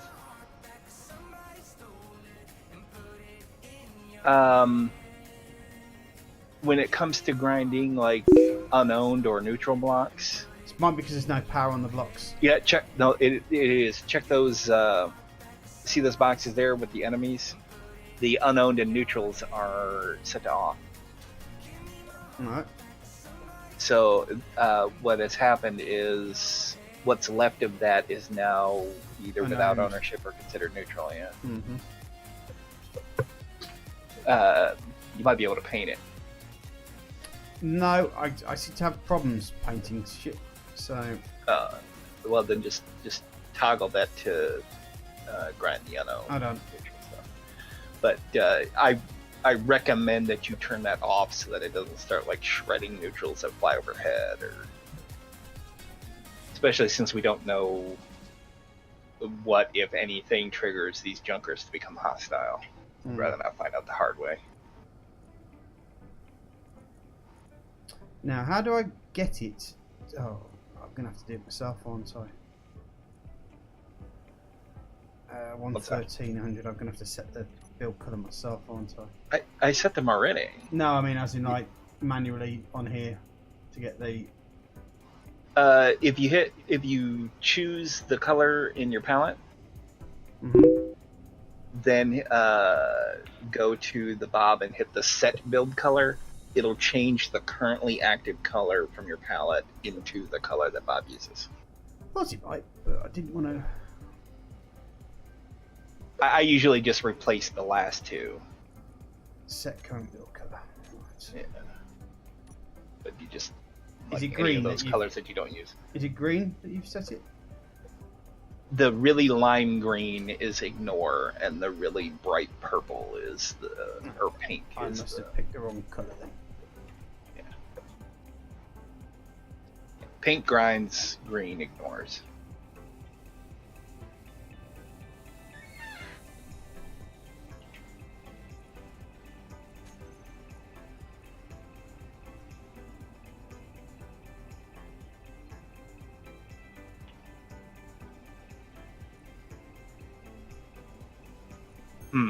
Apparently having hydrogen is overrated.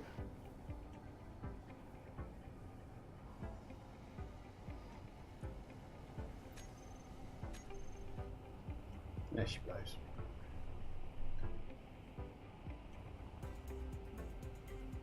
Oh, it does allow me to actually do it.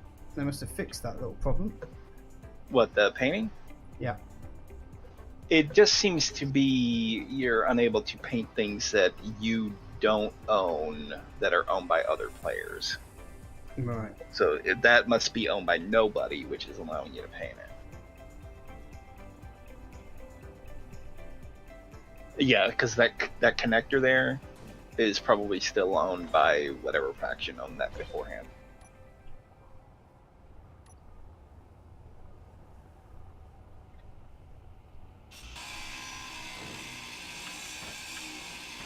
Son of a bitch.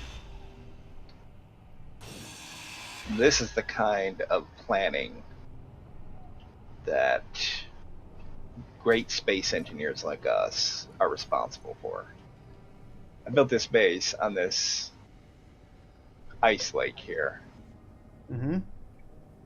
And I do not have a drill. So I can't actually get to the ice right now.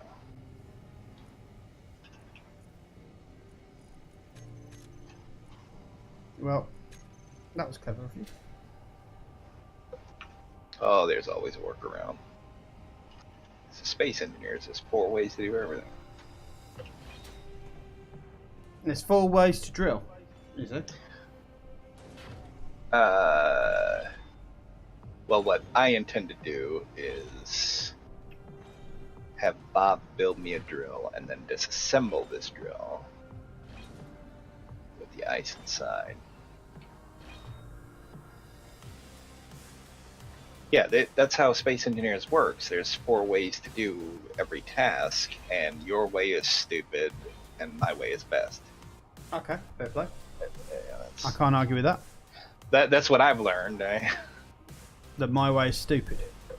Yeah, no, it doesn't matter whether it's Saz's way, right? Oh, you're talking figuratively than actually. Right. Yeah. Your way is not good. My way is bestest. That's how it's supposed to work. So it's a bit like Facebook then. Exactly. Yeah. So there you go, folks. Space Engineers is like Facebook. That's what Ram says, and that's how you need to treat it from now on. So We're extrapolating a little bit there, but yeah, that works. Are you lot still at Danger Crash Site? Nearly. That's where he is. Yeah, I'm there. I'm nearly finished by the looks of it. I remade Tiny Tina.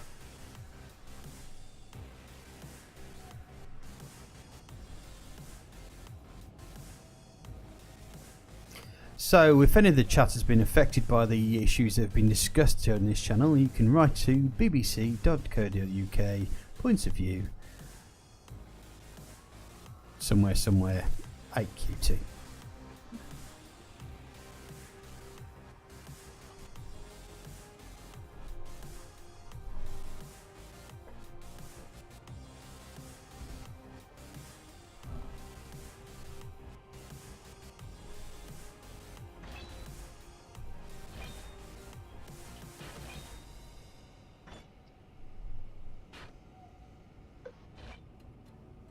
Oh, something's just appeared. Another Junker light airship.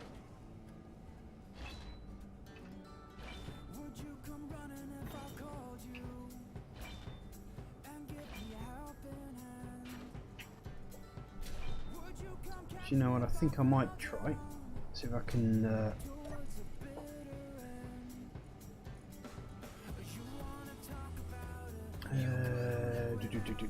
Production. And I want to make some solar panels, solar cells. Do I have any silicon wafers? No, I don't. So I need to disassemble. Yeah, I've been scrapping bulletproof glass and things like that for that. There should be plenty of glass because I ground a lot of that down. Mm-hmm. I want to know why you guys were trying to tear down a giant ship 15 kilometers out. That's where it crashed. We busted our asses to get that ship. We're gonna let it win in the end by letting all that scrap bit away. It's not mine. It is the build and repair system. If you want to check that out, it should be quite high on the thing. Yeah, it's called Nanobot Build and Repair. It's by a guy named Dummy08. Mm-hmm.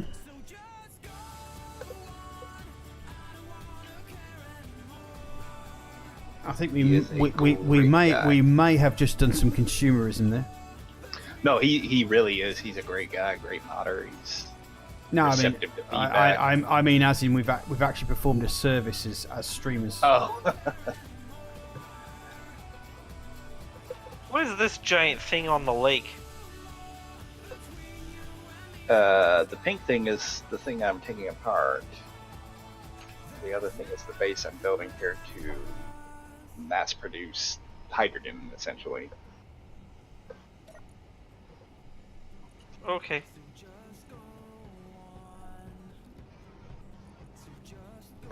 What's happened to the search bar? Oh! No! Watch out! What the hell are you doing now? Crashing?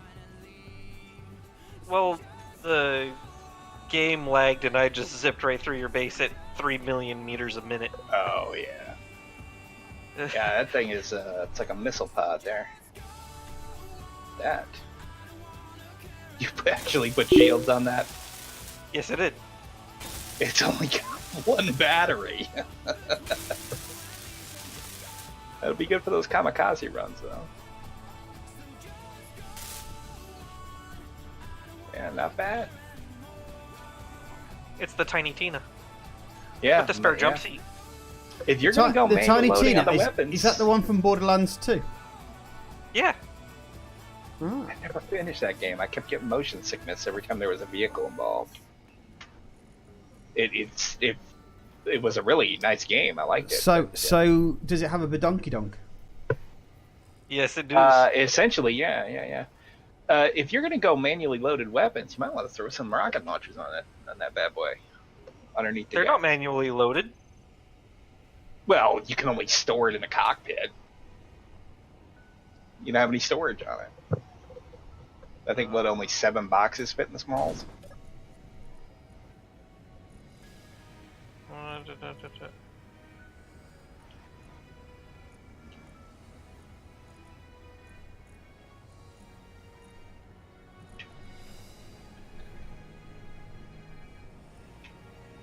Let's see. 33 boxes is 528.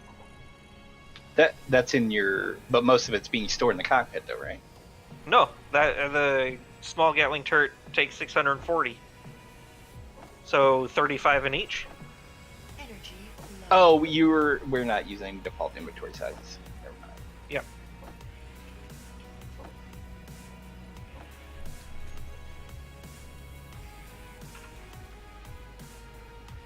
Is it cold on this planet, you think?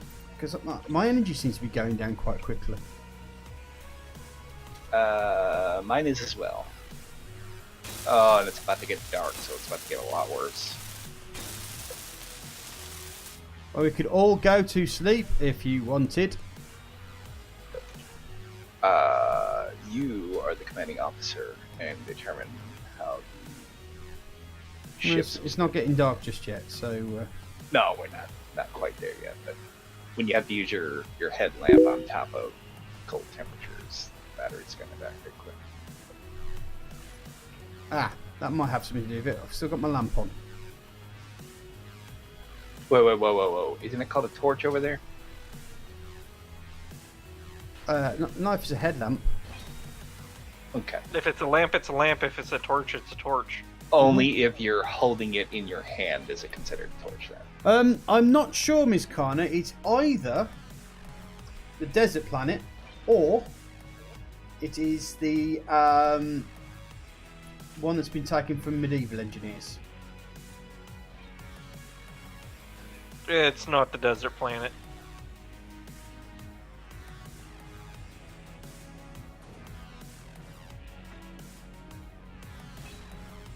Because to be fair, when I had to redo this whole system, because when they updated the game, I ended up having to restart the second series on a brand new server. I just picked the planets that worked. Oh, piss.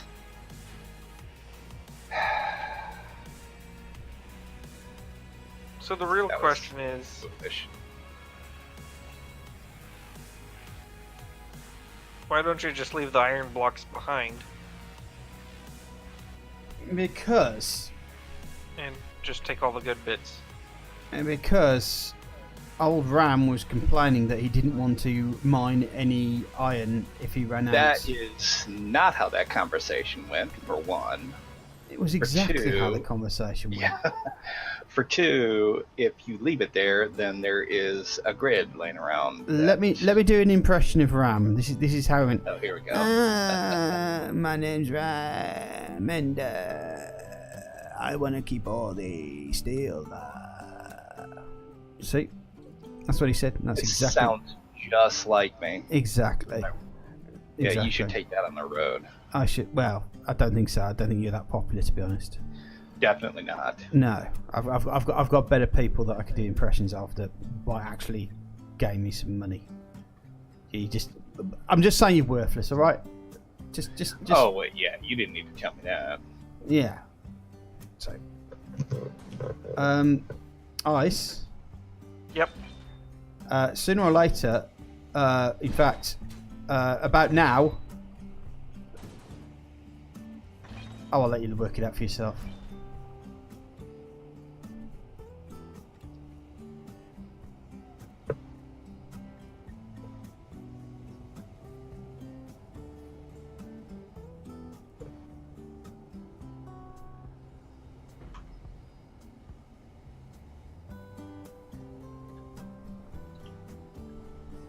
And you were worried. I was worried about you, yeah. That's nice. That's because I'm just a nice guy. Hmm. Unless you Ram. And then I'm just a douche to you. Yeah, I'm not certain that's limited to just me as the target. Well, Jam's not here. And What rhymes with jam? And Cross isn't around, and Ham rhymes with jam. pretty sure the list of people that you are not a douche to is much smaller than the list of people that you are. I don't think I like your sarcasm, sir.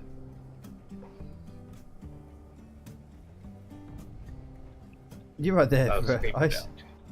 Yep, What are you trying to do? I'm landing. Are you? Not very Yep. well.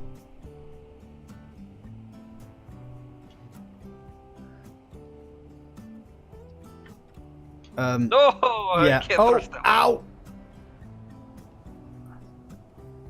Do. Why didn't you land on the top?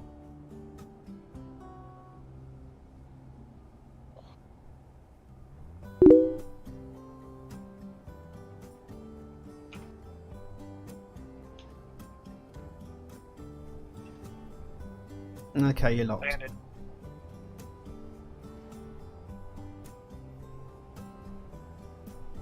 You got a tumor.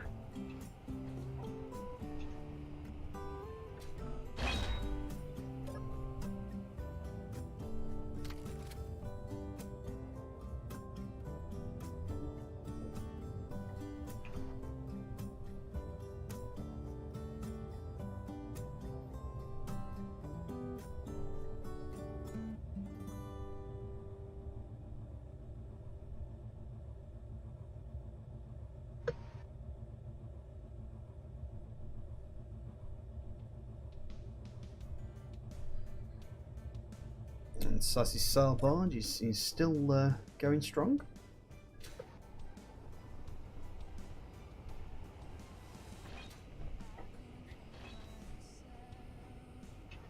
I'll be back in a second, folks. Just going to have a quick whiz.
Did you try to push me off here, Ice?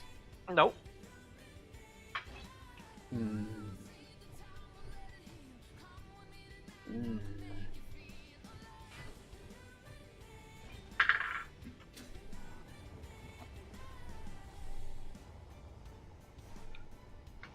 Hmm.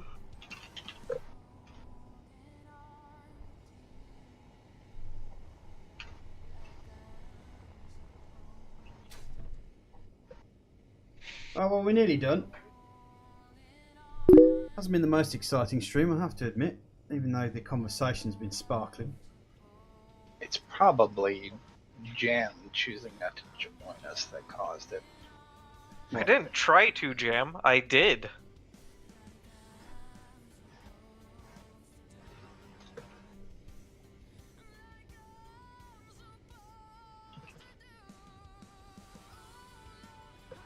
So you've just admitted that you did try to push me off.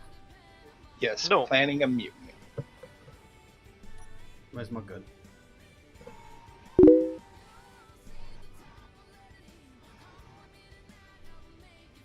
Well, what you need to do, Ms. Kana, is to fight to the death. And the one who survives the fight to the death gets to choose what the base looks like. That's how we work here. Wait, why are we shooting each other to determine what the base looks like? Yeah, usually y'all just leave it to me to build and go shoot down a ship or 3. Listen here. I win, but they get super mopey. Well, simple fact is, when it comes to building a base, mopiness isn't really a viable production tactic, really, is it? Crying because you can't get your way doesn't build a base, does it? It just basically means that you're supping on somebody else's manatees. Well, there goes my entire build strategy. Thanks. Mopiness and melancholy were what I was going to use to design this base here. At least it's ruined it. At least it's not like Ice, who lets other people do it and then claims responsibility for it all. Do what? Build shit. Okay, the only thing that I didn't build was the retardedly long tunnel that goes to nowhere. Mm-hmm. Jamdoggy can claim that as much as he wants. He actually gave us instructions related to it. Something, don't blow it up, something. Yeah, something, it'll build itself, something, Bob, tube, tunnel, yeah. Oh, yeah, he had the bobs in there, but he never turned the bobs on. Oh, well done. Well done, Jam. Well done. Well, no, I think they were on. The problem was that during a minor skirmish that may or may not have been triggered by mutiny, the Bob's access to parts from the main base was cut off because the tube was shot. I think that wasn't fixed. Well, how is that our fault? Well, I believe he thinks one of us was responsible for firing the weapon that caused that. Well, I can promise you that I certainly didn't fire any weapon that might have jeopardized any sort of his building whatsoever. Not without orders from command. No. However, I may have recommissioned certain objects that he used, which were for more important tasks. I see.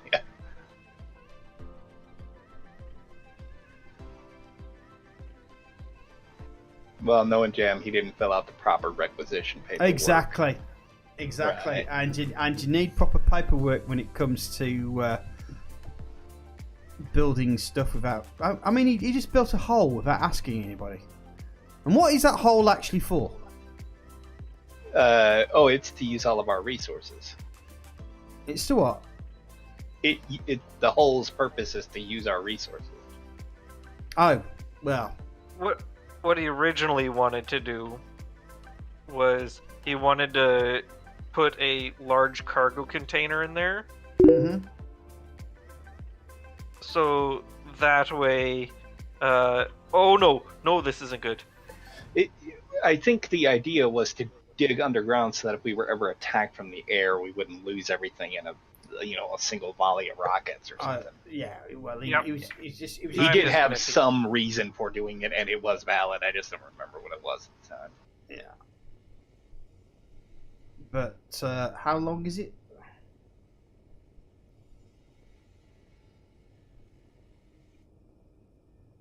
Oh, has everything gone quiet?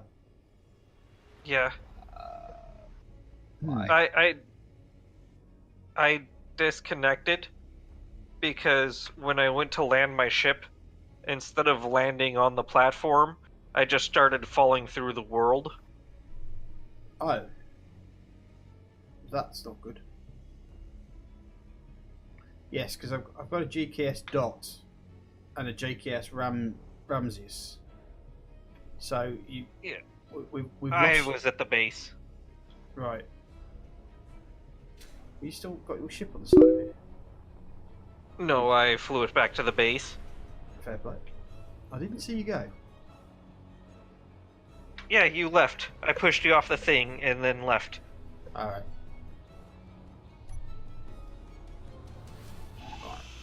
Let's see if we can get this done in quick time. And when I landed at the base, I guess it was trying to load stuff. But I just started going through the world, and so I was like, right, and then I started flying up. And then just left the game. I'm pretty sure I lost Tiny Tina.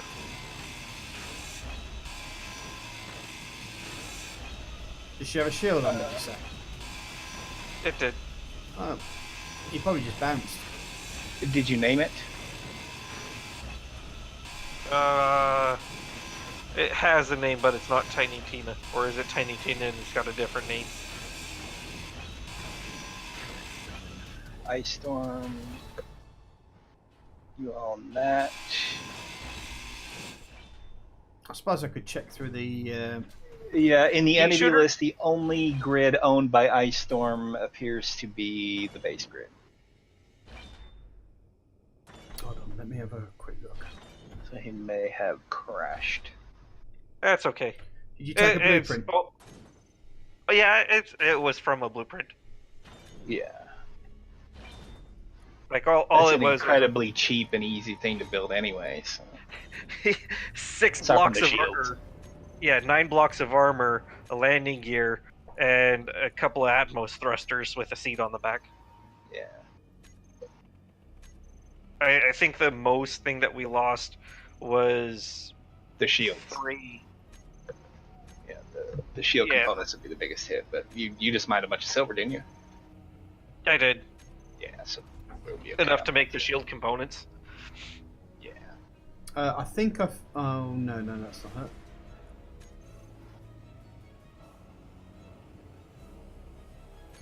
Gunship.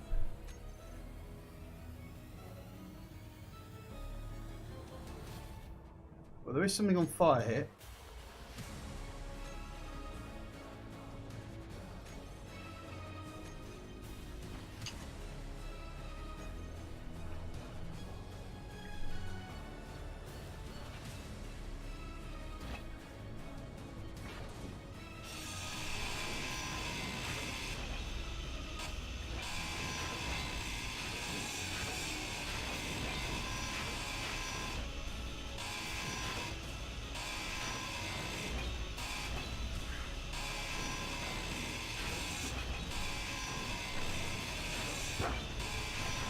Okay, so we're nearly done getting all this iron or steel or whatever.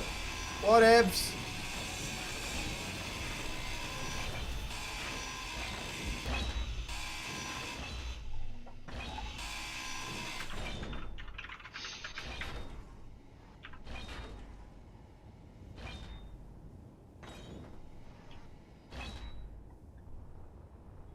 Okay, I'm on my way over to you, Ram. Okay.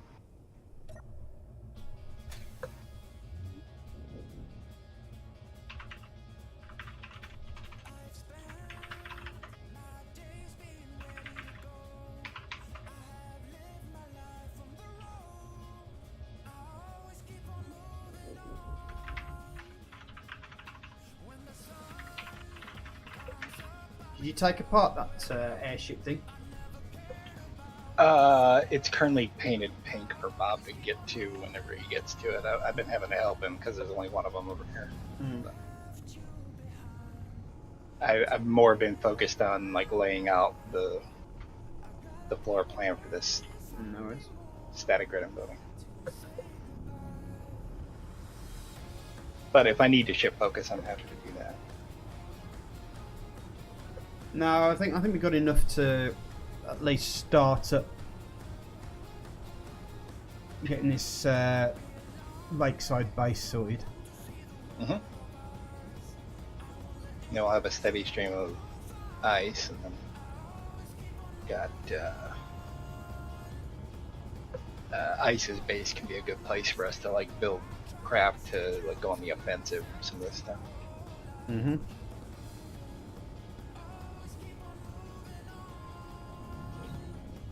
Probably next time, since you don't have a deconstruction project going, next time you can work on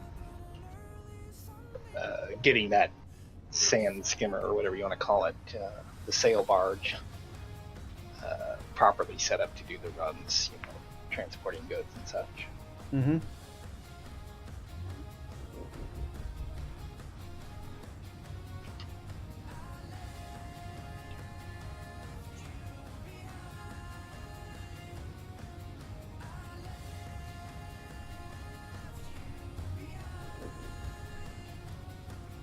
Did you actually get it to move then?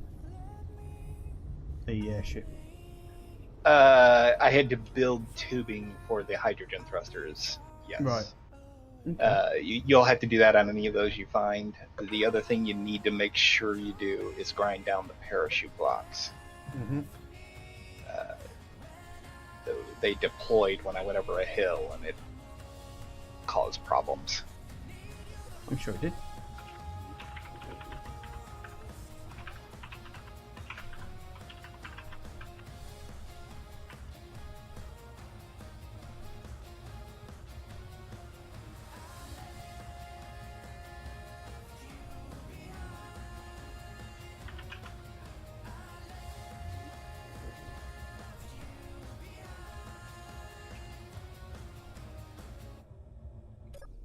Right, I'm going to have a quick look down the bottom here, because we've got a load of room down here, it seems.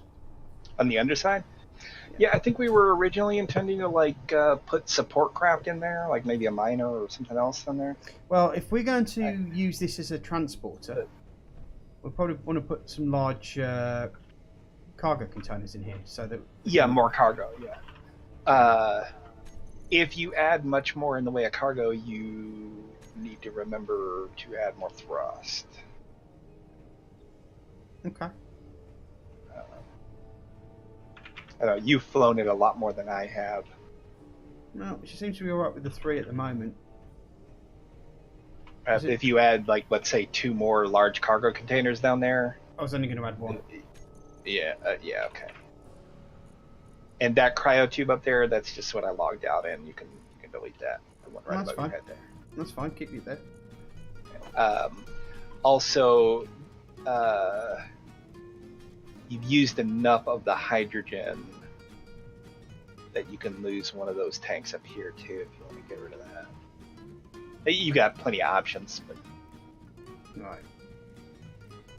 And hydrogen's not going to be an issue any longer with the way we're building up on this ice base here. Right. I gotta bounce. Okay, buddy. See you later.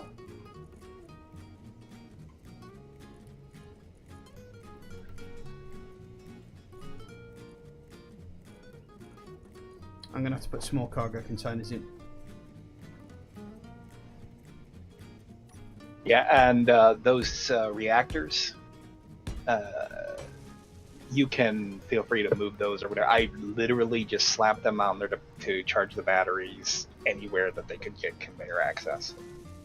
It's fine, mate. No real method to that madness there.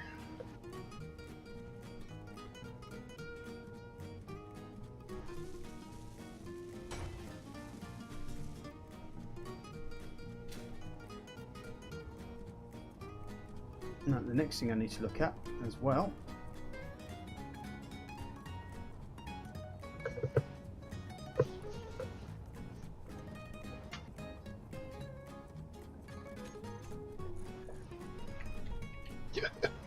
My build and repair system is building on your ship while your ship is taking apart my salvage.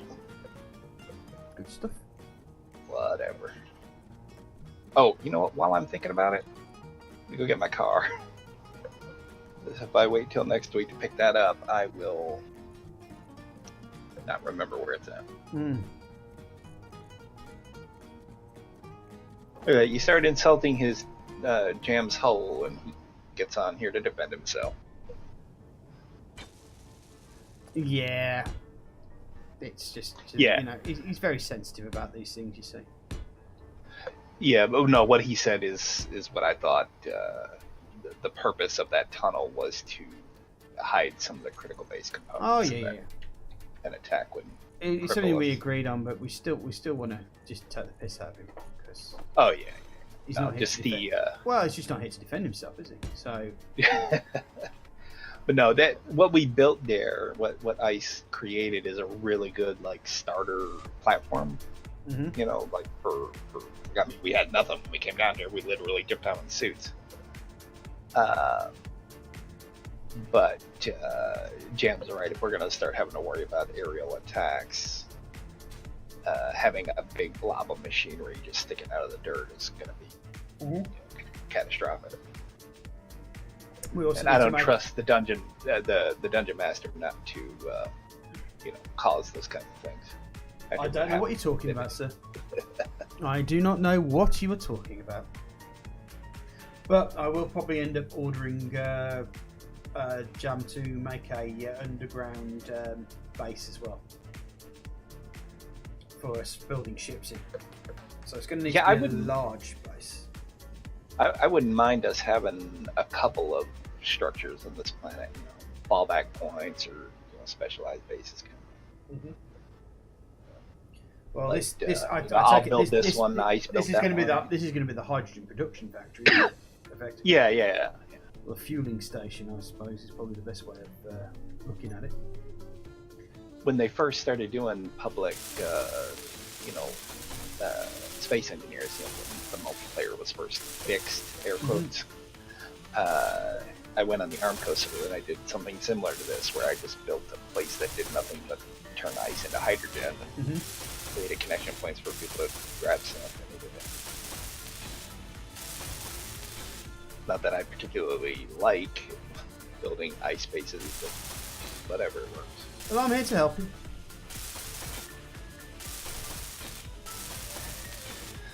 Well, the additional build and repair cities. Yeah, I built this little structure here in the center. I was thinking about putting a grid of 3x3 of them, but I'll start with one and see if we really need it. I don't like having Bob be a source of invincibility. Well, you don't get too reliant on your Bob. Yeah. So it looks to me like you've set the input to be from top down, yeah? So any sort of grindy thing that we need needs to have the connector at the bottom, yeah? This is just the first one. There's going to be some. I'm going to run some extension arms out here, for like helipad style, for any small grids that we make. Okay. And then so I was looking. looking at building a top-down miner, basically. Yeah, if you need a connection point that faces another direction or something like that, I'm happy to build a special port for that. This is like the central hub of whatever this base is going to be. This is not the entirety of it. The airship-looking thing is something that I'd say we captured, but I think what happened is when we took down the rebel ship or the space pirate ship, it may have been attacking this thing on the way down, and we kind of found it crash landed just about 5 kilometers away from where the ship that we took down was. So the only thing we can say is most likely is that it shot it down on its way down, sort of thing. But we were so busy trying to stop it from killing us. Yeah, we wouldn't that's have had the hope. My worry is that these junkers are AI controlled, and some of the problems that we've had with AI have followed us. Especially since we don't have one to help us. Do you know, I wasn't so worried about the thing. Oh, you might want to take your helmet off, by the way. You can suffocate. Oh no, your O2 recharges in an atmosphere now. So. Oh right, okay. Yeah, we've got materials. So basically, we're taking it apart. We took apart the space pirate ship, which was massive. I mean, it's in small, but we've got plenty. We're at a position where we're not in that much of a hurry to get it done, unlike the other one, which was kind of stuck in the middle of nowhere. But what I want to do is I want to create a top-down grinder, or miner, should I say. And I have a little bit of an idea. So there was another mod I was going to suggest to you. I figured you might want to like have us, I don't know, find the technology somewhere and have to fight for it. But we'll talk about that upstream. Oh yeah. Sometimes I forget that we have an audience. But yeah, no, I didn't. I never forget we have an audience. I know. I don't generally like. You're the only person I actively do live streaming with. I often forgot that during PvP too, or forget that there were actually people viewing. Well, I was on Blue Team, so I forgot that there could be, but weren't anybody. Nobody was watching Blue Team. Yeah. Mm-hmm.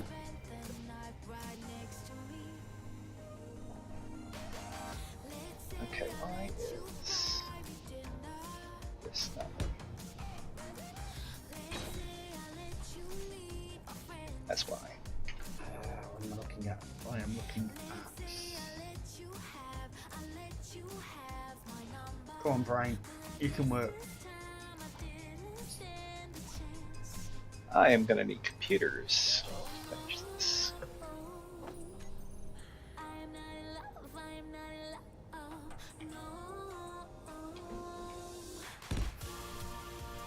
Whoa. Okay, yeah, the multiple build and repair systems. Getting a little bit rambunctious with the grinding here.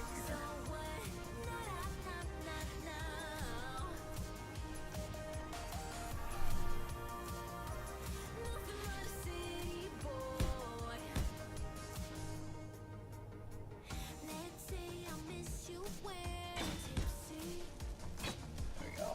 Okay.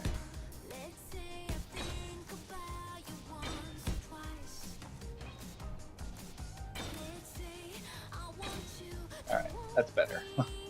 Almost brought the top down. That would have been bad. Mm-hmm. Well, depending on which way it fell. Yeah.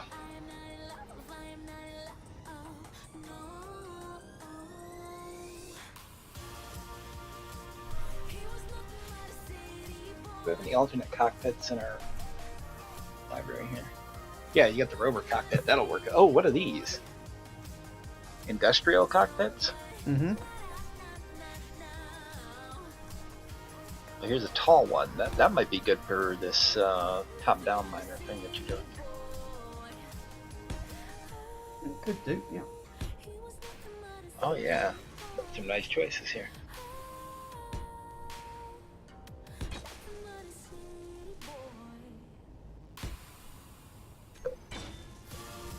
I have to take a look at those. I've never used that mod before. Wow, I've just, instead of armor blocks, just use the conveyor junctions. Just cause lag for the rest of us.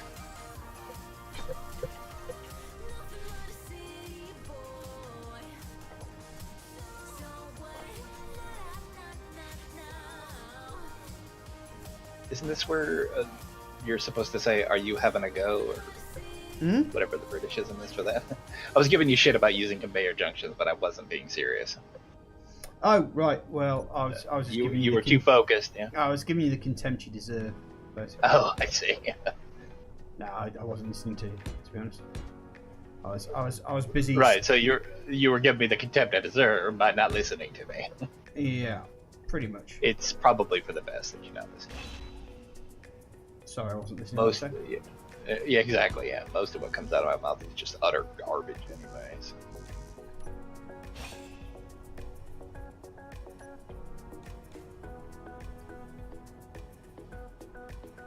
Can't believe someone in your audience actually asked, "Is Ram an idiot?" Who was it that did that? Oh, it was Nepco. Nepco? Yep, Nepco. Oh, he knows I'm an idiot. Why did he ask? Maybe he was just doing it for show.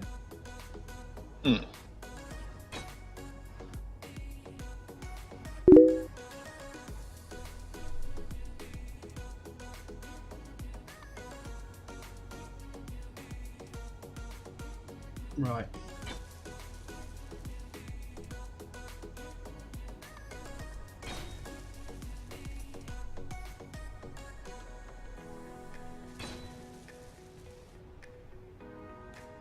Ugh.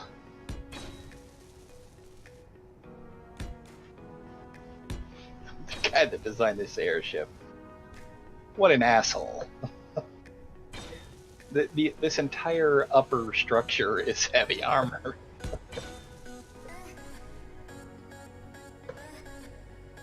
Well, that's just wrong. Well, I mean, there's got to be some reason why he did that, either for appearance sake or maybe some added structural support in his combat. I don't like using heavy armor on my Atmo vehicles at all. I don't like the. I don't feel like you get as much for the weight.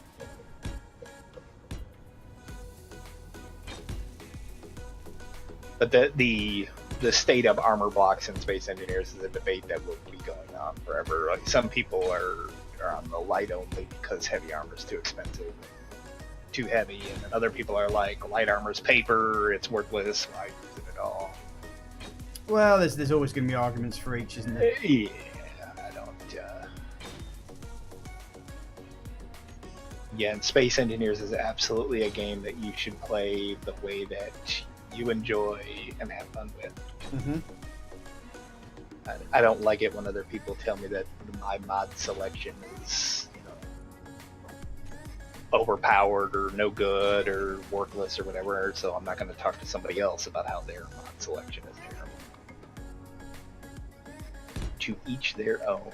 Mm-hmm.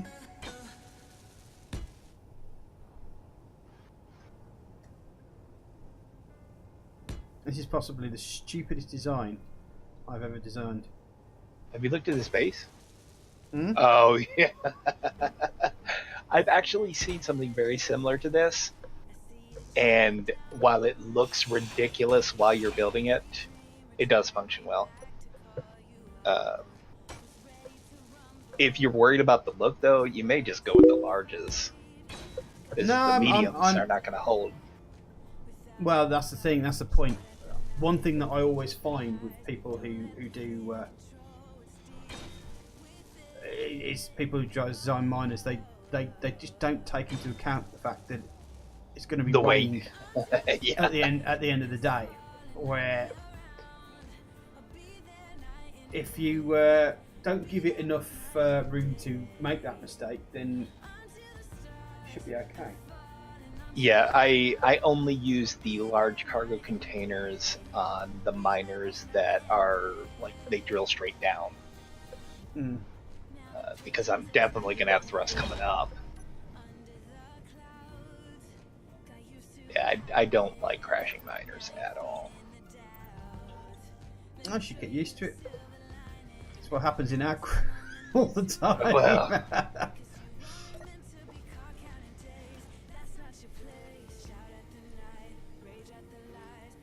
a lot of it is just, we don't do a lot of the intricate things, so we don't have all these, like, we don't have these mental processes, like these checklists that we really should be going through, like, check to make sure there's uranium in there, check to make sure that the hydrogen isn't on stockpile anymore because we've gassed up, all those things that, like, a professional pilot would get into the ship and check all this shit off before they left. We're in the video game mindset, so we just jump in the damn thing and hit the go button, and then, okay, we're out of fuel, we left with an ammo, we didn't have any gyroscopes, I don't know, shit, here we go, we crashed. Yeah, gyroscopes tend to be my biggest thing. Sorry, Miss. Miss Kana says, my mods are a little OP as I'm lazy as F and can't be asked to mine ores directly. Well, okay. Mining is the only, like, real bottleneck in this game. But if you ask me, taking out an enemy station or building and taking the salvage from that is far more interesting and fun than staring at a rock holding down a button. So I'm with them, you know, like mining needs to be in the game, but I don't like mining at all. I avoid it whenever possible.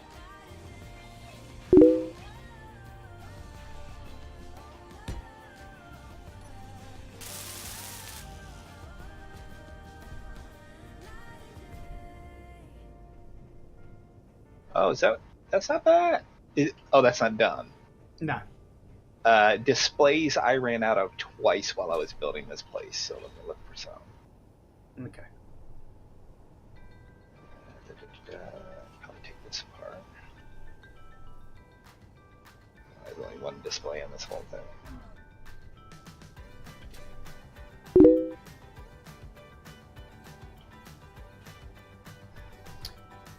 There's quite a few that do that. I mean now that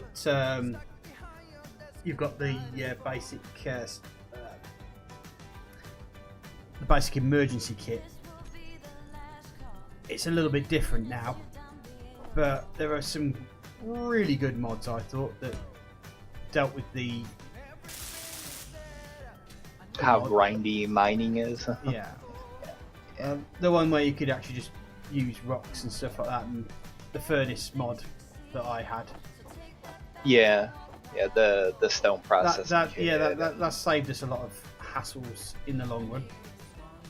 Yeah, because it really does suck, especially with where planets are concerned, where like there are entire ores that just simply do not spawn on, you know, certain planets. So you end up in a situation where, well, I'd do this if only I had this material. Mm-hmm. And that is only balanced against the vanilla game too. If you start throwing in mods, and these modders have their own specialized components that require material that may or may not spawn on the planet, Mm-hmm. it just compounds it. So having something like that arc furnace or whatever mod that you were using to get ore from stone, I don't mind them as long as they're doing it at a reasonable rate. You shouldn't throw in 500 stone to get 1,000 platinum, you know. Mm-hmm. So yeah, I definitely agree with the people that use those, although I don't generally use them.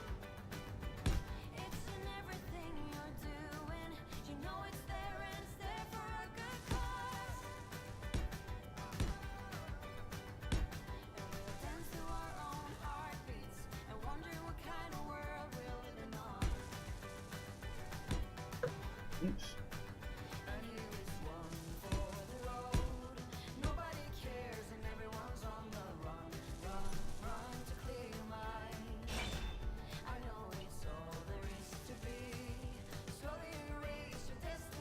Now I'm going to lower this, and I'm probably going to end up breaking everything by doing it, but What are you doing? stupid shit. Oh, why'd you cut that loose? It doesn't have any thrust. There you go. Now I just wanted to make sure that when Oh, you didn't cut it loose. I didn't cut it loose. No, just using a Yeah, piston. okay, alright. I'm using a That's what piston I- to put the feet down, so it can land vertically. Because that's been one of the things.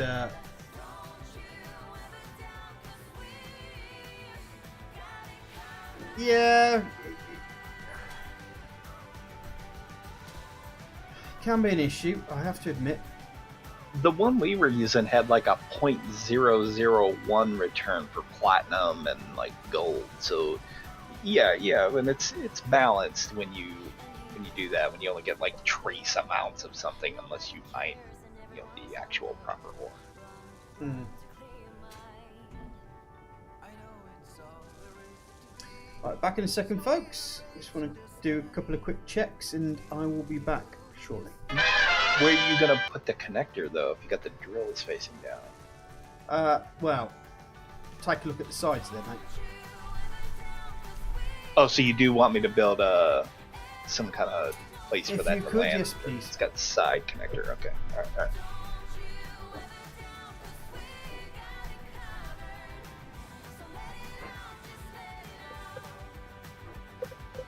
And audience. Saz looks asleep, right?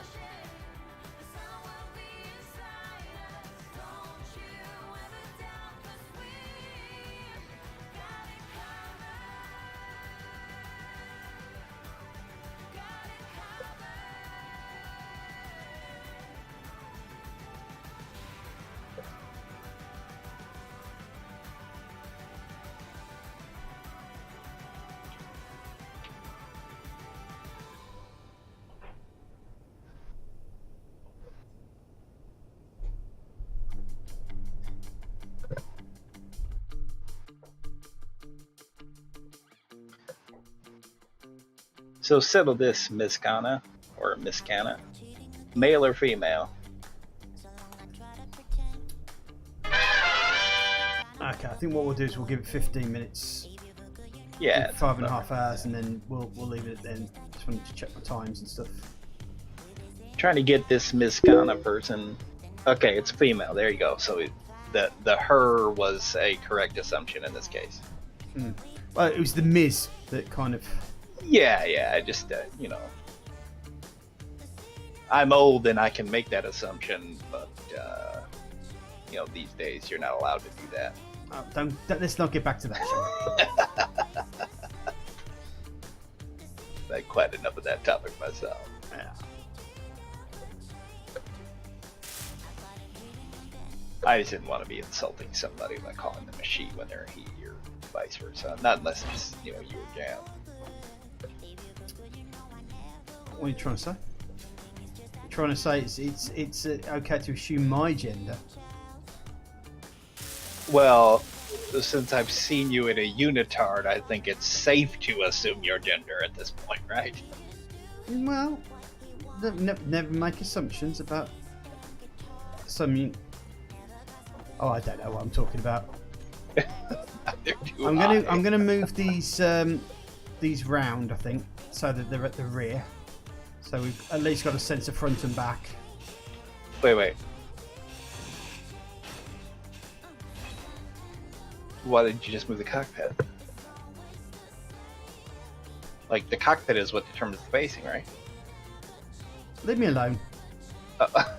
Sorry, I'm trying to be helpful. I know you're trying to be helpful, but you're just being a douche. That was like the least douchey thing I've said in an hour. Yeah, I know, and that's the thing you've been called up on, alright? Just leave me alone. I need chocolate.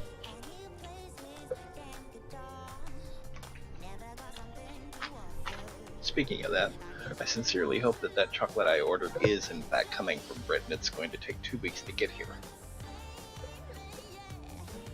Yeah, it should do. It should take about 2 weeks, depending on.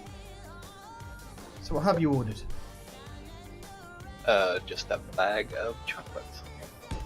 Just a bag of. Does it have a name? Yeah. The chocolate? Yeah, it's Cadbury. Yeah, it's what you said. Cadbury's what? This.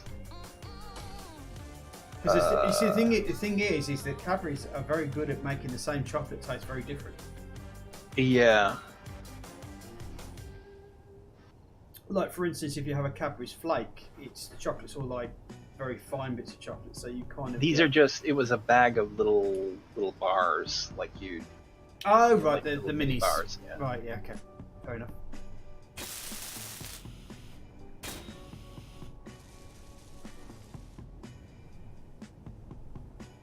Okay, so let's put a connector on the back of it.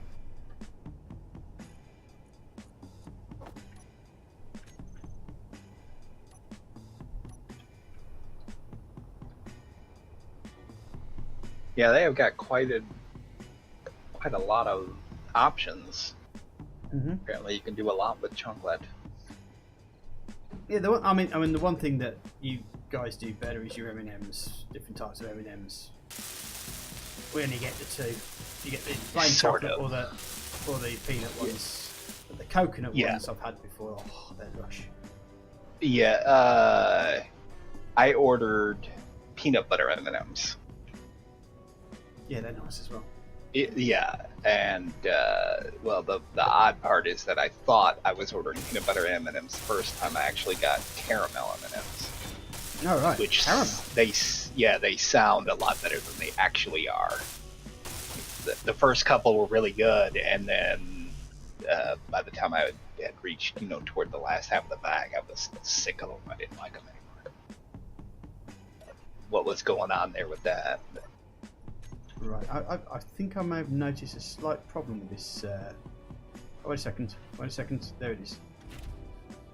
Okay, cool. Just trying to work out how to get inside the thing. How about, it takes a while to find the little yellowy thing, but it's there. I mean, are you obsessive over like symmetry? No. What do you think about like running the connector on like the left side and the cockpit on the right. It'll make docking easier, and you just drive straight up to. Only issue I have with that is the cockpit is actually longer. Well, just you can run frames or a tube. Yeah, but the problem that I have with that is that this has a small connector at the back, so we'd end up having to find a way to move the connector to a small one, which isn't actually that difficult, to be honest. Wait. You're talking about the cockpit itself. The cockpit has a small connector. Small port. Yeah. Okay. You're using medium cargo containers. Is it centered on the block? Yeah, it's centered. So if just remove this. If this was rotated. Well, I mean, the other option you can do is just shove in an air, what's it called? Oxygen tank. Oh yeah. And that will have the two bits on the back of it, which you can. Let me just.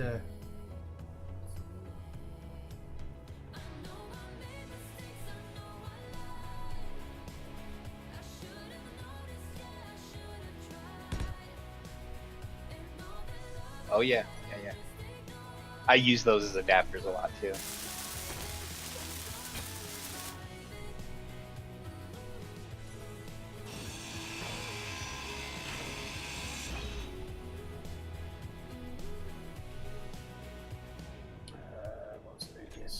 The actual attachment point is the center, but the conveyor ports are, well, in this orientation on the bottom. It's a pain in the ass. I hate those.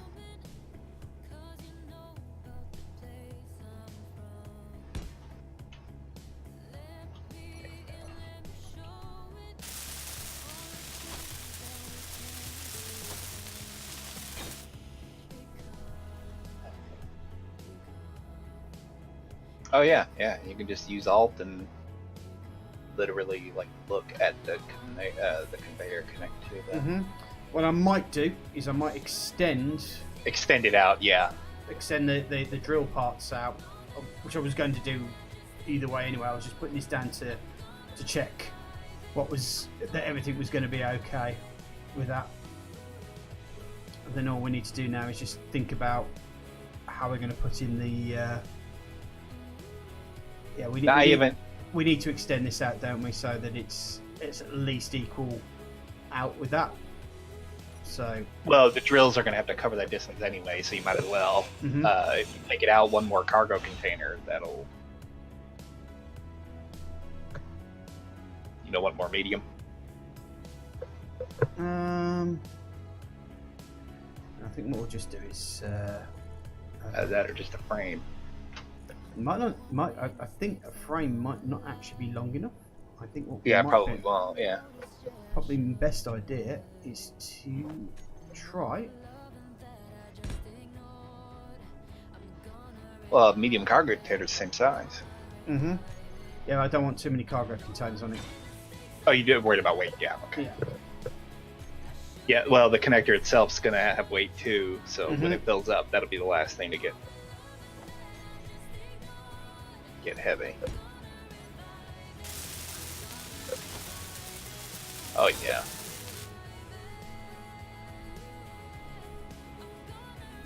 I used to obsess over symmetry, but I've been making a lot of asymmetrical designs the last couple of months, and I'm liking them. Whoever designed this cockpit is really cool. I like the way he's got those controls laid out. Like you twist them like dual steering wheels for the two. I really do like that.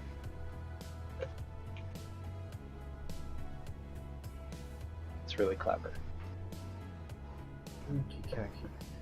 Right. Well, what we can do now is we can. In fact, what I can do here is get in here. Well, what I'm gonna do is build a cryo area. Don't get too involved. Because we needed. No, it was going to be for us to log out in, but it was going to be built in roughly the area that you are building that. So I guess I'm going to build walls for it. I'm having trouble getting in the bloody place.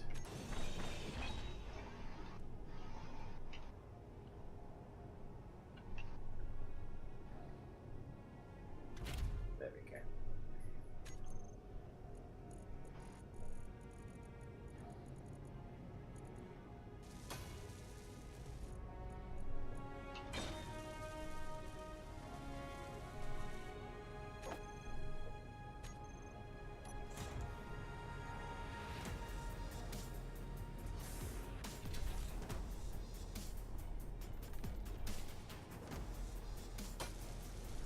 Just build it like this for now. I may need to like build some displays. Mm-hmm. Did you get some silicon at some point? Or are you just scrapping a handful of things at a time? I was just scrapping shit, so I took apart a lot of Oh, windows. you've got some displays here too, yeah. Mm-hmm. What am I doing? Right, last thing for me to do, I think, before we end El Streamo. I did consider your going AFK earlier. A nap, and set us at right about dawn. So that way, when we start the next stream, we'll have daylight.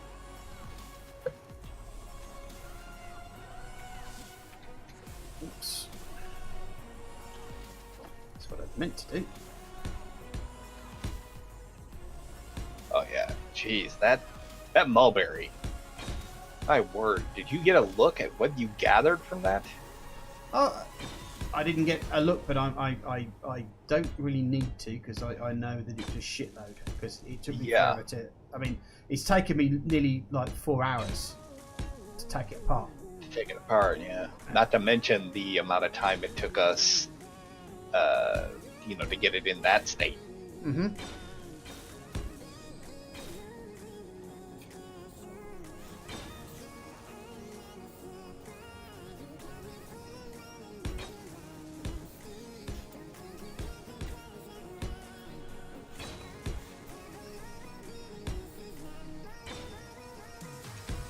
You need to come up with a reliable way to get your sand sail or whatever the fuck that thing is called. Sail barge. Yeah, sail barge. Yeah, we have to get that a docking port. Mm-hmm. I did put one on. No, I mean get a way for it to reliably connect to the base so we can transfer goods between the two. Right. The base isn't ready. No, I put one at the back Ship's here. missing.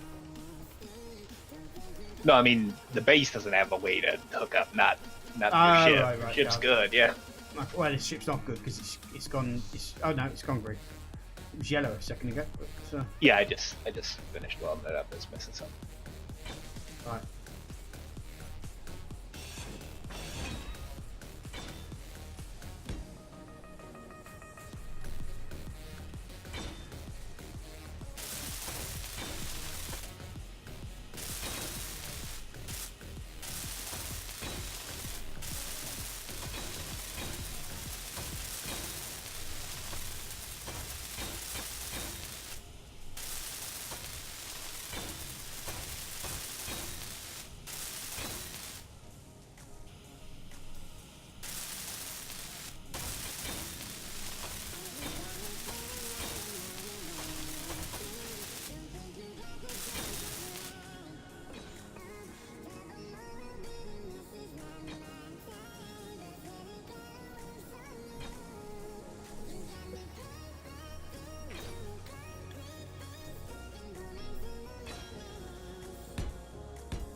Okay, so I need to build the assembly area.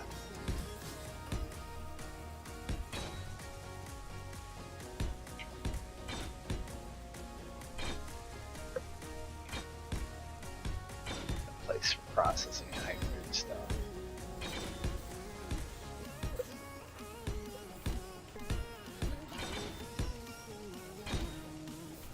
Got enough conveyor junctions there? Oh yeah, this is conveyor junction heaven. This is gonna kill the server, but It really won't. Like in PvPvP, Wasted made a very good. It was a good move to like require people to limit their overuse. mm-hmm. I mean, we had 30 people playing at a time on a dedicated server that most of us were across the ocean from. It needed to get a handle on it, but for this right here, where you're just local hosting a game, I don't see it being an issue on a grid like this. And the reality is, you're going to crash it before it becomes a lag problem anyway. Go fuck yourself. Son.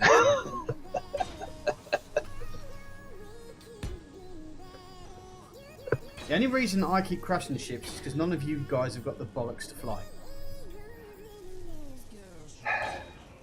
I will have you know that I have been driving this car for 2 straight streams, and while I did roll it over earlier, I was prepared for it because I knew when I adjusted those settings it was going to happen. And it wasn't a catastrophic rollover either.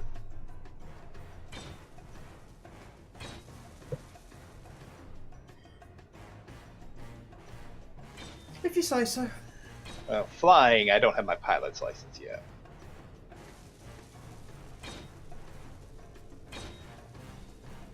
I'm no longer afraid to drive vehicles. I do wish that I remembered what it was that was in this hole before that crash, though. There's a hole in this ship here, and I don't remember what I had there. But it's an awfully conspicuous hole, like maybe it was an ore detector or something. No, to be fair, probably. Or maybe it took out like an engine of some sort. Yeah, I don't know, it's only one block. So. But well, Bob's been doing all right taking this thing apart. Oh yeah, this one. Yeah. Mm-hmm.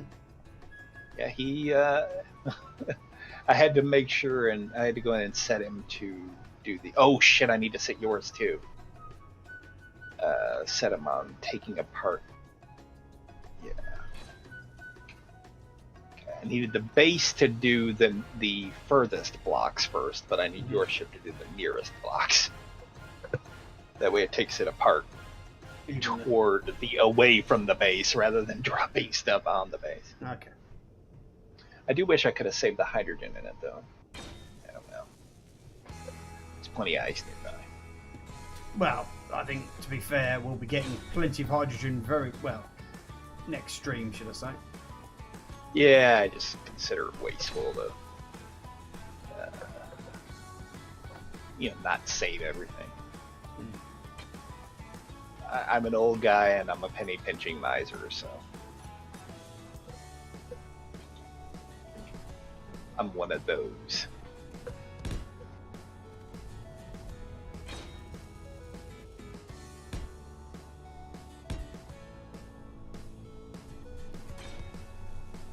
These azimuth drills are they going to cover the I believe they will. I could be wrong, but I out. believe they will. Yeah, I've not used them, so you don't want to see this thing create a, like dig a tunnel that has a rod up the center of it that pierces your ship. Don't want stuff like that to penetrate your ship. Well, ship penetration ain't the best thing in the world. No, I agree.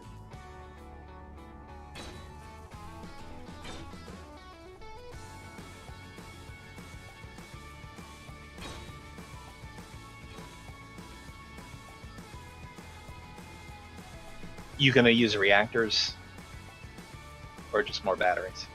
I'll use reactors. I just want to place the. Where my hydrogen's going? Let's No, it's fine. I just if you're using reactors, I need to get some uranium out of your ship and some random things. So if you're gonna use batteries, I have to use the power cells. The hell did we get all this uranium? Have a think. What did we just take apart that may have... Oh, uranium? that's what it was all in the fusion reactor of the yeah.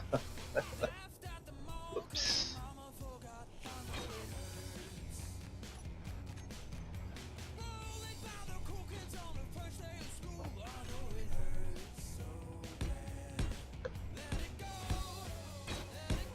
That's way more uranium than that needs, but so be it.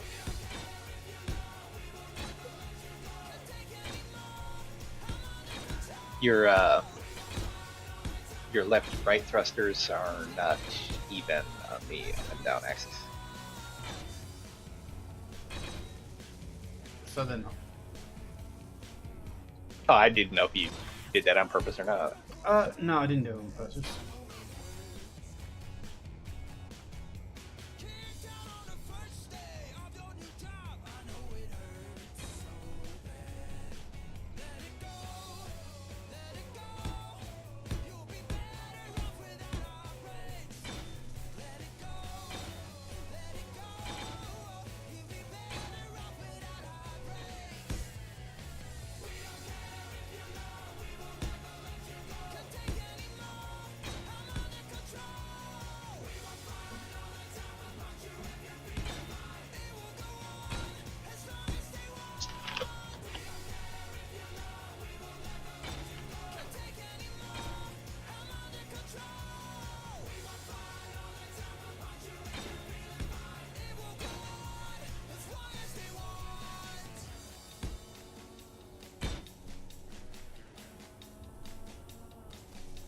I'm interested to see if this ship works. I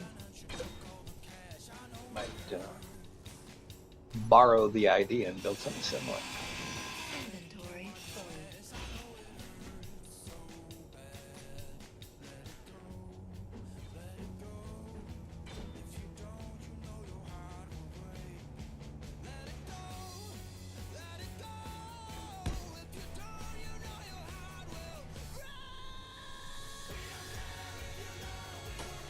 Oh, Bob, you're doing so good. He's over there trying to take apart gyroscopes before it was time.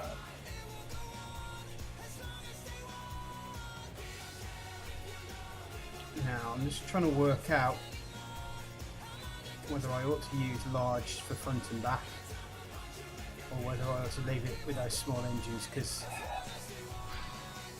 I'm not intending to go upside down, am I? So, the two Yeah, you just want to sides- go straight up and down. Yeah, so the two sides should be able to look after itself, shouldn't it, really? Yeah, the real issue is going to be how responsive the thing is. Oh, that looks red there. You out of power? I don't know. Did you switch it off? No, it should be Yeah. powered, yeah. Because the Well, the there's engine's a set. battery on it. It might be dead. Oh, it's gone yellow now. It was red. Yeah, the connector's still red though. I Oh. bet it's a power issue. Let's go on. Yeah, it says the power grid's online. Yeah, the batteries have juice. Okay. Yeah, fully depleted.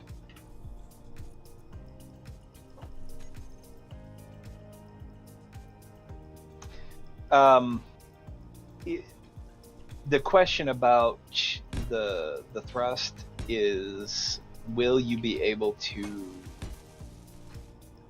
fly it with under load? More importantly, will you be able to stop under load? Well, it does have more forward, well, reverse thrust, and it does forward thrust. Right. But what are you running? What, 3 and 6? Is that what you're doing there? Looks that way. No, 4 and 6. The 4 and 6.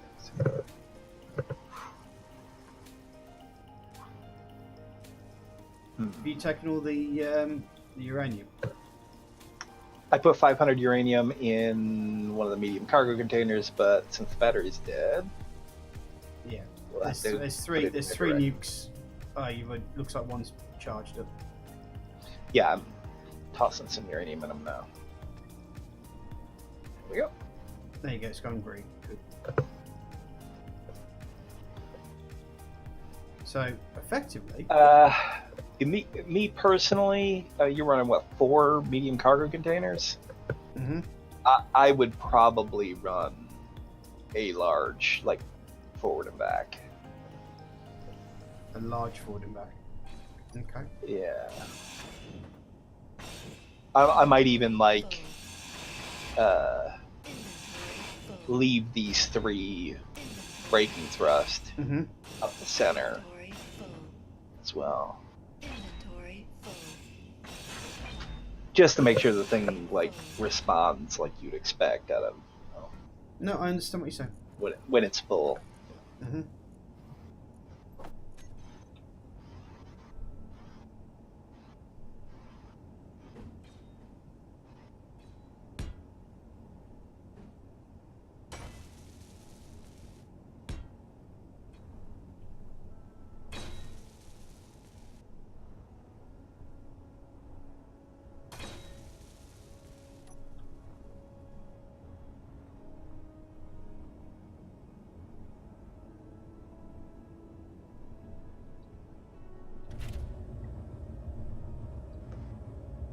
I'm getting 100%. You need, Yeah, I need more battery power. I think. yeah, you're definitely gonna need more power. Need more battery. I don't know exactly how much these azimuth smalls are, but No, it's literally just I'm at 50% already. just idling there. Mhm. Yeah.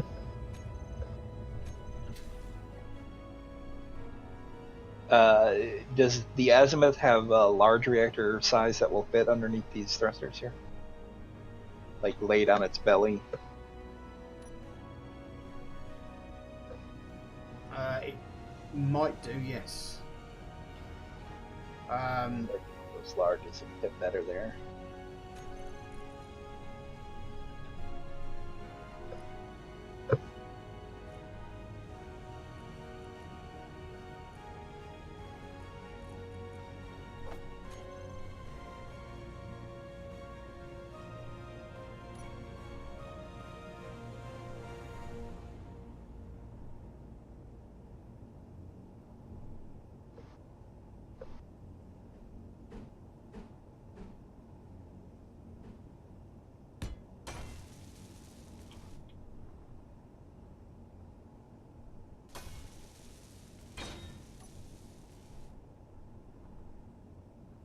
Right, if we put some. As long as the thruster damage is only the center block, you should be okay there.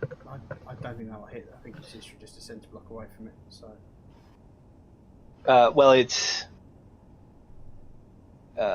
if it's a 3x3 grid, this the 1 block, looking at it from the front, hits the 9 block of the ammo thruster. But I believe all of the thruster damage comes out of the 5 block, so you should be fine.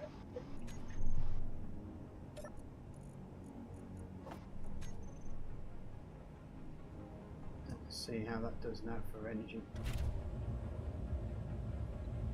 Oh god, Yep. yes, that is so much better. Yes, but you are not piped up for feeding Feeling what? the reactor. No, I know that. I was just checking it first. Go ahead and fire the reverse thrust, and let's see if Bob starts sparking on it.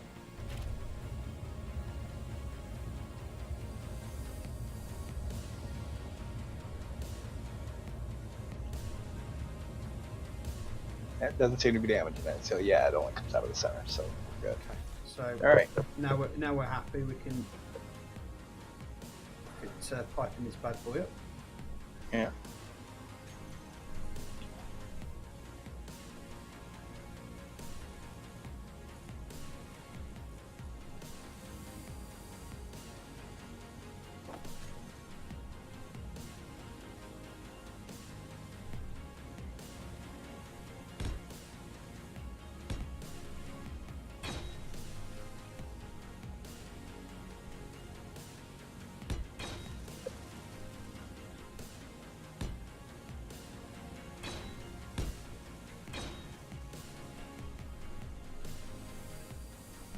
Really? That? Yeah, I know. I don't use the azimuth mod because I don't like the alpha model. Usually I tend to hide it away, to be fair. But- Yeah, the lights are green. It works. It's just, Right, well, let's first of all, let's... If I blueprint this, it's not going to take the whole ship, is it? no, because Okay. it breaks at the landing gear. Right here.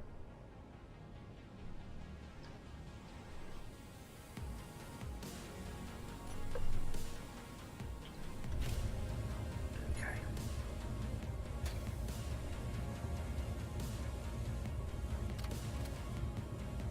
Okay, I'm not lifting off the ground here. Your landing gear's locked. How about oh yes, I know why. Because it's classed as a separate. Yes, thing. subgrid. Yep. So let me just toggle block off and on and off. So right, is that off? Oh no, I need to. Yeah, you gotta unlock it first. Yeah.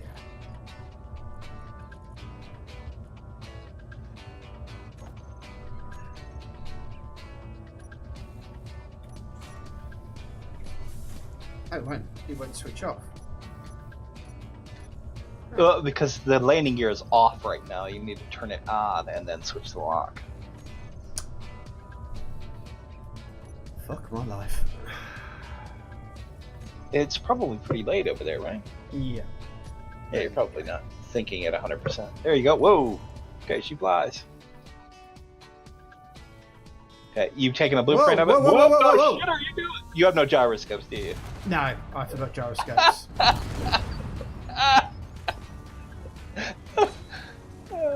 Somebody clip that. What did I say to you? What is the one thing I said to you that I always forget? The gyroscopes, yeah. Yeah. Well, good thing nothing critical like the fusion reactor blew. Uh-oh.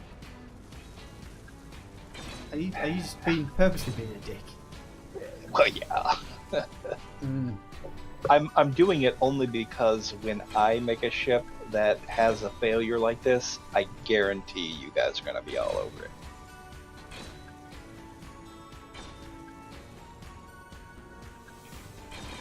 Well, there is no world in which you guys would not give me shit if I had done this. Mm-hmm.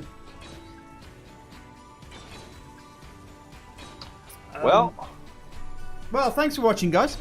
I just want to say, don't forget to follow Alban Ice's streams and Jamdog is. Oh, is she still firing? She's still firing, isn't she? Yeah. Let's. Can we switch her off somehow? Oh well, you're gonna add a cockpit to her. I think we should be able to do it from a. Oh! No, she's going. She's going.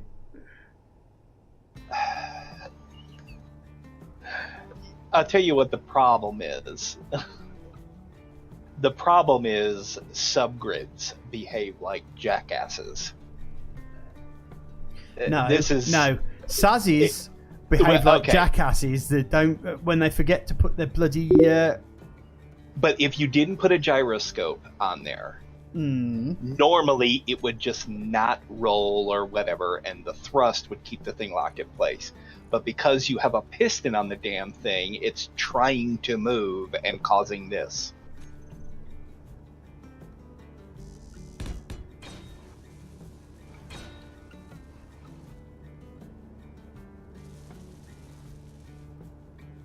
Yeah, see, I can see the piston jiggling. What the shit?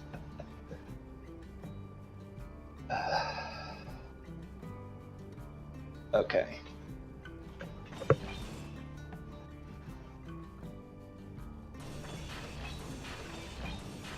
There we go. Okay, she slowed down enough.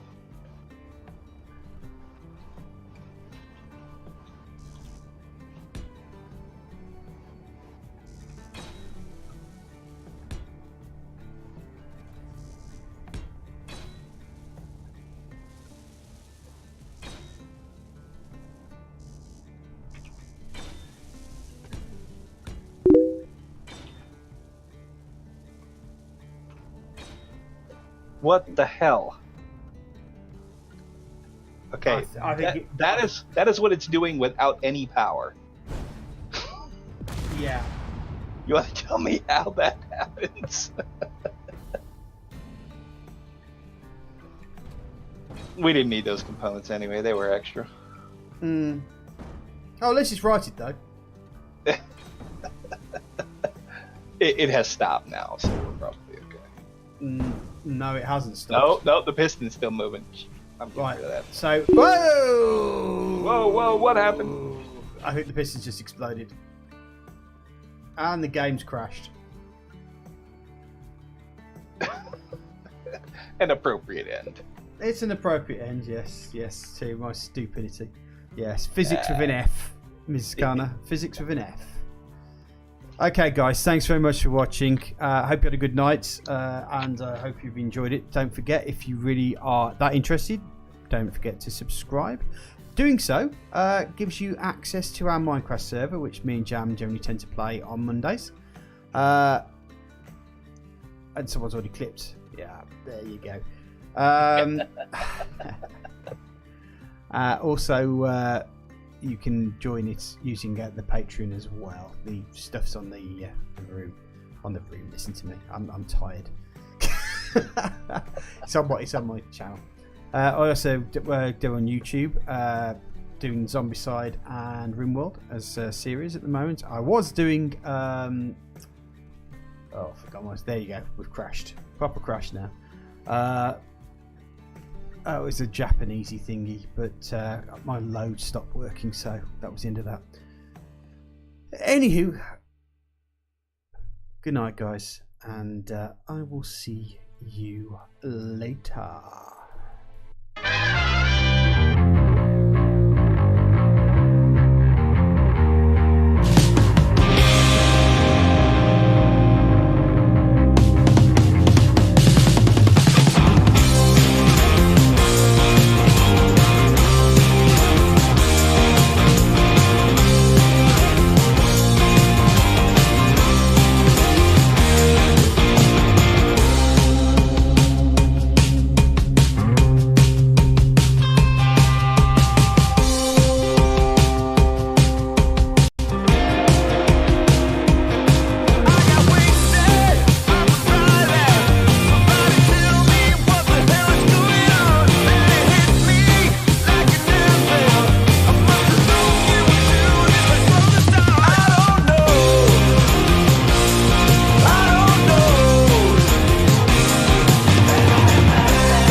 By the way, we're going to raid Kayseri. So,